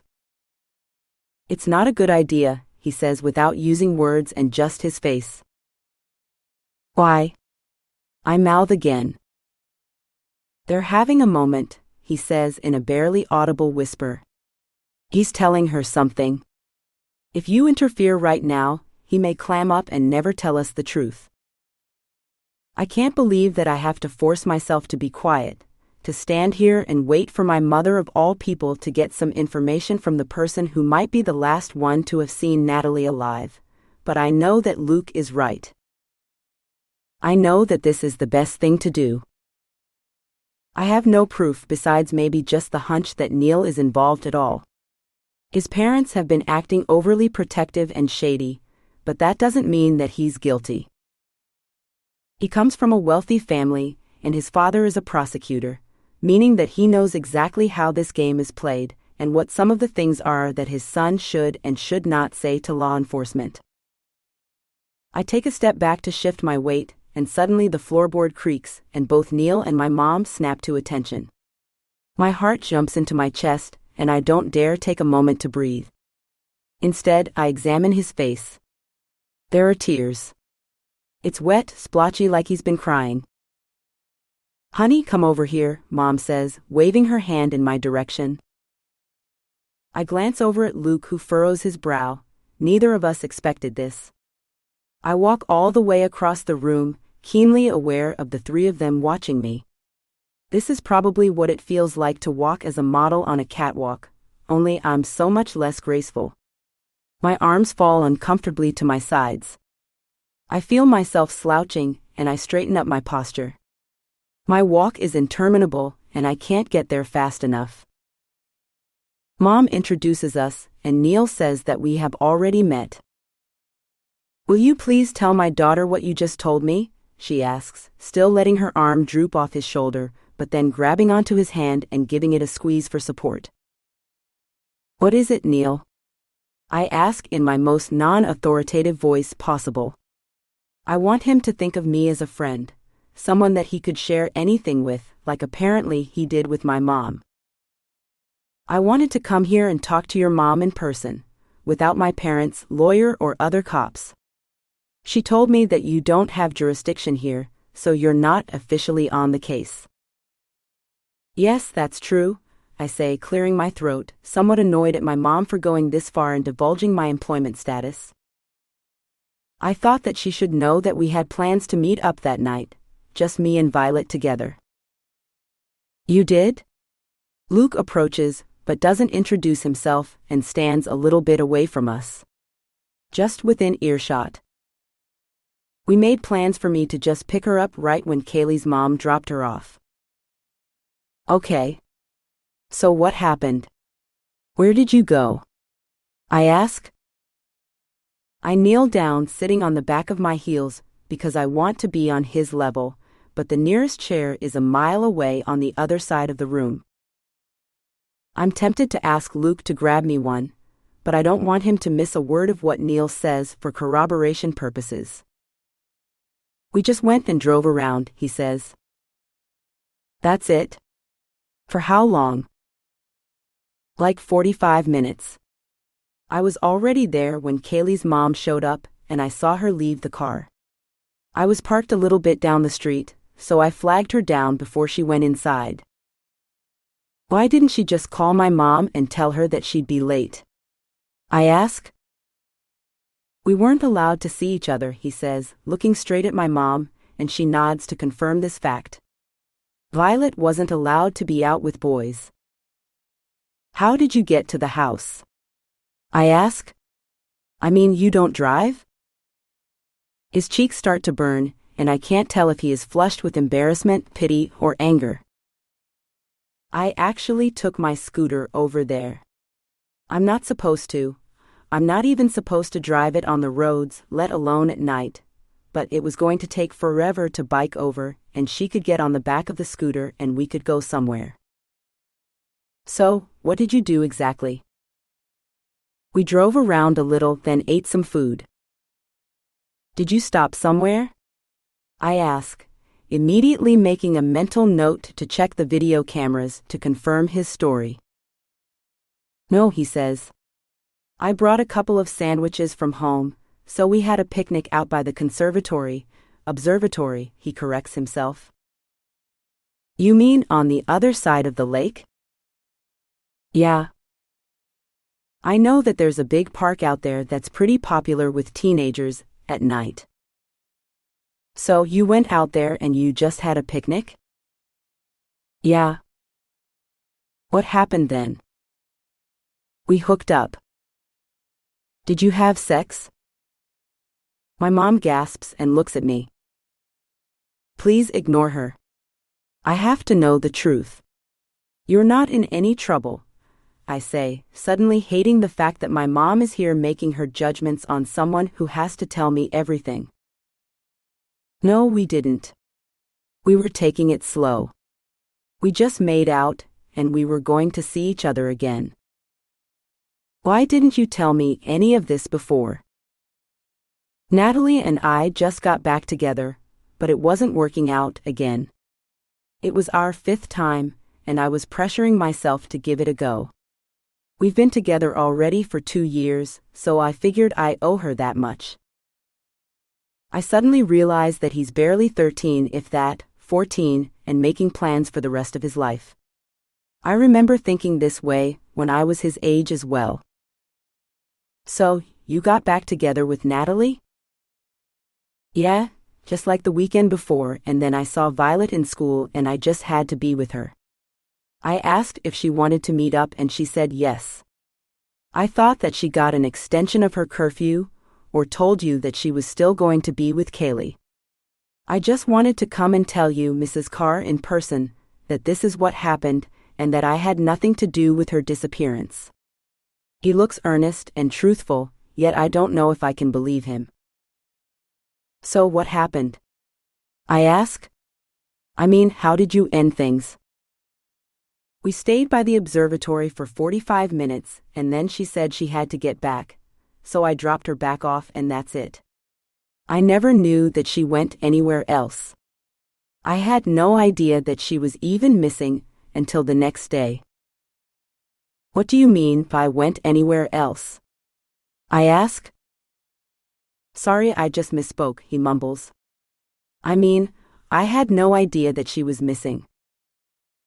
I nod, and suddenly a group of volunteers comes to the door, and I know that our conversation is over. 18. I glance over across the hall and see Captain Tallarico walk in with a thick hoagie in his hand. My face drops. Luke and I exchange a brief glance, and we both know that we're about to catch hell for what happened here with Neil. The captain has a jolly expression on his face, eager to dive into his lunch. He's holding a large, 72-ounce gulp of soda in the other hand, wrapping his big sausage-wide fingers around the top and sucking down on the straw. He waves to us. I watch the way that the lines in his face strain out, and the smile disappears when he sees Neil. What is he doing here? He whispers, walking over to me in what seems to be 2 giant steps. I have to go, Neil says, before my parents notice that I'm not home. Neil, I'm Captain Tallarico, he says, extending his hand. I'm the one in charge of looking for Violet and Natalie. I'd love to have a word with you. No, I can't, Neil says. I really have to get back. I already told Mrs. Carr and the detective here everything that you need to know. The captain is about to ask him again to stay, but Neil just brushes him off and walks out. The door slams and he turns toward us, narrowing his eyes with anger. What the heck was that? He snaps. You interviewed a possible suspect or witness in this room right here, without any recording equipment, without his parents? This was not an interview, I say, throwing my hands up. Not at all. It sounded like an interview. I didn't even know he was here. My mom approaches. Captain. She tries to cut in, but he continues to rant. I wasn't here, I insist. What about you? He snaps at Luke. Where were you? We went and got lunch together, Luke explains in his most professional tone of voice. She caught me up on the case. Oh yeah? I bet. What is that supposed to mean? I snap. Are you trying to say that I did something improper? Yeah. You interviewed Neil Goss without me or any of my deputies present. You have no jurisdiction here, Detective Carr. I don't know how many times I have to remind you of that. No. I came here, and I saw him talking to my mom. He found her, and he wanted to tell her something. That's all that happened. Tell her what? Captain Tallarico finally turns his attention to my mom, who folds her hands across her chest, proudly, and waits for him to actually request an answer. What is it that he told you, ma'am? He sought me out. He knew what I looked like, but we'd never met. He asked to speak just to me, and we sat right there in those 2 chairs. He told me that he and Violet were together that night, after she got dropped off by Kaylee and her mom. They'd made plans earlier in the day at school.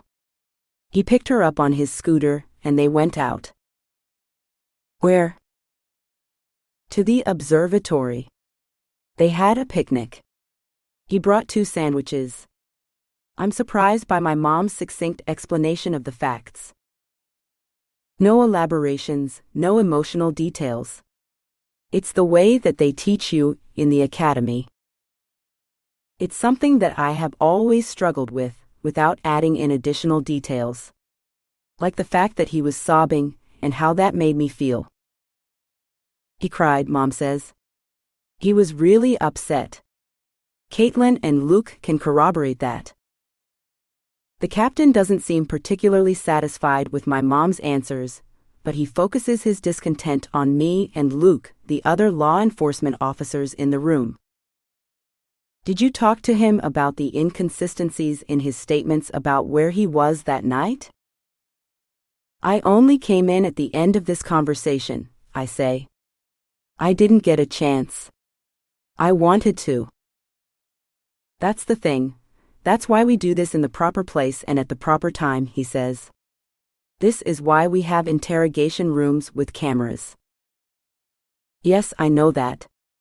I'm aware of the concept, but he was talking to my mom here. He was offering up information that we didn't currently have, and frankly, I don't understand why you're so pissed off about it.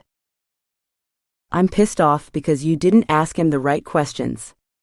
You had this one chance.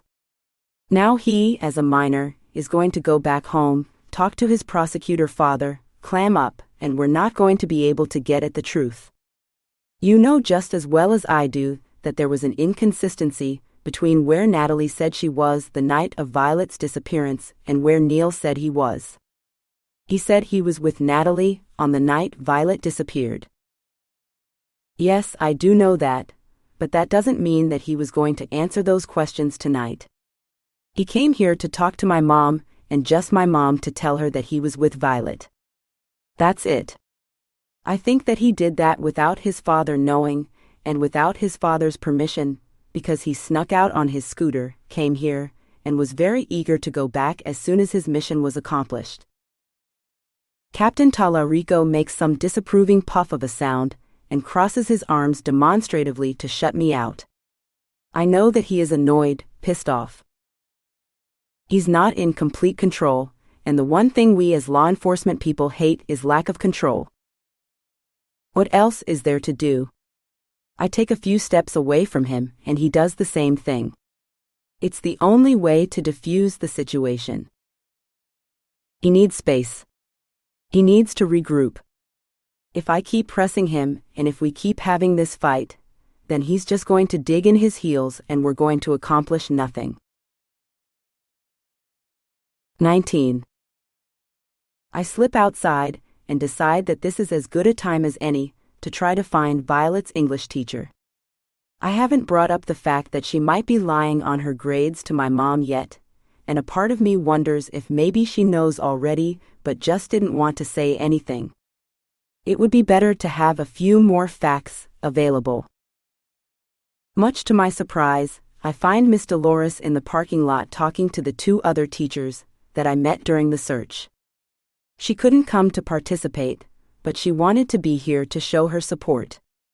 We shake hands and I pull her aside, not wanting anyone to influence her answers. Thanks for taking the time to talk to me, I say, as she wrings her hands nervously in front of me.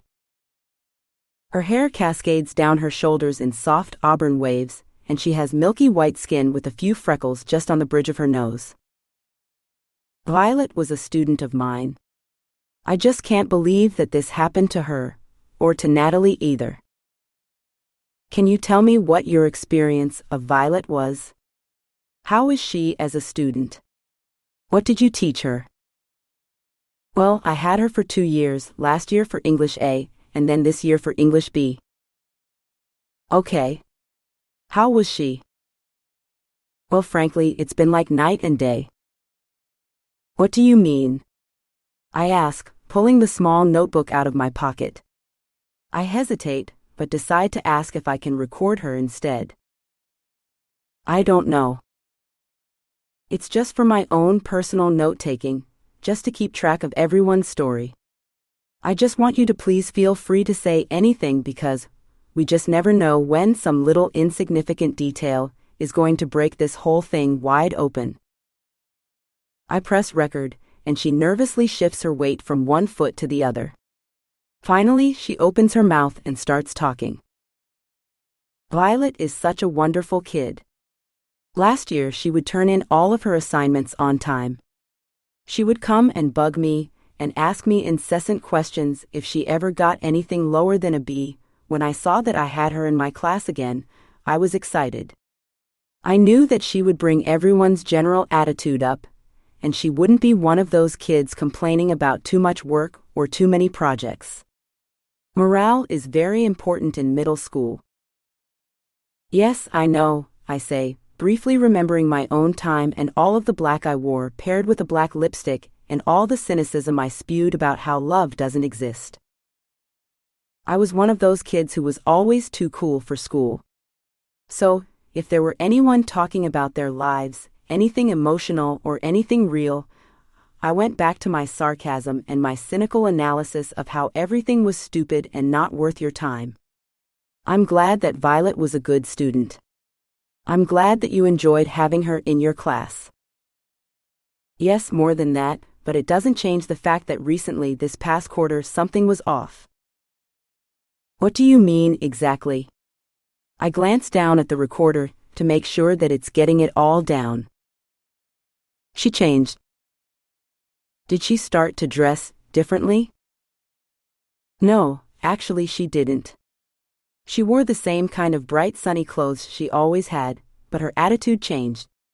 She forgot a few big assignments and she told me that she was distracted, and I was stupid enough to believe her. The truth was that she didn't forget them. She didn't even do them at all. She didn't do them on purpose. How do you know? I overheard her in the bathroom talking to Carrie Ann, this girl who is in 8th grade and she's not good news, Detective Carr. What do you mean? She's always smoking in the bathrooms. When the dogs went around and smelled for drugs, her locker seemed to point to the fact that there was some evidence that there was marijuana in her locker. When we opened it, there wasn't any, so we couldn't follow our zero-tolerance policy and expel her. She's a troublemaker. She talks back in class, she rarely does homework, and she's always skirting the rule about the length of her skirts. She got sent home a few times for wearing a midriff shirt. Wow, do they still have those rules? I ask with a smirk on my face. Listen, I know that kind of policing of women's bodies is total crap. Okay. I realize that because boys can get away with wearing whatever, but those are the policies put in by the superintendent, and we have to follow them. I let most people get away with a lot, but not bra tops, you know. I nod. They're distracting. She knows that, and she does it on purpose. Carrie Ann. What is her last name? Lebowski, Miss Dolores says. I write down the name in my notebook. I had no idea that they were friends, but I guess they have been for a while now, she says. I just happened to be in the bathroom when I heard them talking about it. I was in the stall, and they didn't check underneath. They were just running their mouths about everything and everyone. I've never seen Violet like that before. She was just so confident and nonchalant. I mean, it was, on one hand, nice to see, but on the other hand, very disturbing. She talked about how she didn't care about school anymore, and she cursed a lot. She called me the B word, and then corrected herself and called me the C word for giving her a D for an assignment she never turned in. It was disturbing, and the thing is that I've never seen the two of them hang out together. Carrie Ann is not known to have a lot of friends. She likes to push buttons, and she likes to do what she likes to do. So, she's not in the same clique with Natalie and Neil? No, not at all. Those kids know how to use soft power. What do you mean by that? I ask. You mean like in government? You work in a school long enough, and you realize that it's all about power dynamics. Middle school is brutal. Middle school is all about who you can step on to move up the rungs of popularity. People say that about high schools, but I think that in middle school, you first realize the power that you can have over others, and you don't have the empathy of high school students, which should tell you a lot. Her blue eyes narrow, and the intensity in her face grows. She leans toward me, and I no longer feel the nervous energy that used to emanate from her. Instead, something is different. There's a kind of certainty that I haven't seen earlier. So tell me more about Natalie and Neil, I press her. They're the popular kids at school.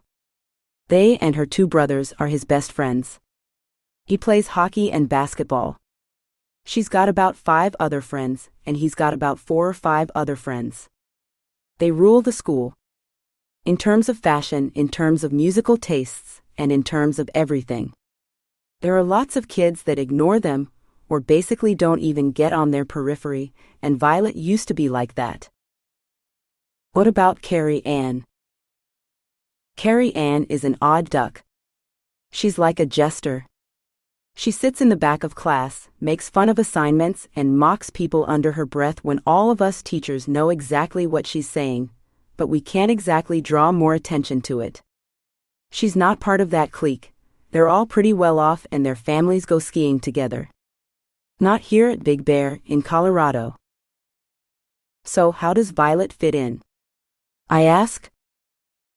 Violet used to be kind of a wallflower. She was friends with Kaylee. She had a few other random friends who weren't friends with each other, and she'd kind of sit and have lunch with whoever was available. I don't know exactly what happened. A few months ago, I saw her talking to Natalie and they were friendly. I was surprised. They might have worked on a project together in another class, and then I saw her talking to Neil. I was like, wow, I guess they're taking Violet in and she's going to be part of the cool clique now, but then there was Carrie Ann. I know for sure that Natalie and Carrie Ann never got along. Really, how? They got into a fight in gym class, started screaming at each other. It almost got physical, but someone pulled them apart before that happened. Oh wow, I mumble. Anyway, I don't know how they fit in with each other, but she was friends with both, or at least it appeared to be that way. What about her grades? What happened there? They started falling. She'd gotten mostly as before, but this past quarter she stopped turning in work. She would just not participate. She acted like she was better than everyone. So, I don't know if that was Carrie Ann's influence or just her changing. Do you think something happened to cause that? Yeah, something must have. For every action, there's an equal and opposite reaction, right? I thought that you were an English teacher. That sounds like physics to me. My joke lands, but she barely breaks a smile. I don't know what to do to help you, detective, she says. This is all I know. I'll talk to some more of my friends. I'll see what gossip I can dig up, but that's how it is. That's all I know. I nod and thank her for her time. I give her my card, and she gives me her phone number in case I need to follow up on anything. I walk away from her with a heavy heart. I appreciate everything that she has told me, but I suddenly realize just how much of a layered existence we all live, especially when we're in middle school. There are all these secrets and hidden truths. Of course, this is nothing that you would ever tell my mom. Maybe if I stayed here, and we actually stayed in touch, I might hear about 10% of it. This is what life is like at that age. You have friends, you try to make friends with others, you get lost and you get confused. Someone may say one thing to you, then suddenly you stop being the person that you used to be, you become someone else entirely, or maybe it's worse than that. Maybe it's not a word or a sentence that someone says, maybe it's something that someone did. Miss Dolores doesn't know anything about Violet and Neil except that they were friendly, but I know more. He wouldn't have been that upset and that distraught. He wouldn't be talking to my mom with tears in his eyes about spending an hour with her right before she disappeared, if he didn't care, if there weren't other secrets eating him up inside. How do I figure all of this out? Where do we stand? I have to find out how Carrie Ann is connected to all of this. I have to find out what else Neil didn't tell us about. The truth is that this is what it's like to talk to suspects. They admit a little bit of the truth at a time. It's like admitting everything is too painful, but it's easier to get them to say that something was an accident first before circling back and calling them on the fact that it could never have been an accident. I wonder what else Neil is hiding. He admitted that they were together, but what if that part where he dropped her off was a lie? What if he tried to go further? She said no, he did it anyway, and then he freaked out thinking that she was going to tell the police and he killed her. That sounds so mundane, but that happens all the time. It's the stupidest reason, besides probably a car accident, to lose a life, but I've been doing this job long enough to know that it is often the cliché that takes us out in the end. Luke catches up with me, just as I'm wandering around the parking lot, trying to process everything that Miss Dolores told me. This all has to go in a report to be simplified and organized, yet it's in this period of transition where I don't know exactly what her words mean or imply. This is where the world seems to make more sense, in this uncertainty. Someone set up a makeshift coffee stand right next to the VFW, giving us a place to buy fresh roasted coffee without getting into our cars and driving to Starbucks. Luke buys me an espresso, and I take it down in one gulp and then ask for a latte. Sorry about that, I say. Just needed a little bit of a jolt of adrenaline. I feel myself drifting away from too little sleep. 20. A few hours later, Luke and I decide to get some takeout and eat at his hotel. It's the only place that we can be alone without drawing attention to ourselves, and there's a great Nepalese restaurant in town, one of my favorites.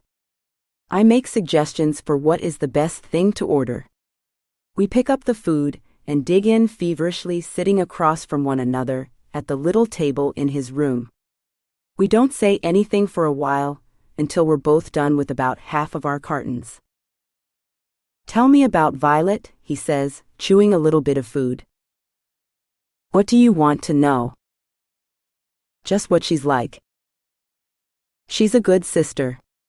We have such a big age gap that it feels almost strange. We had more of a mother-daughter relationship. It's hard for me to think back to what she was like as a kid without my eyes tearing up. Every day that passes, there's more and more of a gulf that builds between us. I don't want to talk about this, I say, looking away from him. There's one light fixture above our heads with rounded edges and a delicate glass design reminiscent of the 70s. I stare at it because the light that emanates is low, like candlelight. I don't know what I was expecting coming here. I guess another roll in the hay to take my mind off everything that's messed up in my life.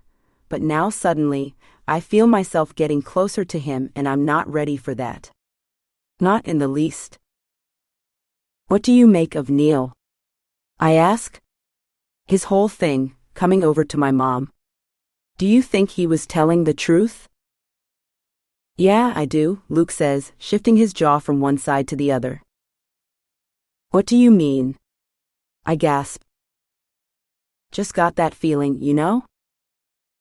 I tilt my head and prop my chin up with my hand.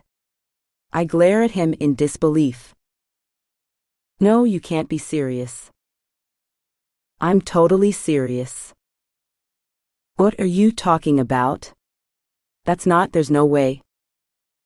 What do you think? He just sought her out to place himself at the scene, for no reason? Luke asks, folding his arms across his chest. I have no idea what his motivation is, but he knows something. He was with her that night.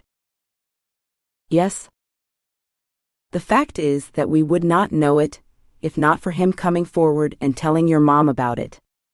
Remember, he did it secretly. He didn't tell the cops. He didn't tell his father. He came here on a scooter because he doesn't drive. So, just because he doesn't drive means that he can't be responsible for someone's death? The words just spill out of me. What are you talking about? Suddenly, everything goes black. I haven't let myself think that thought before. Dead death. Deceased, departed. There are so many euphemisms and metaphors. There's a finality to it that doesn't come with the word gone. You think that she's dead? You of all people? Luke asks. Please tell me you don't. I don't know what to think, I say. My sister's missing for days. She's disappeared. Nothing about my life makes any sense right now. Realistically speaking, she may be dead. Don't say that. Luke throws his hand in my face. You know that there is a strong possibility that she's alive. She's not a small child. She's a teenager. You think she ran away?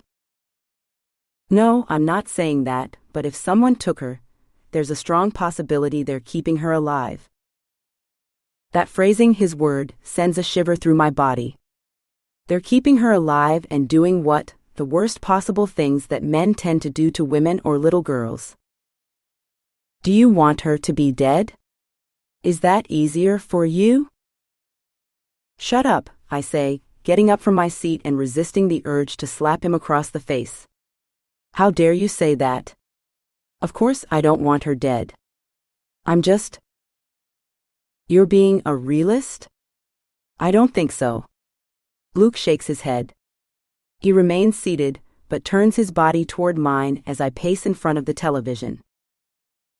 Suddenly, the small motel room feels even tighter and more cramped as the walls start to close in around me. I want to leave, but this conversation isn't over. There's still so much more to say. Tell me why Neil would kill her or hurt her. Luke challenges me. It's a story as old as time.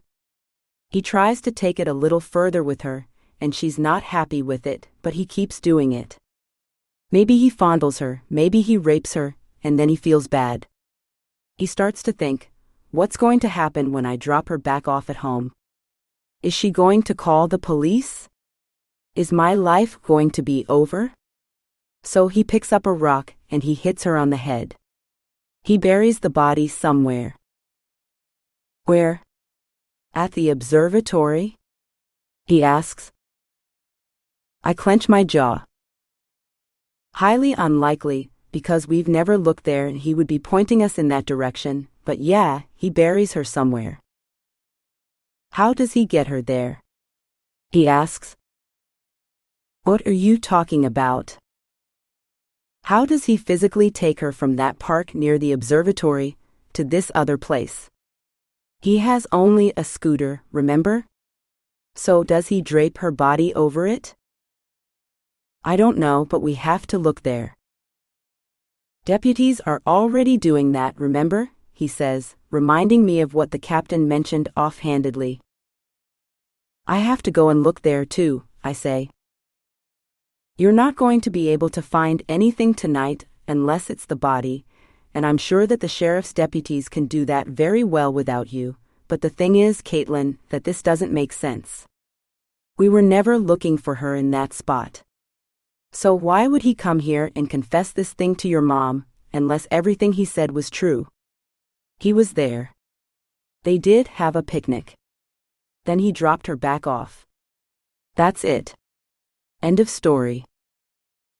I pace from one side of the room to another, processing what he is saying.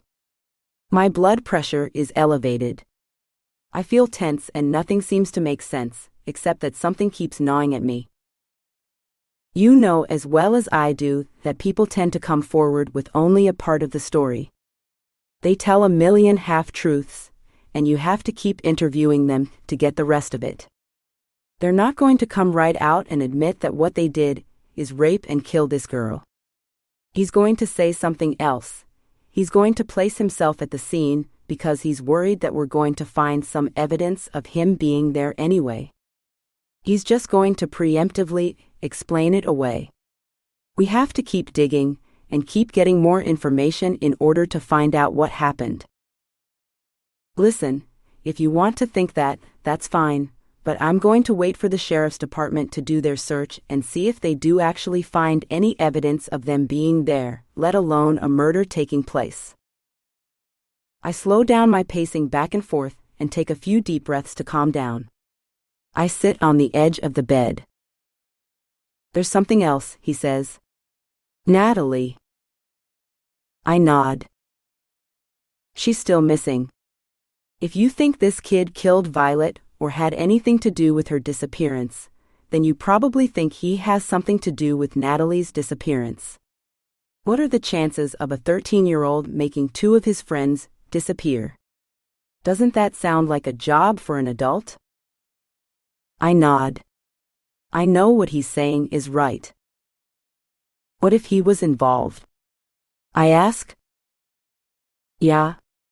He may be involved, and I'm not saying that he's not capable of it. I am. I know that plenty of 13-year-olds have committed murder, and many more will continue to do so. But the thing is that they're both missing.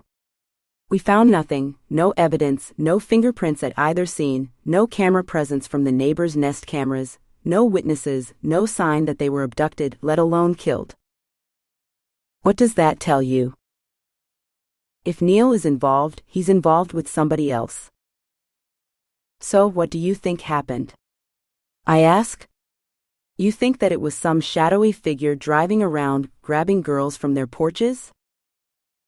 Yeah, that's possible, but again, we don't have any strange cars on cameras recorded in the neighborhoods. The canvassing didn't result in a single lead about a stranger being there. It's a mystery, and until we get more information, it's going to remain a mystery. I swallow hard. I wanted to keep this information to myself, but now I realize that I can't. There's something else, I say. Captain showed me her computer. She had all these videos of them making out, having sex. Yes, I know. He nods his head. You know? They turned over all of their files to me and my team. I watched the videos. Violet is there in the basement recording them, and they're very well aware of the fact that she's there. It is not a hidden camera. Why though? I don't know. I don't know why teenagers record and make pictures of half the things that they do, but whatever they were doing, it was at least consensual, from what I can tell from the video footage. Don't you think that gives Neil some sort of motive? Yeah. If anything, it gives Natalie motive because of how society is. A boy gets with a hot girl, and he's made out to be some charismatic Casanova. If a girl does it, then she's damaged goods. There's nothing on any of those videos that seems like he or they are doing anything without their consent. Even if Neil didn't want those videos to get out, there's no evidence that Violet was planning on releasing them. She, in fact, is the one who's the creepy one in the videos, standing there and recording everything. There's one with her and Neil too, I say. There is. He nods. I saw that. It's still not clear how any of this is related to their disappearance. We're going to have our computer techs work on it. Maybe they were uploaded somewhere to some site.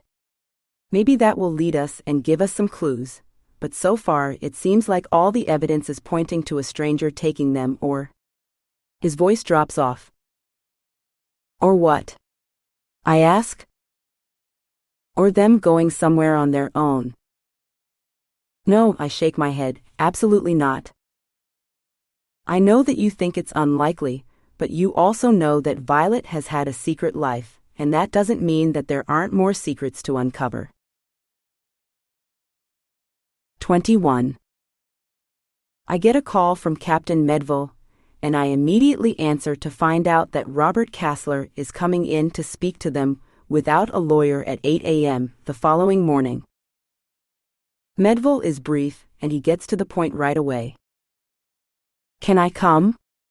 Will I be there to do the interview?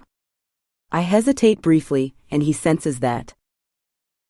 He says, I can assign someone else to this case, Kaitlyn, you know that? I know, I say, but this is my case and I've done all the other interviews, so I need to do this one.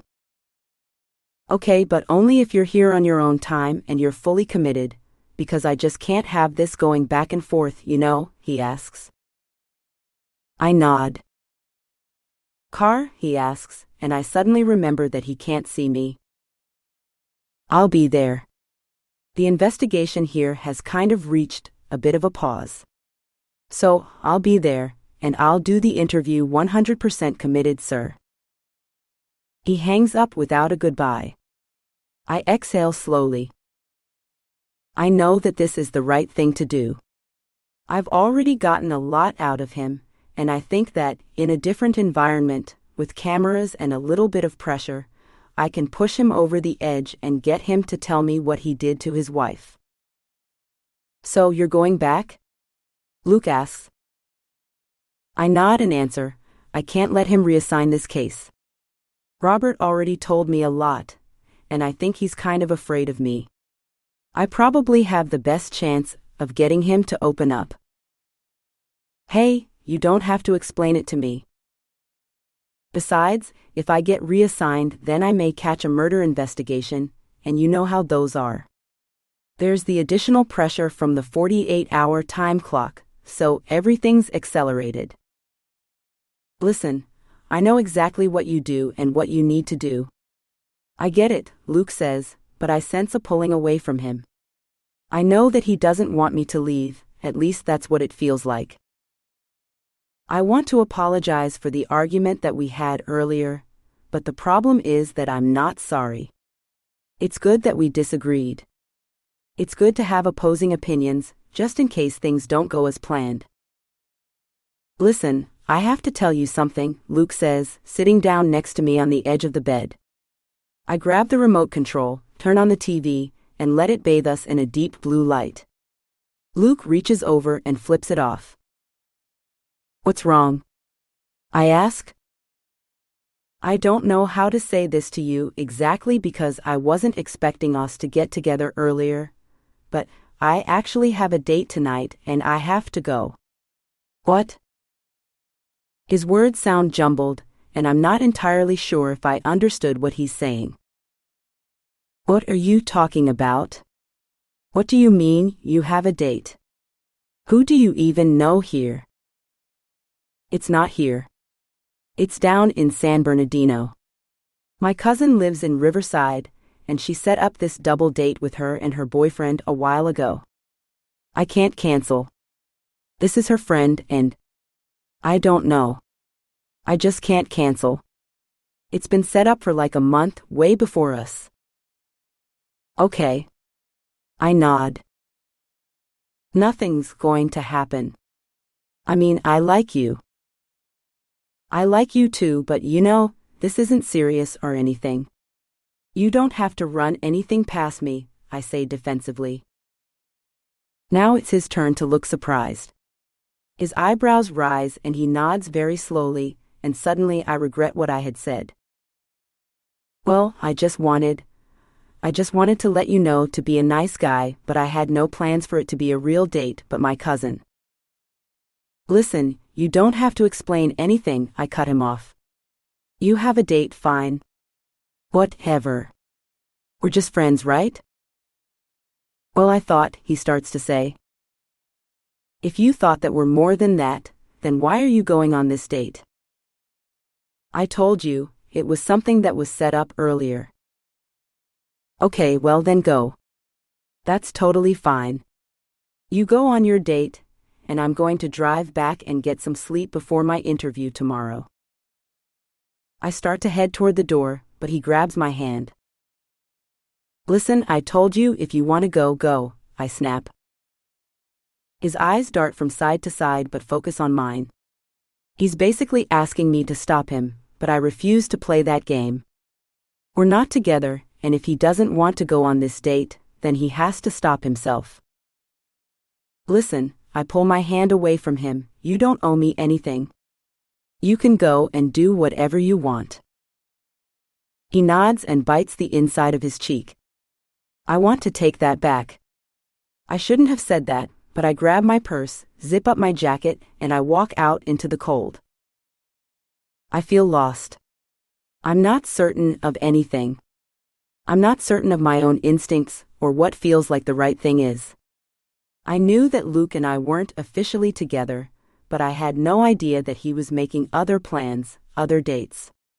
I know that he's not lying when he said that his cousin had set him up on this date before we even met, and he's just going on it as an obligation. I turn on the music and I turn it up really loud to try to drown out my own thoughts. It works for a little while, but every time I come to a stop sign, to a light, or just a little bit of a traffic jam, my thoughts immediately return to him. Was I a fool for acting like that? Did I make a mistake? Did I push him away when he really wanted me to stay close? This wouldn't be the first time. The history of my relationships is a battlefield of bad decisions. Yes, there have been a few that were unhappy with my working schedule, but those boyfriends have been sparse. Most of the time, I can't commit. I can't put myself out there. When someone asks, "Be mine, just mine. Let's try to make a life together," I'm afraid.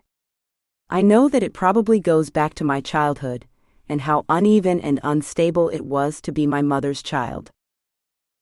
Sometimes everything was fine, we were a happy family. Other times she'd come home from work and everything would be wrong, mismanaged, and just off. My father didn't add to the general good feeling in the house. He would drink, he would do drugs, and he would disappear. Being with him was probably what made my mom so worried about the future and uncertain of the present. Some days they'd kiss, hug, and watch a movie on the couch. Others he'd be gone, partying, selling drugs, just not spending time with us. You never knew what you were going to get. For some people, that was probably a source of excitement, but not in my family. It made my mom crave stability, and it made me crave independence. I would not be like her, and my happiness would not depend on a man. It wouldn't matter if I had one or not. They can come and go. I could have a good time, but I would have no connections. That has always been my motto. That's why I always ran. Stability was just not worth the price that it required you to pay. My thoughts returned to Luke. Something is different about him. He's quiet, reserved, and unassuming. Other people wouldn't think that he's very fun, but I do. I kind of like that. He makes me laugh. The world seems okay when he's around, but the minute that he told me that he had a date, a switch went off, and suddenly everything changed. Reflecting back on that moment in the motel, I realize that I tend to walk on thin ice. The minute I see a crack, I make a jump for it and run away, but that's not always right? A crack doesn't always mean that something is terribly, irrevocably wrong. Sometimes it's something that can be fixed. When I get to my apartment and climb under the covers, I'm filled with nothing but regret for how I acted. He told me that he had a date, and instead of talking to him, I ran away. I told him that it didn't matter that he had a date, and that I'd be fine either way. Now he's out there meeting this girl without problems, without baggage, someone who can love him for who he is, and I pushed him away. I pushed him into her arms, and it's all my fault. I sleep like a rock, and I get to work early the next morning to go over all of my notes and prepare for the interview with Robert.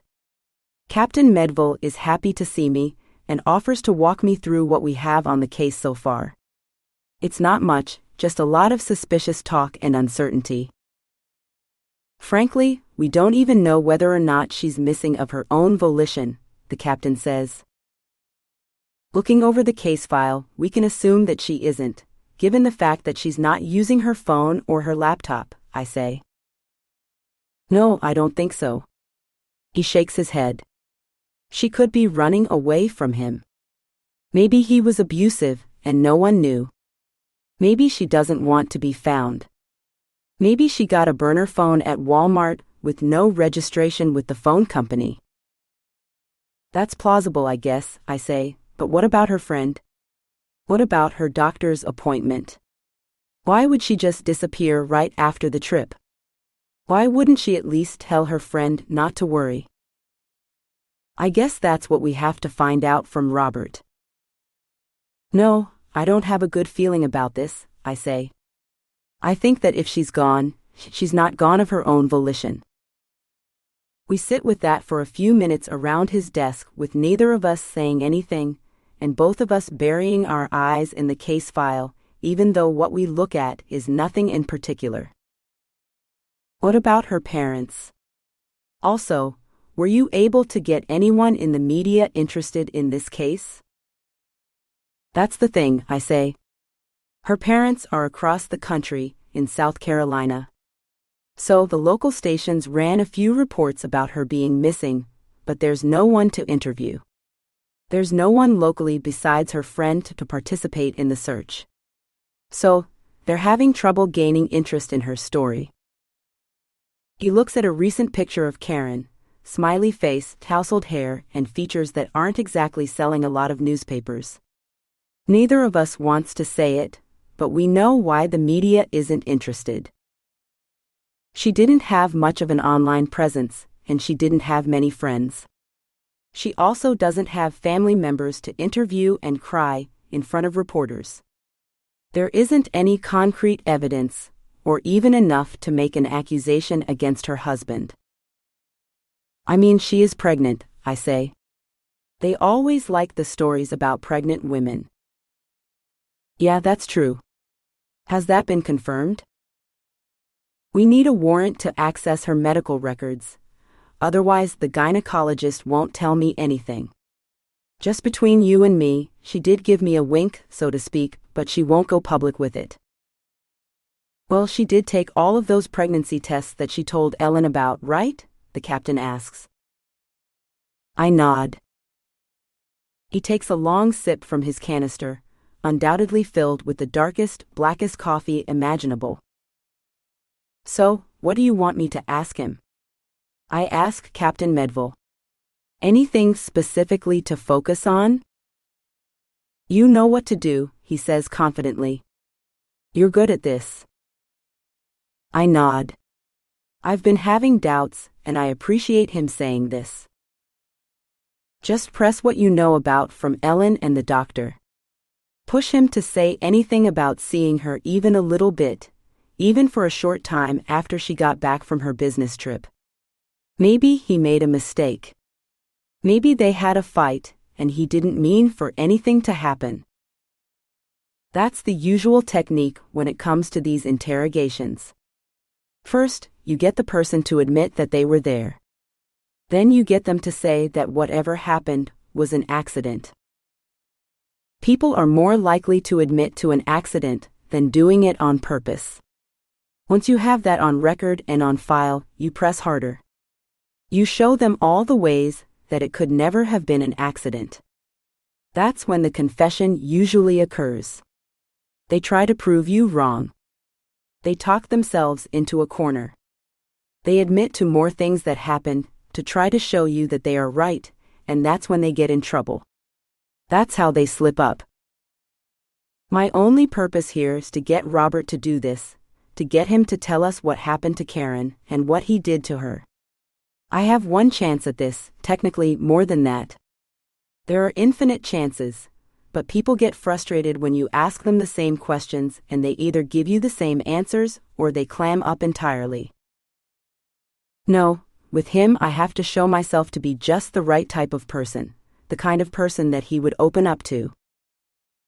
I have to challenge him, but not so much that it forces him to shut down. I have to be his friend, but not a pushover. It's a fine line to walk. 22. I walk into the interrogation room with my hair pinned neatly to the nape of my neck. I'm dressed in a suit, a pencil skirt, and I have a black faux leather shoulder bag out of which I pull out his case file. I just touched up my makeup a few minutes before, added a little bit of red lipstick and another bit to my lashes. I want to look friendly, young and inviting, but serious as well. I know that if he's getting away with doing something to his wife, he must think that I'm a fool, inexperienced, someone who will never get to the bottom of what's going on. I have that to my advantage. Now, I just have to use it. Thank you for coming in, Mr. Kassler. Robert, please, he says. We shake hands, and I point to the sturdy metal chair with a straight back for him to sit in. I arrive right on time and don't make him wait long. I may use time to my advantage later on when I want him to think about something that I reveal in the interrogation, but for now, I don't want to make him wait. I want to show him that I appreciate him taking the time to meet with me. I have to be at work at 9:10 at the latest. Okay. Then we'll be brief. There's a cup of coffee in front of him, which I'm certain the deputy brought in. It has the same familiar branding on the front, moose and the antlers from the local coffee shop just around the corner. It's much better than the kind that the assistants and the front desk people make here in the department, usually reserved for special and honorary guests like Robert. I open the file demonstratively in front of him, even though I have memorized every detail in it. I want him to see how big it is, and to acknowledge the fact that his wife is actually missing, and we are actually investigating it. Unlike back at his house, Robert doesn't appear to be nervous. He's not wearing a beanie on his head. His hair is freshly washed, and so is his face. He's wearing a button-down shirt with an unwrinkled collar, something that he either ironed or had taken a lot of effort in keeping unwrinkled. The shirt has a checkered pattern of blue and white, and he's wearing a pair of khakis, the uniform of a computer scientist.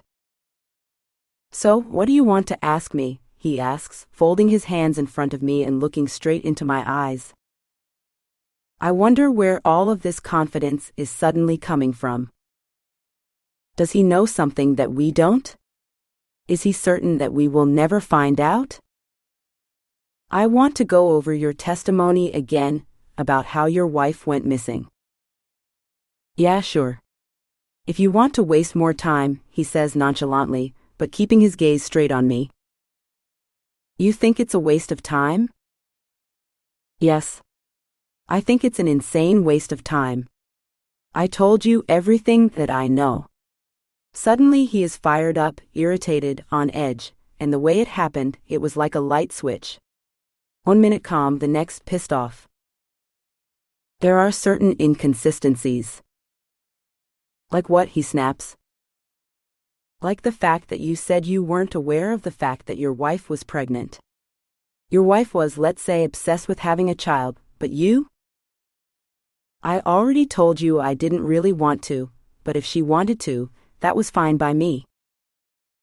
Despite the fact that you just had a baby with your girlfriend? I don't want to talk about that. He clenches his jaw. I'm here to talk about my wife. My personal life has nothing to do with this. Actually, I would disagree with that statement wholeheartedly. I don't care, he snaps again. His nostrils flare and his eyes narrow. I wait for him to make a move to say something else, but he seems to calm himself down. Look, my wife found out I was having an affair. Big deal. Our relationship was off the rails way before that happened, okay?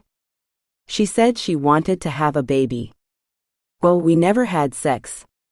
Like once every 2-3 months if I was lucky. You don't do that if you want to have a baby, right? My wife had a lot of issues. She wanted to do IVF, okay? So you knew about that? Yes. You didn't mention that before, I point out. I don't know what you know, Robert, please. I just need you to tell me as much as you can. It'll be easier for both of us during this process. I'm sorry that I lied about the affair, he says after a long pause. It was stupid. I shouldn't have done it. The affair or the lie? He hesitates but says, both, but that has nothing to do with my wife's disappearance, okay? I had nothing to do with it. I wasn't there when she came home from her business trip. You know that. You must have gotten some sort of footage from the neighbors, right? I nod but reveal nothing. What about the cameras on the back? You said that there were cameras. Did you see her leave? Did you get any details about what might have happened, or are you still processing those? Suddenly caught off guard by his question, I respond, the truth is that there are no cameras to process. So therefore, I have no idea if she ever went out that way, or if he ever took her out that way. Well, whatever. I don't know what happened. Ellen was the last person to see her. She said that she came into the house. So I guess that's what happened. I was working late. She wasn't here. I didn't get home until the morning. So I don't know what you expect me to know, but I don't know a thing. I inhale slowly and exhale even slower. He's very good at this. The guy that I met at his apartment was sketchy, out of control, and shy. Now he seems like a completely different person. Is it because we're recording the session? Is it because he wants to appear like an outraged husband? Is it because he actually has no idea where his wife went? What do you think happened? I ask, folding my hands in front of him and intertwining my fingers. We're out of ideas. Already?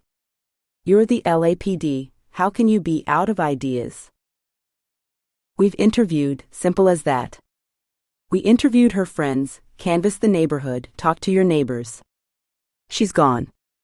So, unless you give us something to go on or someone to talk to. What about her parents? What did her parents say, he asks. Why don't you tell me? I say. They have no idea. They live in South Carolina, he barks.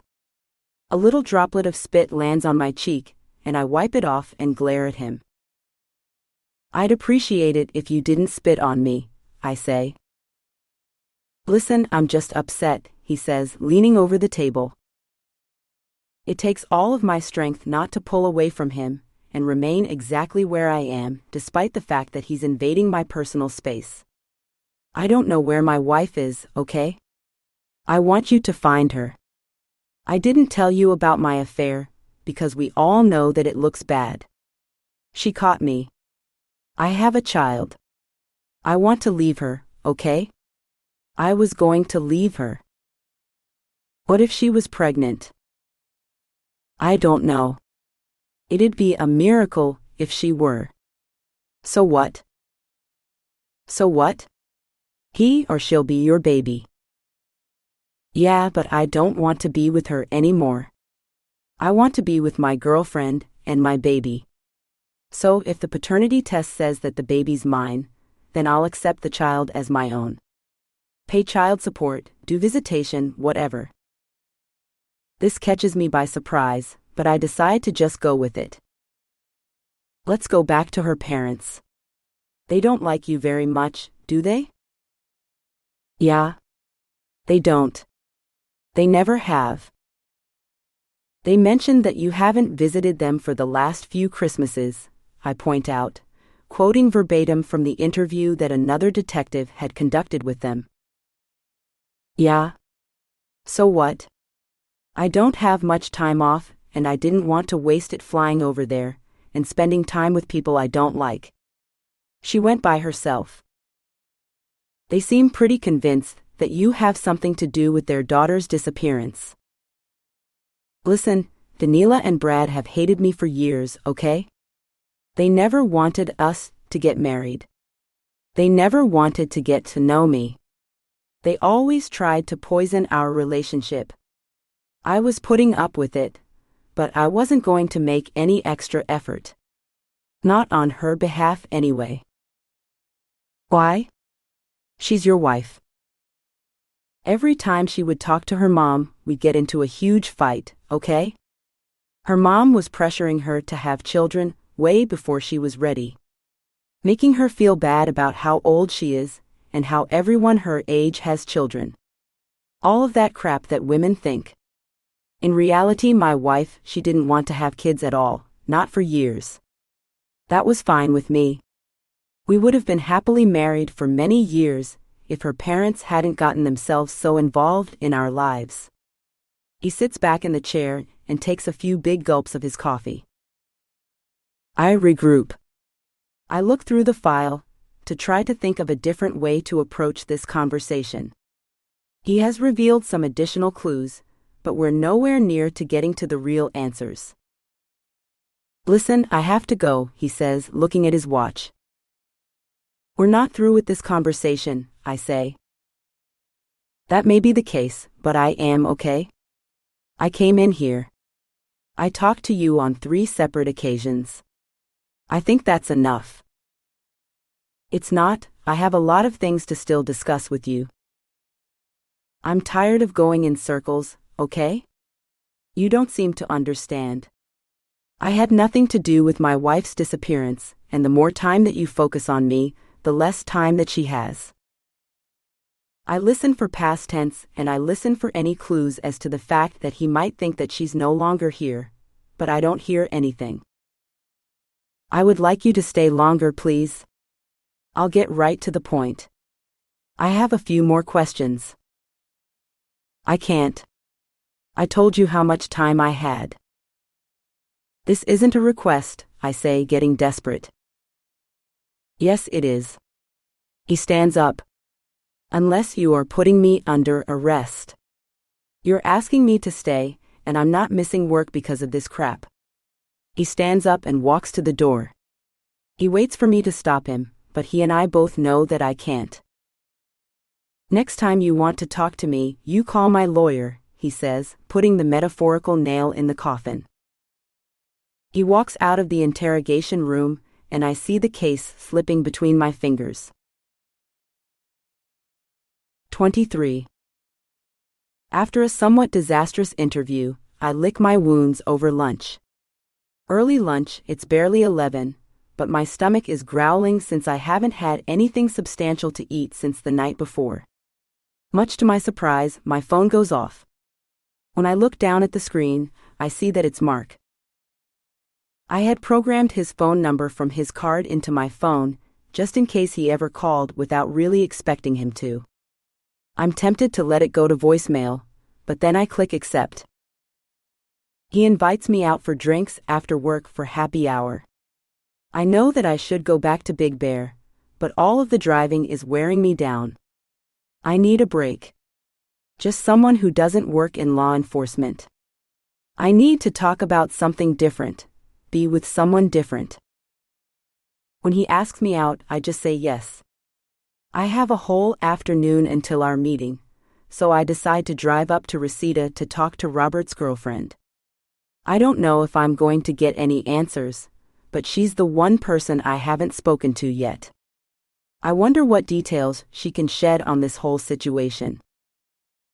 I check in with Captain Medville, and he approves the move, even though he's still upset with me for not getting through everything we needed to cover with Robert earlier. The thing about this job is that everything is in delicate balance. You really have only one, or at most, a few opportunities to get a confession. In this case, we don't have a body. We don't even have much evidence that she didn't leave of her own free will. So, everything seems to be pinned on that elusive confession. The general public thinks that confessions are either something that only guilty people admit to, but there's a long history in criminology of detectives getting innocent people to confess to crimes they didn't commit. It's easier and it's much more common than you think. It starts with admitting that you were there. After hours of interrogation, maybe you could be there. Maybe you just forgot. Once the suspect admits to that and places himself at the scene, then it's easier for you to nitpick and get him to confess to other things. I would go so far as to say that no detective wants a false confession, but that doesn't mean they don't want a confession. In certain circumstances, you just believe that someone did something. You see through the evidence. Sometimes the evidence is meager or light, and other times there's just still not enough of it, no matter how much there is. The confession seals the deal. It presents the case for the prosecutor on a silver platter, so to speak. All detectives want to close cases and solve crimes. Zigzagging up the narrow Laurel Canyon Road, I admire the houses perched on the cliff sides and their precarious existence, despite the mudslides and the rains that occasionally take one or two of them out every year. This was always one of my dream places to live. Hollywood Hills is very similar, but this is the canyon that I always drive when I try to get to the valley. There are even a few houses that cost about $5 million each that I can't help but dream about. I'll never own a house like that, not as long as I have this job. Wait, let me correct myself. Not as long as I am an honest cop. When I first got started, the precinct by MacArthur Park in downtown LA got shut down. They actually had a sting operation with a few undercover cops taking down their coworkers. That entire precinct, or very nearly all of it, consisted of corrupt cops who dealt drugs and used their shields for protection to gangsters and the mob. One of them actually had a house in the Hollywood Hills, and another one. If you lived in Calabasas, all the property was registered in the names of their wives or children or close friends, but everyone knew what was going on, at least after the sting operation. I get to Reseda in no time flat, due to hitting practically every green light and encountering very little traffic. The house is located on a little tree-lined street, with cars parked out in front instead of in garages.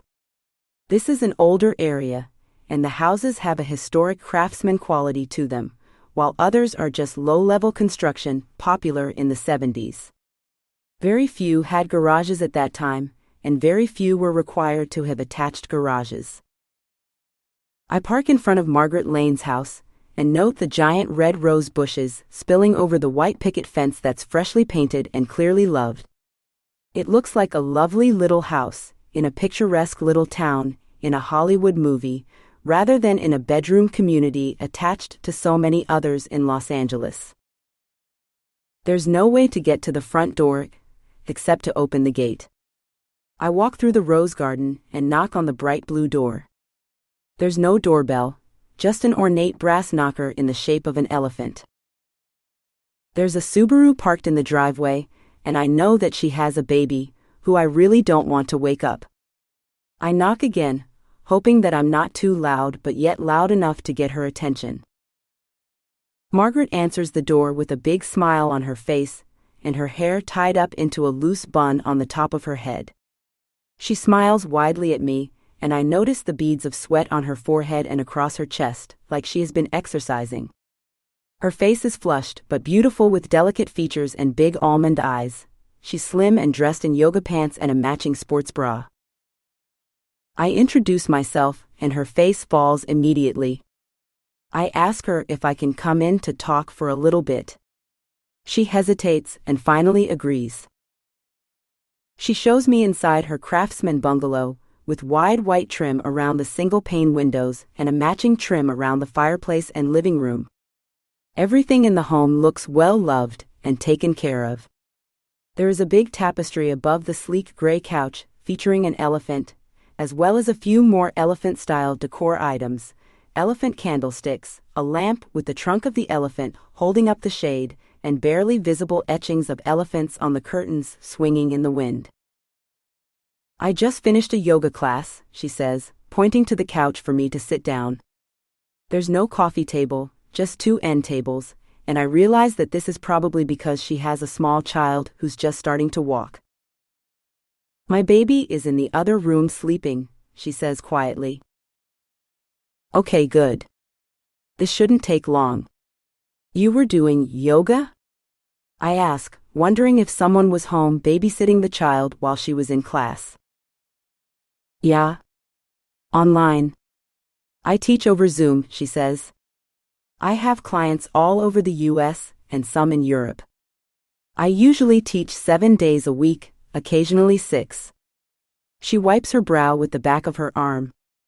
Sorry, I'm so sweaty, she says, getting up and grabbing a towel from her yoga setup in the other room.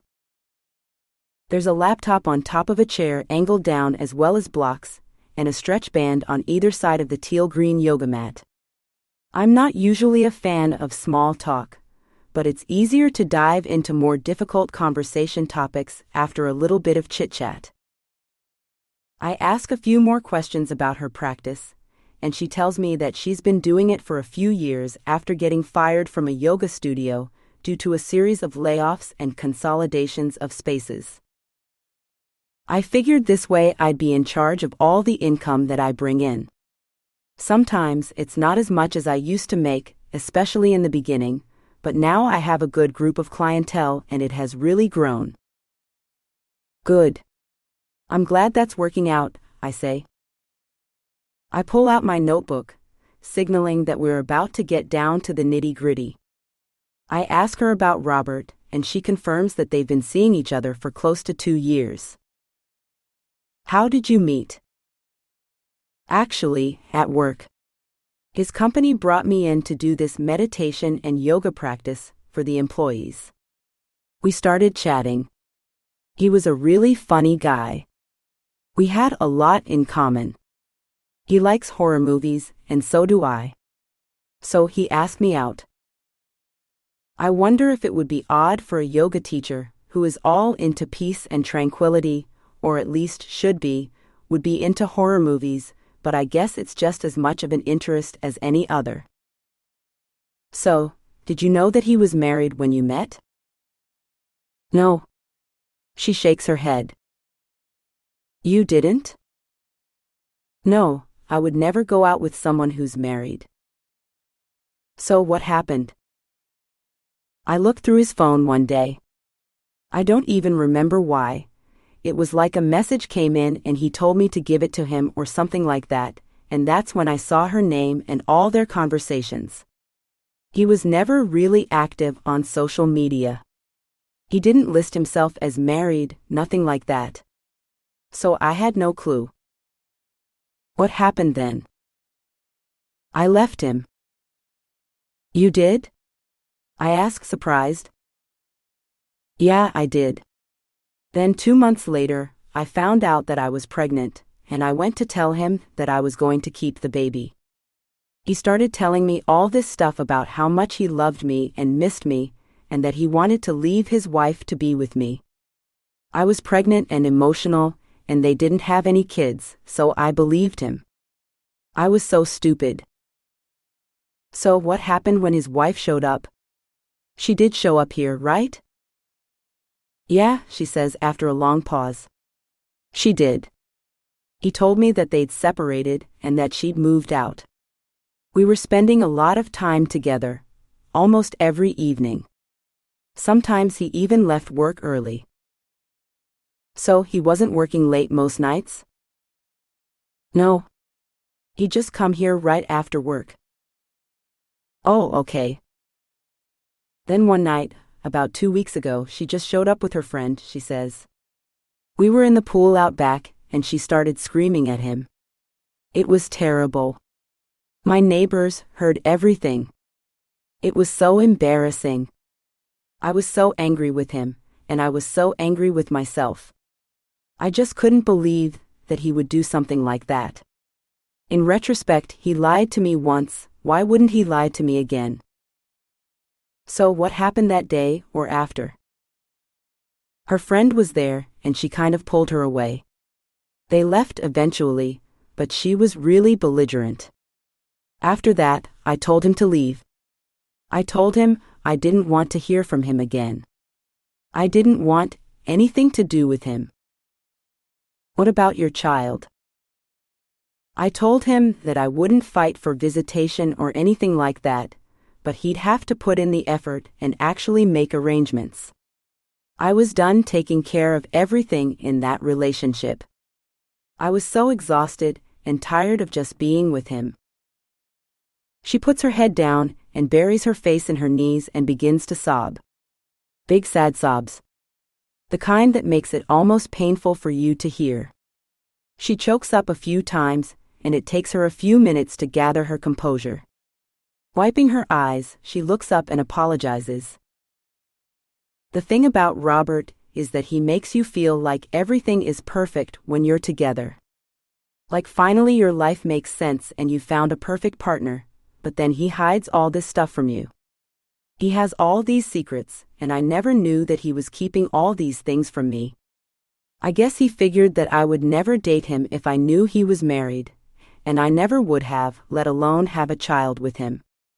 I didn't want to break up a marriage. I hope that you believe that, she says, looking straight into my eyes. That was never my intention. And as soon as I found out that they were not in fact separated, I told him that we were over. I don't want to be with a liar. I want to be with someone I can trust, love, and care for. I don't want to share him with anyone. She looks down at her ring finger and twists the tiny opal ring around a few times until the gemstone comes right back to the top. Do you think that's why he killed her? Her words feel like they have knocked the wind out of me, and for a moment I can't breathe in or out. I lean forward and ask, "What do you mean?" She's gone. No one knows where she is. What did Robert tell you? Nothing. I don't know anything, but his wife is gone, and you're here asking questions about his affair, and he had all these secrets. So, he never discussed or said anything about his wife maybe not being here anymore? No. Absolutely not. I watch Oxygen and WeTV, and I know how it works out for missing wives. How's that? Not great. Most of the time it's the husband, right? Can you show me any texts that you guys shared? I ask. Would you be okay with that? Yes, you can see anything, she says nonchalantly. We texted, but like I said, he wasn't really much on social media, so I could never tag him in any of my pictures. So, he didn't even have an account? No. I guess I should have found that odd, but it was actually refreshing. I remembered how much I enjoyed the fact that not everything about his life was 100% public like it is with most people our age. I didn't have to worry about showing up on his Instagram account and have my ex-boyfriends look at that. I guess it's a sign that something's off, huh? Her baby starts to cry in another room, and she excuses herself, handing me her laptop and her phone. Her openness with her private accounts takes me by surprise, because for half of this conversation, or maybe even 75% of it, I thought that she had something to do with Karen's disappearance. I look through Margaret's texts and scroll up as far as I can get in the conversations with Robert. There are no naked pictures and no inappropriate talk. Of course, they did spend a lot of time together in real life, since apparently he wasn't working late at all, and that makes me wonder. That explains why there weren't that many sexually explicit messages. I couldn't even find one. I hear her talking to her daughter and singing to her, and I realize that I have a little bit more time. I look through her computer and check the Zoom and click on her calendar. On the night of the 18th, when Karen came back from her business trip, Margaret had yoga from 9 until 11 at night, 2 separate sessions. I click over to the next day and see that she was basically booked with clients for 7 hours that day, starting from 8 in the morning without even a break for lunch.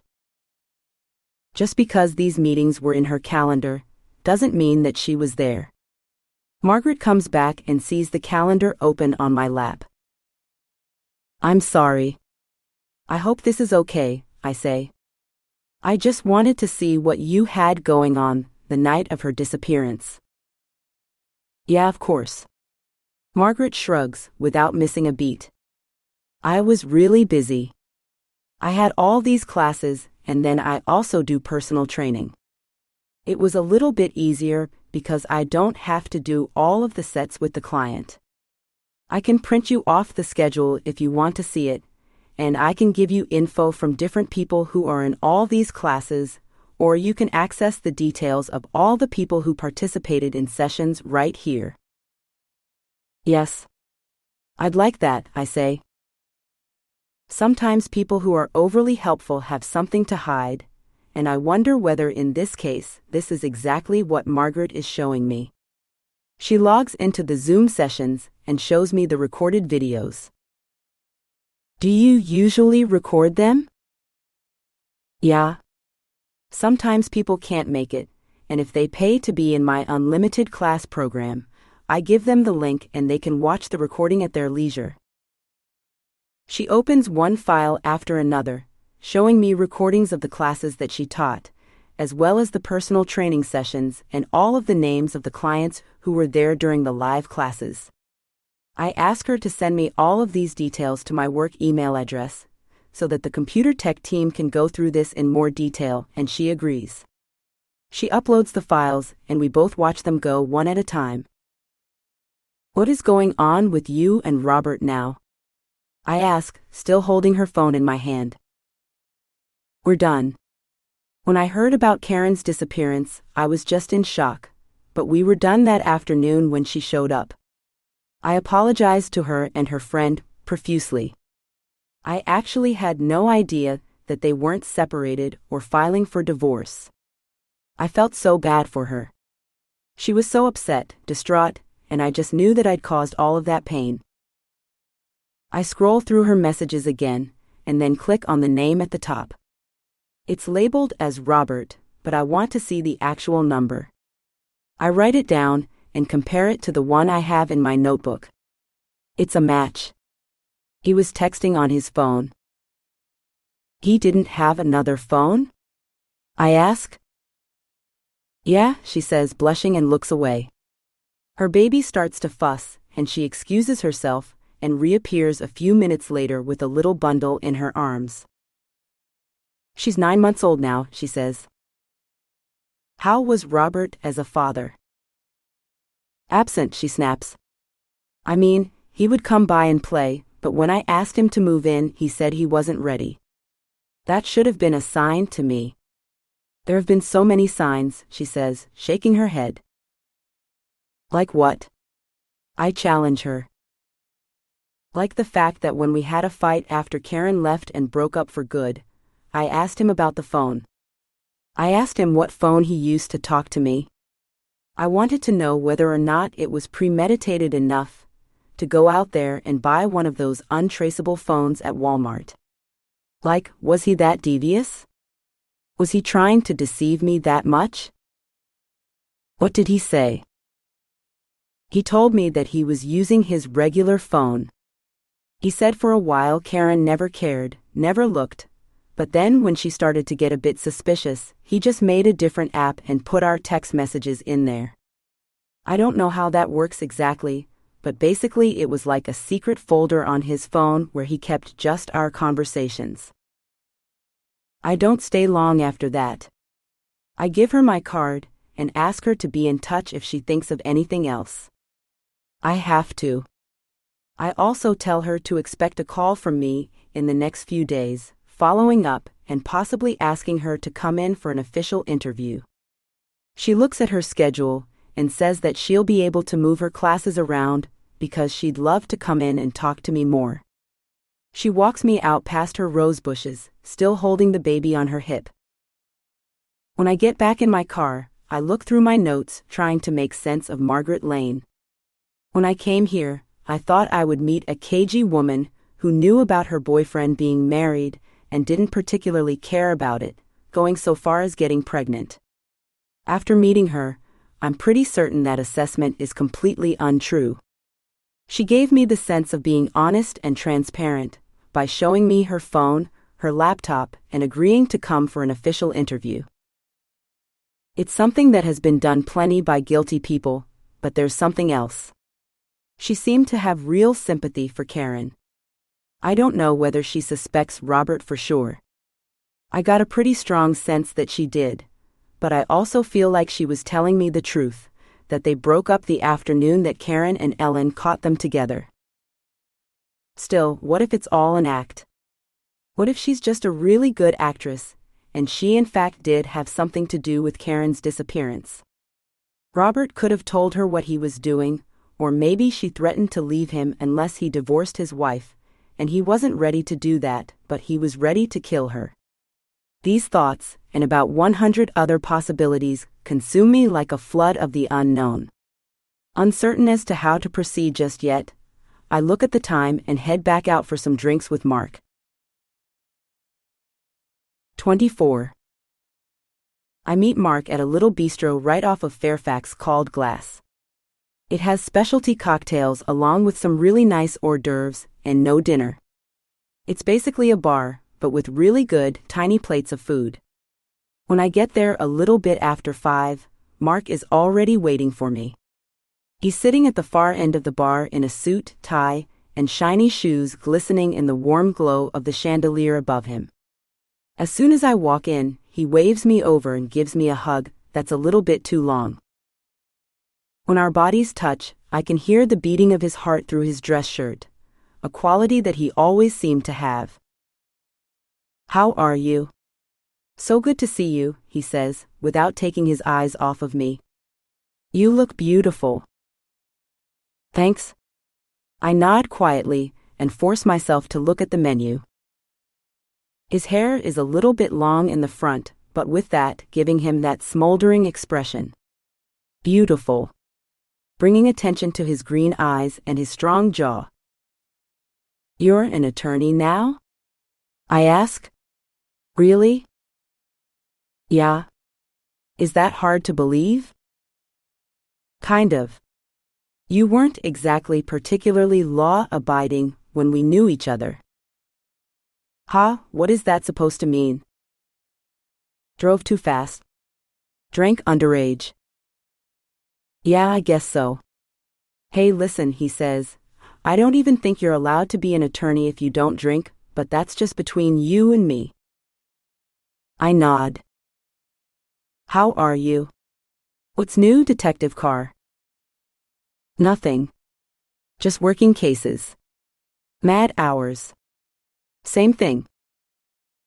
"Yeah. I know all about that. I felt law school was hard, but junior associate hours don't leave much time for a social life." "What about this?" I ask, when the bartender brings us 2 elderberry martinis with mint. "Hey, this is happy hour dinner. I hope they have food here." He laughs and tosses his hair confidently. Then I'm back to the office. "You are?" "Yeah. Remember that client that I was meeting when we met?" I flash back to how sweaty and ugly I felt that night, and to say a silent prayer for the fact that my boobs look exquisite in this blouse and my butt looks perfect in this skirt. "Well, I signed him and it's going to be a lot of work from now on."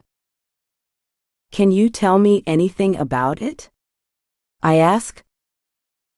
He shakes his head no. "Come on, please?" I pled. "Okay. It would be a maybe if you weren't in law enforcement, but you work for the LAPD." "Okay. How about not his name or anything specific? Just what did he do?" "What did he do allegedly?" he corrects me, and I roll my eyes. "Yeah. Those kinds of details never matter to cops, do they?" Mark says, taking a sip of his martini, and I linger a little bit too long on his mouth touching the glass. "You're really not going to tell me anything?" I ask. "No. If I did, you'd probably be able to figure it out, so I'm going to keep this to myself for now until we go public." "Okay." I give up, throwing my hands in the air demonstratively. "Tell me about your case. What were you doing today?" I inhale and exhale slowly, not really wanting to talk about this. "Let's not," I say after a pause. "I've had a long day. I'm sure you did too. Actually, I've had about a decade of long days, and let's just be 2 normal people talking about something else, something fun." "Okay." "Like what?" "I don't know."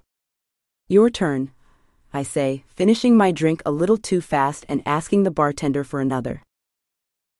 The alcohol hits my head, and I start to relax, and the tension that I've been carrying around in my shoulders seems to vanish. My arms start to move freely around me, rather than attach stiffly to my torso.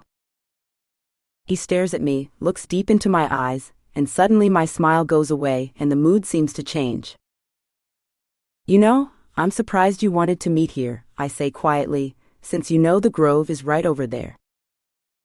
Yeah, I know, but I'm not sure if we're ready to walk down memory lane quite yet, he says, without looking away from me. Memories start to flood in. I can't keep them out, because my inhibitions have been lowered by the liquid courage coursing through my veins. You don't want to talk about the past? I finally say, bringing my eyes back from the bar top to meet his one more time. You don't want to talk about the present. What is it that you do want to talk about?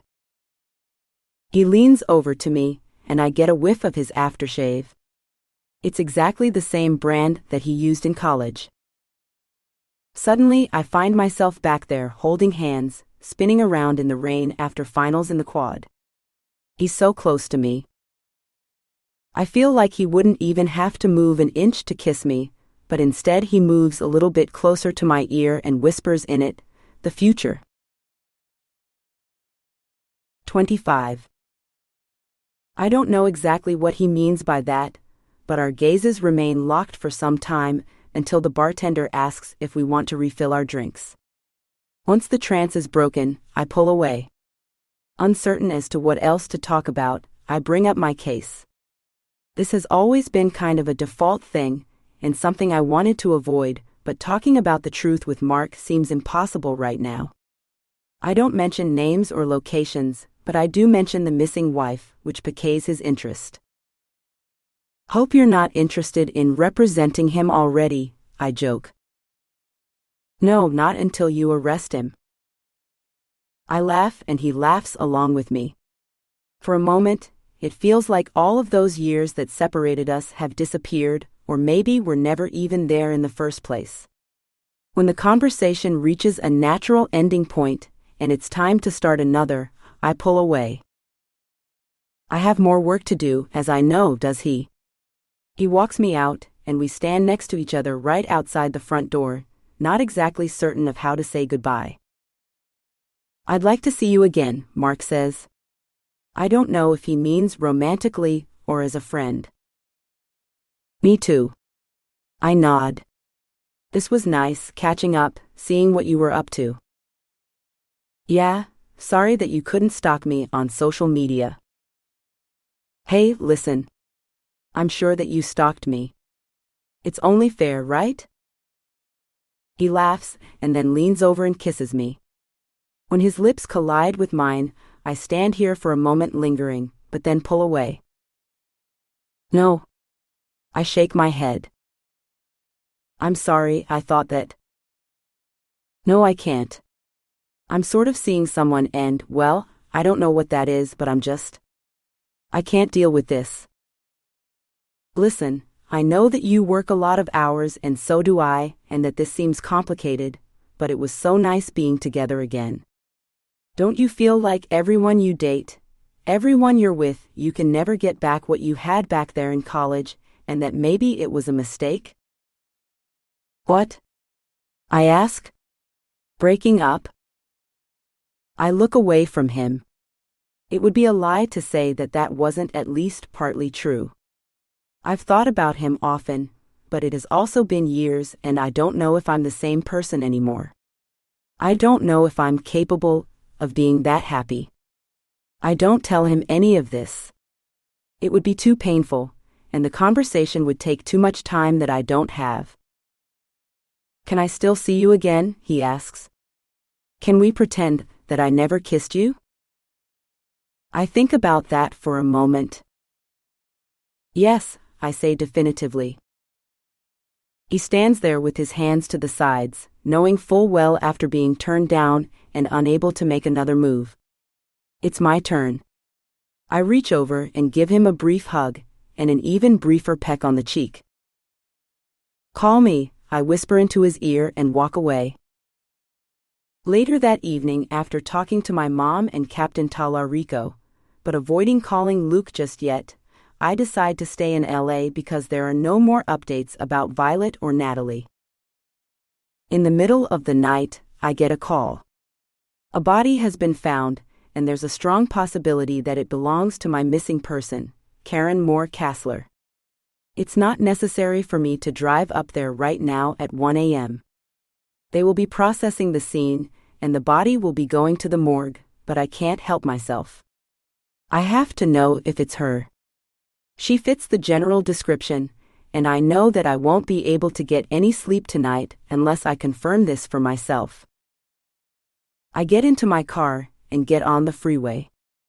After pulling my hair up into a loose ponytail and throwing some water on my face, I have a change of clothes and a makeup bag that I keep in the car in case any public is going to be there or any reporters. For now, I don't bother with any of that. The freeways are empty and I drive fast, but just barely over the speed limit. GPS takes me deep into the hills and to a point where my phone loses reception. The roads are winding with little light black trees and deep forests lining each side. Finally, I get there. The scene has been set up not far from the trailhead. I flash my credentials at the deputy in the parking lot near the trailhead, and he points me in the direction of the scene.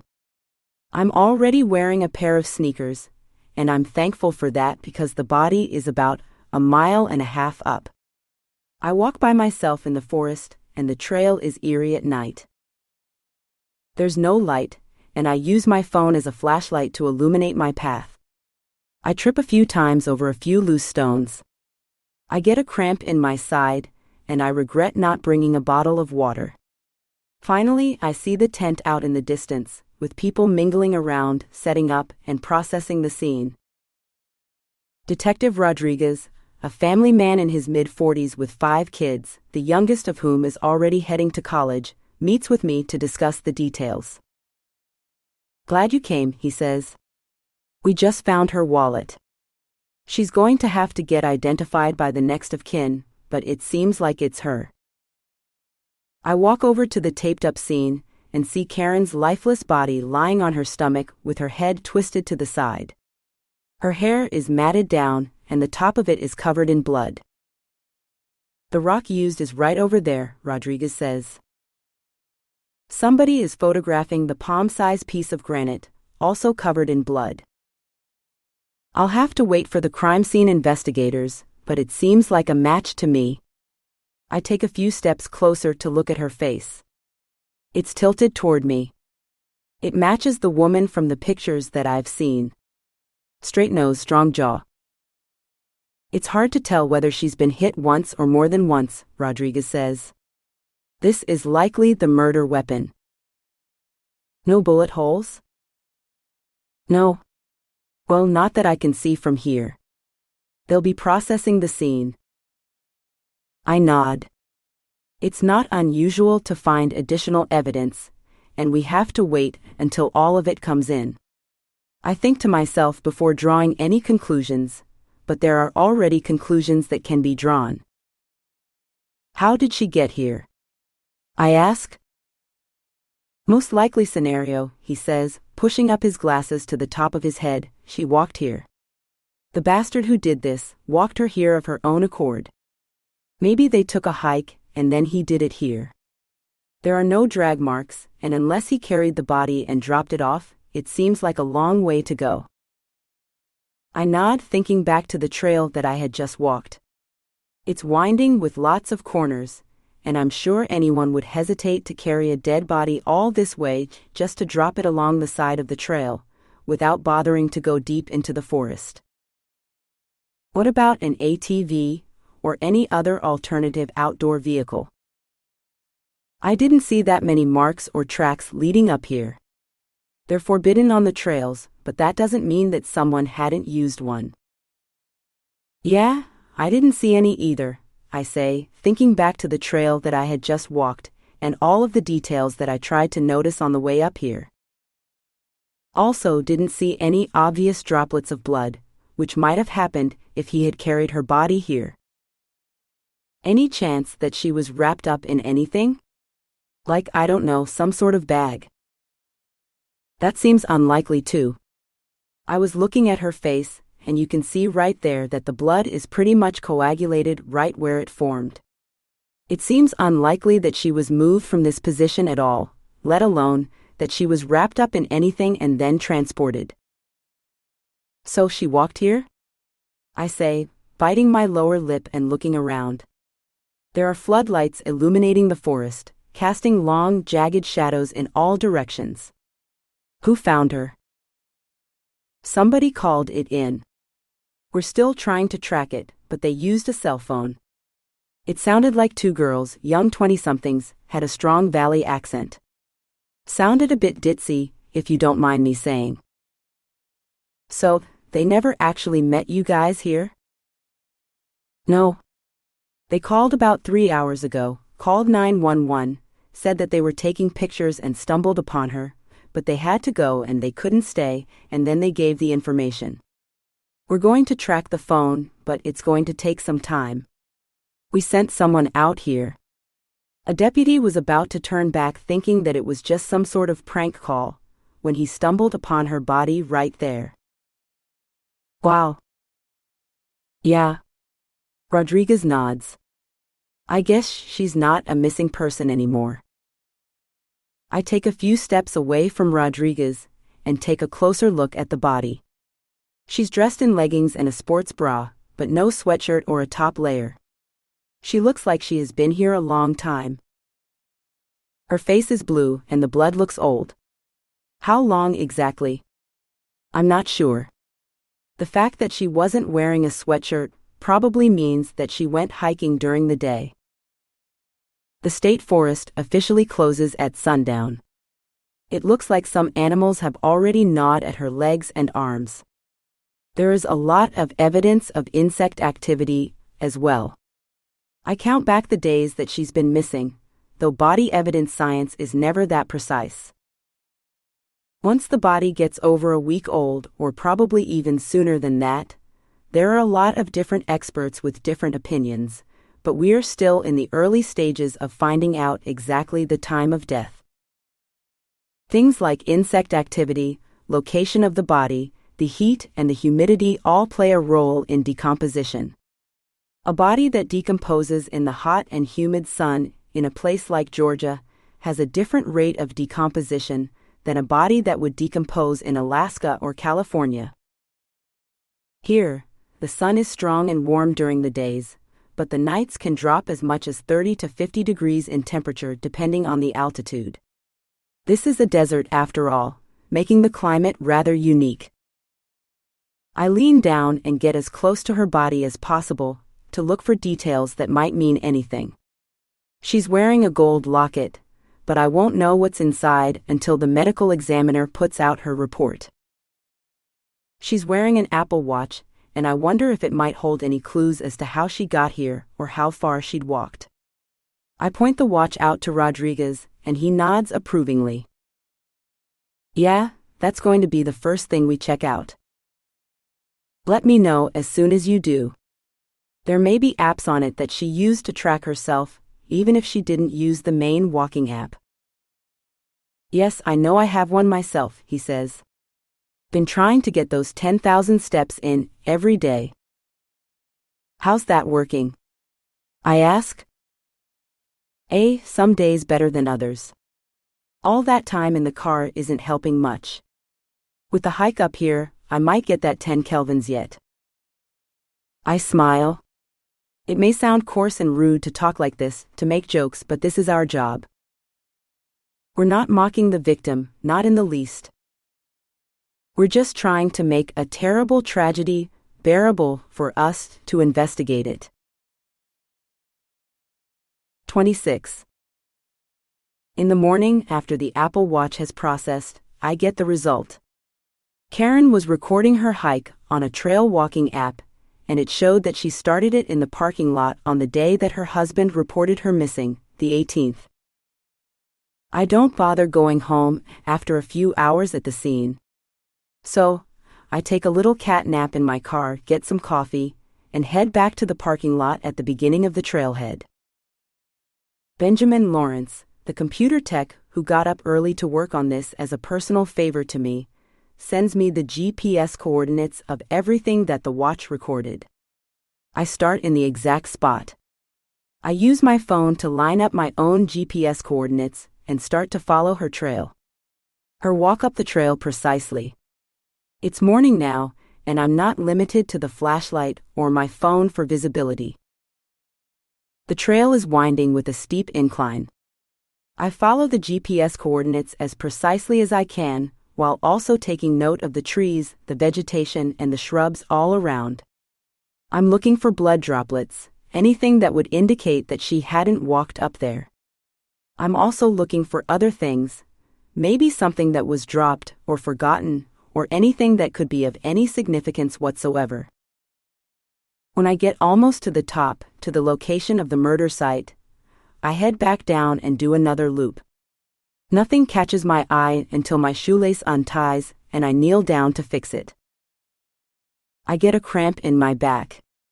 I do a few stretches. This is the most exercise I've gotten in a while, and my body is not ready for it. I do a brief sun salutation and stretch from side to side. That's when I see it. The camera. It's positioned toward the trail, going down toward the parking lot in the opposite direction that I'm walking. It's hidden. It's in the tree at about 6 feet up. There's a raven that sits on a branch just a little bit higher, chirping loudly, or rather obnoxiously. I walk over to the camera for a closer look. Am I really seeing what I'm seeing? Why would it be here?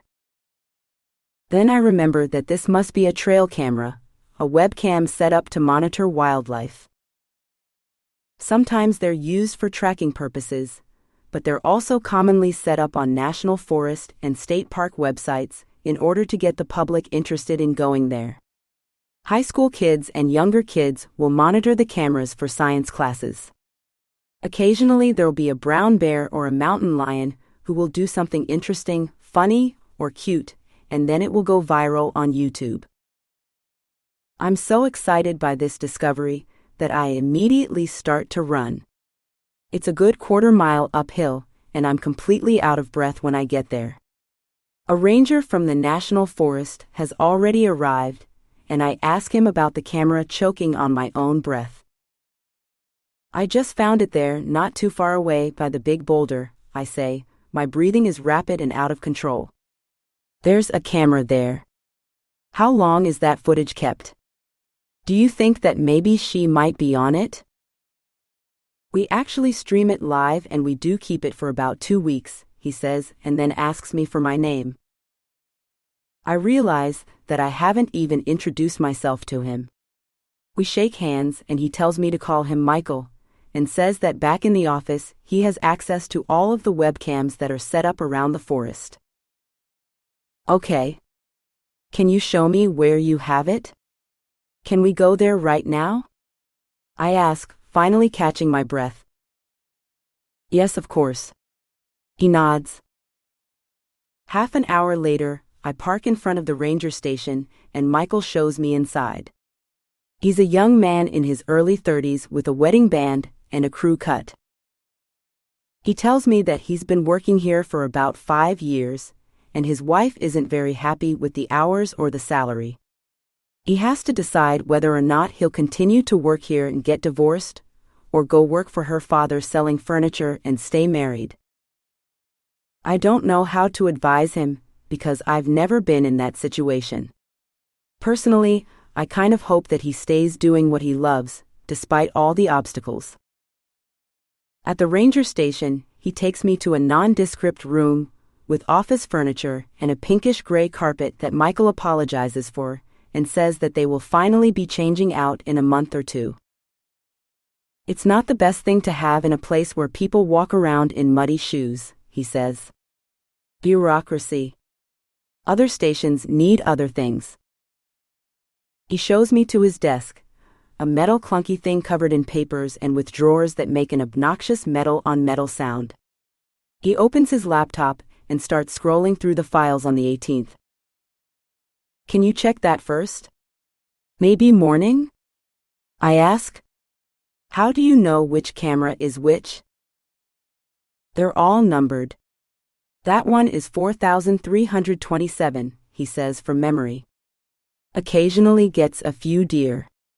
Last year, I caught a mountain lion with a baby kitten. So we had fun with that. Ever catch a murder suspect? Nope. That'd be a new one for this. He smiles. This is actually going to take a little bit. There are a bunch of files, and I'm not sure what time they were. They get overwritten after a while. Okay. I understand, I say. I'll wait. If you want, there's a vending machine out there if you're hungry. Sure. Can I get you anything? Yeah, a pop, he says, and I immediately know that he's from the East Coast. 27. I stay with Michael for about an hour as he searches through the camera footage, all without luck. I know that she went there, and we have the camera that was working. The question is, what day did she actually go missing, and was it later in the day than I thought? It's all very possible because I don't know exactly when she was there. I tell him not to give up and to keep looking, and that I'll send Benjamin, the computer tech, over here to get the footage. He says that he can't stay for long because he has a few department meetings to attend. So, he agrees to upload the footage from his computer for the LAPD computer professionals to look through. I text and arrange everything, and then get back into my car and sit here for a while trying to process what has happened. In the last few hours, there have been so many highs and lows. First, her body was found, and then she was identified as the woman, Karen Moore, that I've been looking for, but now I have no idea where to go from here. Robert is the primary suspect, but so is his girlfriend, Margaret. She put on a good face, but that doesn't mean that the two of them didn't lure her out somehow and get her to that trail. While they continue to look through the footage, I drive down to Park La Brea. I need to go over some parts of the story with Ellen again, and tell her that we found her friend's body. This is going to be difficult. Ellen seems to be the only one who cares about Karen, and it's going to break her heart. I knock on her door and wait a few minutes for her to answer. Just as I'm about to give up, she opens the door with her finger over her mouth, telling me to be quiet. I just put the baby down, she whispers. I nod and tiptoe into the apartment. It's probably not the best time to tell her the news, but I don't have a choice. I have some bad news, I say, taking a deep breath. Ellen's eyes grow wide, and when I tell her about Karen's body, she begins to sob, burying her face in her hands. It takes her a little bit to compose herself, and I give her time before launching into my questioning. I just can't believe that this has happened. I was just wondering if you have any idea who she could have been hiking with. I don't know. There are some wildlife cameras set up, so the techs are going through the files now. Hopefully we can get some answers. We talk about it for a little bit, and then I get a call. I excuse myself and walk out onto the patio so I don't wake up the baby. It's her, Captain Medville says. It's her. A bird flies up and lands on the railing, distracting me. What? I ask. Get out of there. Cold sweat runs down my back. I reach for my gun, but then I feel the barrel of the gun at the nape of my neck. Give it to me, Ellen says. Ellen, what are you doing? I say as she reaches, as I freeze. She reaches over and puts her hand on my weapon and pulls it out of the holster. You don't need this anymore, she says. Be very quiet. My baby is sleeping. That part is true. She keeps pressing the barrel of her gun to my neck and tells me to walk backward into the living room. She tells me to sit down and stands right across from me holding a 9mm pointed straight at me with one hand and my gun in her other. The tears are gone. The expression on her face is completely changed. She's like a chameleon. There's a harshness to it now, a darkness. The pleasantness and the beauty of the friendly Ellen that I had met before has vanished. What are you doing? I ask. She doesn't reply, and Captain Medville's words run through my mind. It's her, he says. The video, he must have seen it. He must have seen her walking with Karen on that trail. Why are you doing this? I ask, pretending that I have no knowledge about anything. Don't lie to me, Detective Carr, Ellen says. You've seen the footage on that wildlife cam. I know you have. I have no idea what you're talking about, I insist. You're not such a good liar after all. She tucks my gun into the waist of her jeans, and then holds hers straight out, supporting the barrel with her other hand, just like we are taught in the police academy. What are you doing, Ellen? Did you kill your friend? She had it coming, she says, taking me by surprise. She was so good at playing this game. Why is she suddenly coming forward? I clench my jaw. She was going to kill me. That's why. Someone should know, right? I did a pretty good job for my first time. What are you talking about? I ask. Karen was no good, she says, shaking her head. Suddenly I see a crack in her facade. The darkness seems to disappear only for a moment, or perhaps it's just pity and sadness for herself. Tell me what happened. I can help you. You can't help me with anything. You think I killed her for nothing. Tell me what happened and what you did. I'm here to help you.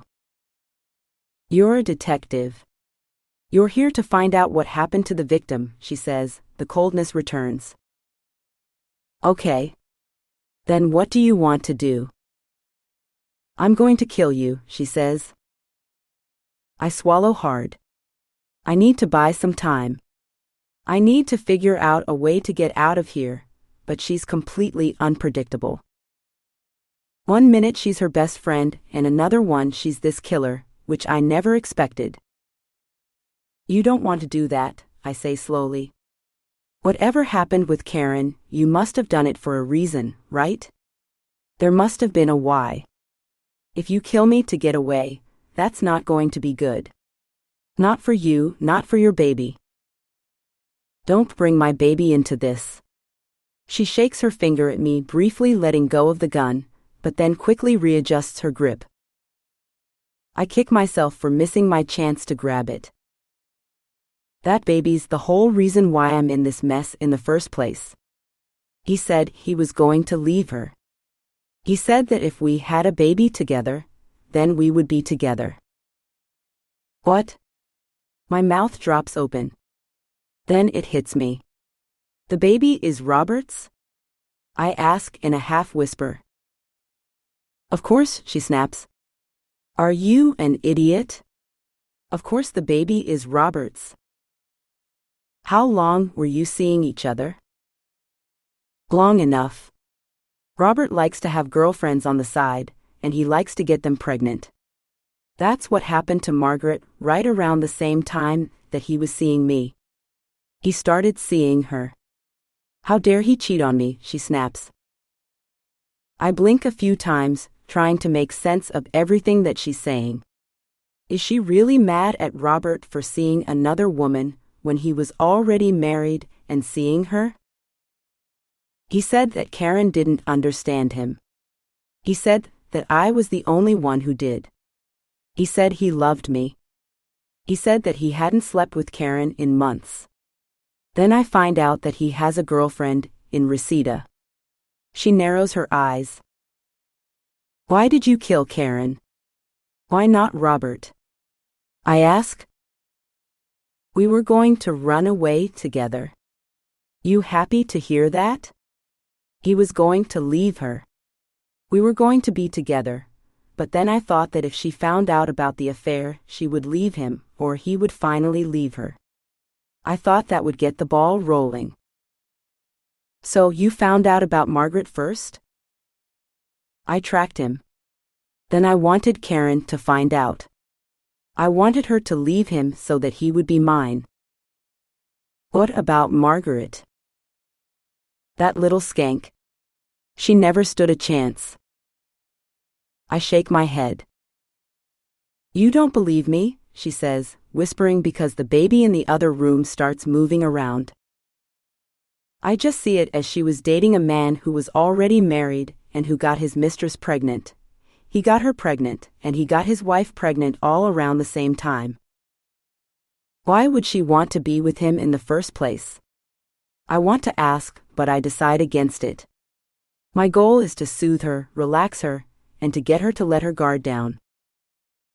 What about your husband? I ask. I shouldn't have asked that. I realize that that would just make her flare up even more. Her nostrils widen and she shakes her head. I don't need you judging me or my actions. Okay? You're a dead woman already. I think she wants me to beg for my life, but I'm not going to. I also think that she wants to tell me what happened. Sometimes when people do something extraordinary, I don't mean great, but so huge and monumental like this, they want people to know about it. My husband is a fool, Ellen says. Things have been off with us for a long time. It didn't help that I started seeing Robert. Robert and I had all these plans that we were both going to leave our spouses and be together. But time just kept slipping by and he wouldn't do anything. I got pregnant. I was going to tell my husband, and he was going to tell Karen, and that would be the end of it. So what happened? I asked, taking a deep breath. I found out that he was cheating on me. I blink. She notices it and explains, with Margaret. How did you find out? Karen was stupid. Karen believed everything he said. She thought that they had this happy marriage, but I was the one who had to tell her about checking his text messages. I was the one who had to tell her about putting a GPS on his car. I did that first. That's how I found out about Margaret. That's how I found out about his other baby, and that he had no plans of leaving Karen. I still don't understand, I whisper. Why did you take her out there? Why did you take her hiking? Why did you do that to Karen? You don't know anything, do you? Ellen snaps. She takes 2 steps away from me, and then forward again. She's pacing. She's trying to figure out how much she wants to tell me. Karen got pregnant. She got pregnant, and that meant that Robert was never going to leave her. He told me he wouldn't. He told me he was already married, and if Karen got pregnant, that would be it. He'd stop fooling around with me. What about the children? I don't care about her child, she hisses. Okay. What about yours? He said that Karen could never find out. He said he wanted her to be a secret. It's like he didn't care that we had all these plans. He didn't care that our baby existed. He was going to start a new life with his wife. That was just unacceptable. She looks away for a moment. A tear builds up in her eye, and that's when I lunge at her.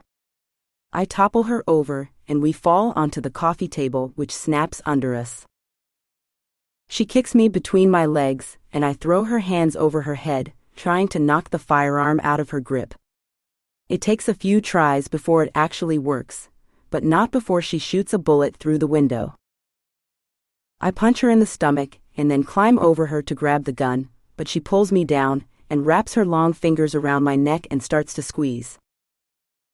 She squeezes hard.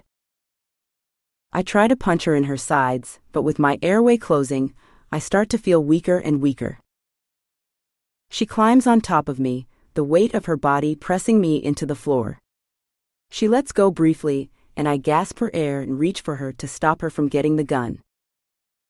She presses on my windpipe with the weight of her body. I don't have much time. With all of the strength that I have left, I start to feel around with both hands for something sharp or heavy or both to get her off of me. She pulls away from me, and I get another big gasp of air. That's when I see the gun in her hand again, the barrel right in front of my face.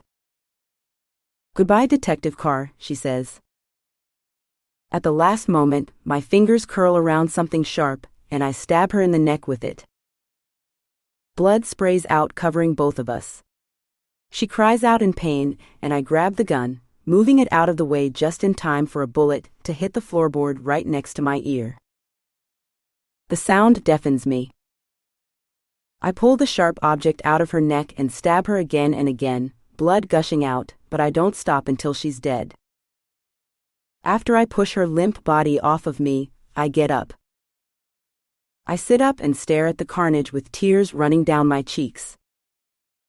My breaths are still haphazard and sporadic, but at least I'm breathing. "I'm okay," I say out loud just to make sure that I can hear. 28.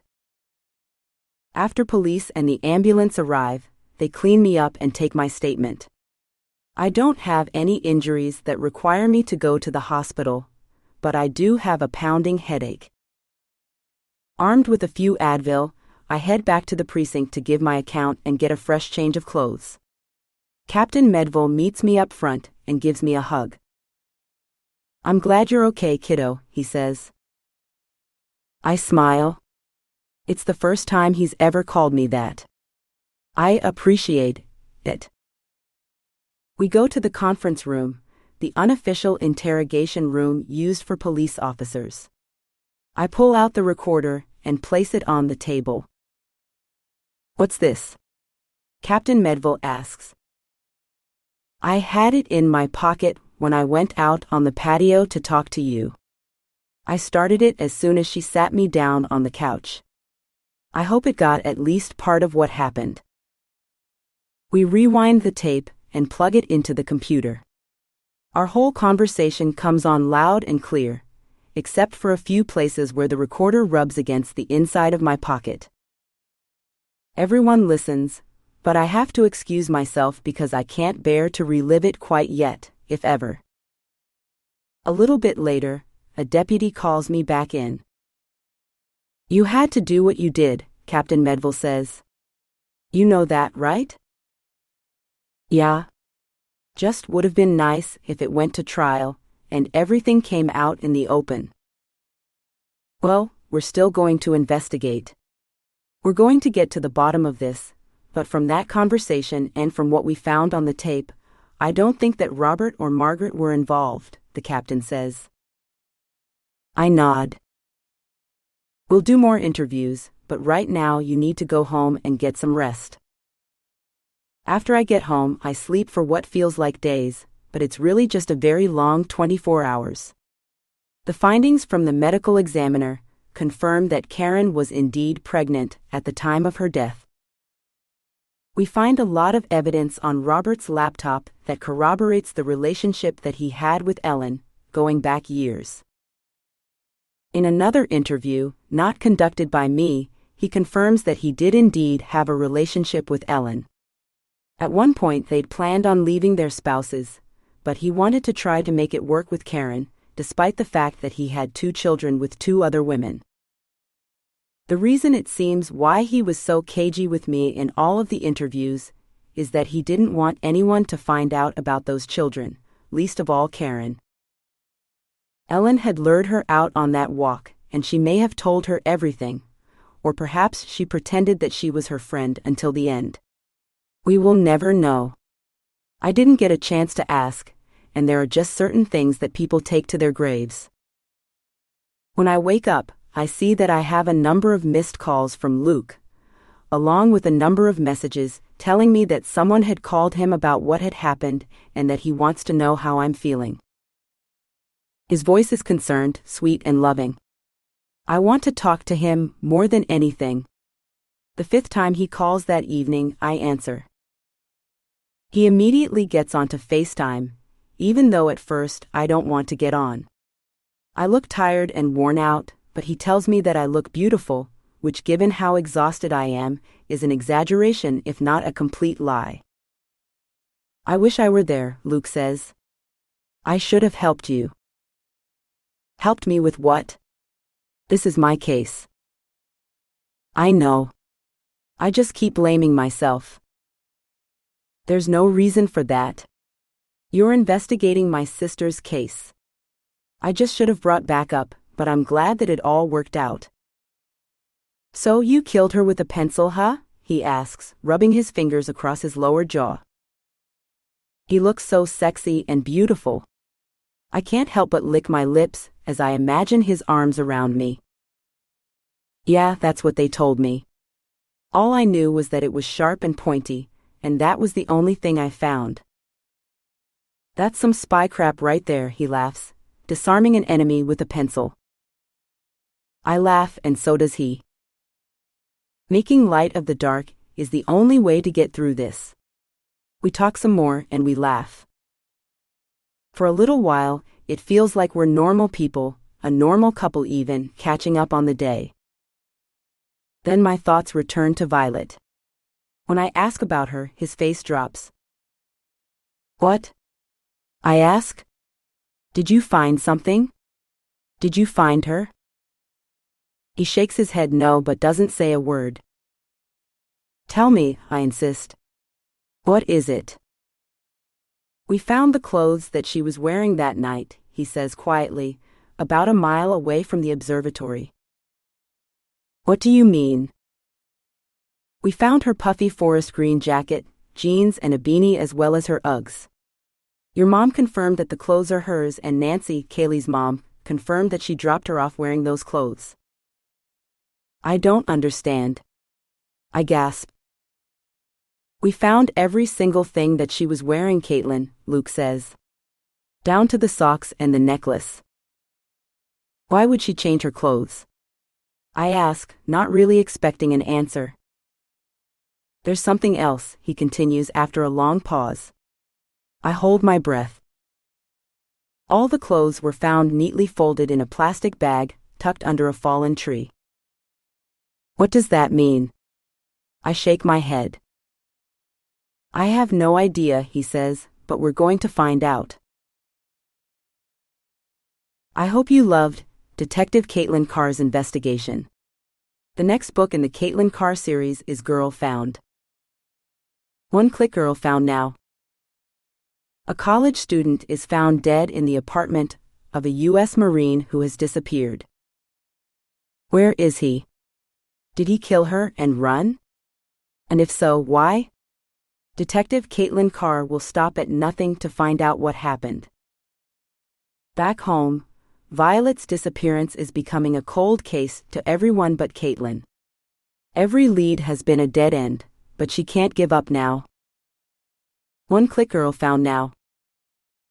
Can't get enough of Kaitlyn Carr? Make sure to grab Girl Hidden, a novella, for free. A family is found dead in their home. The only survivor is the teenage daughter who managed to escape the burning house. Who killed them? And why? Detective Kaitlyn Carr has to bring their killer to justice. A year before her disappearance, Violet, Kaitlyn's sister, comes to stay with her after a bad fight with their mom. She can't stand living at home as much as Kaitlyn once did and wants to move in with her. What happens when the dysfunction of her own family threatens to blow up her face and let the killer off for good?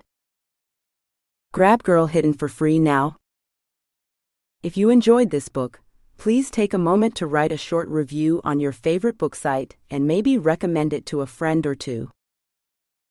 You can also join my Facebook group, Kate Gable's Reader Club, for exclusive giveaways and sneak peeks of future books.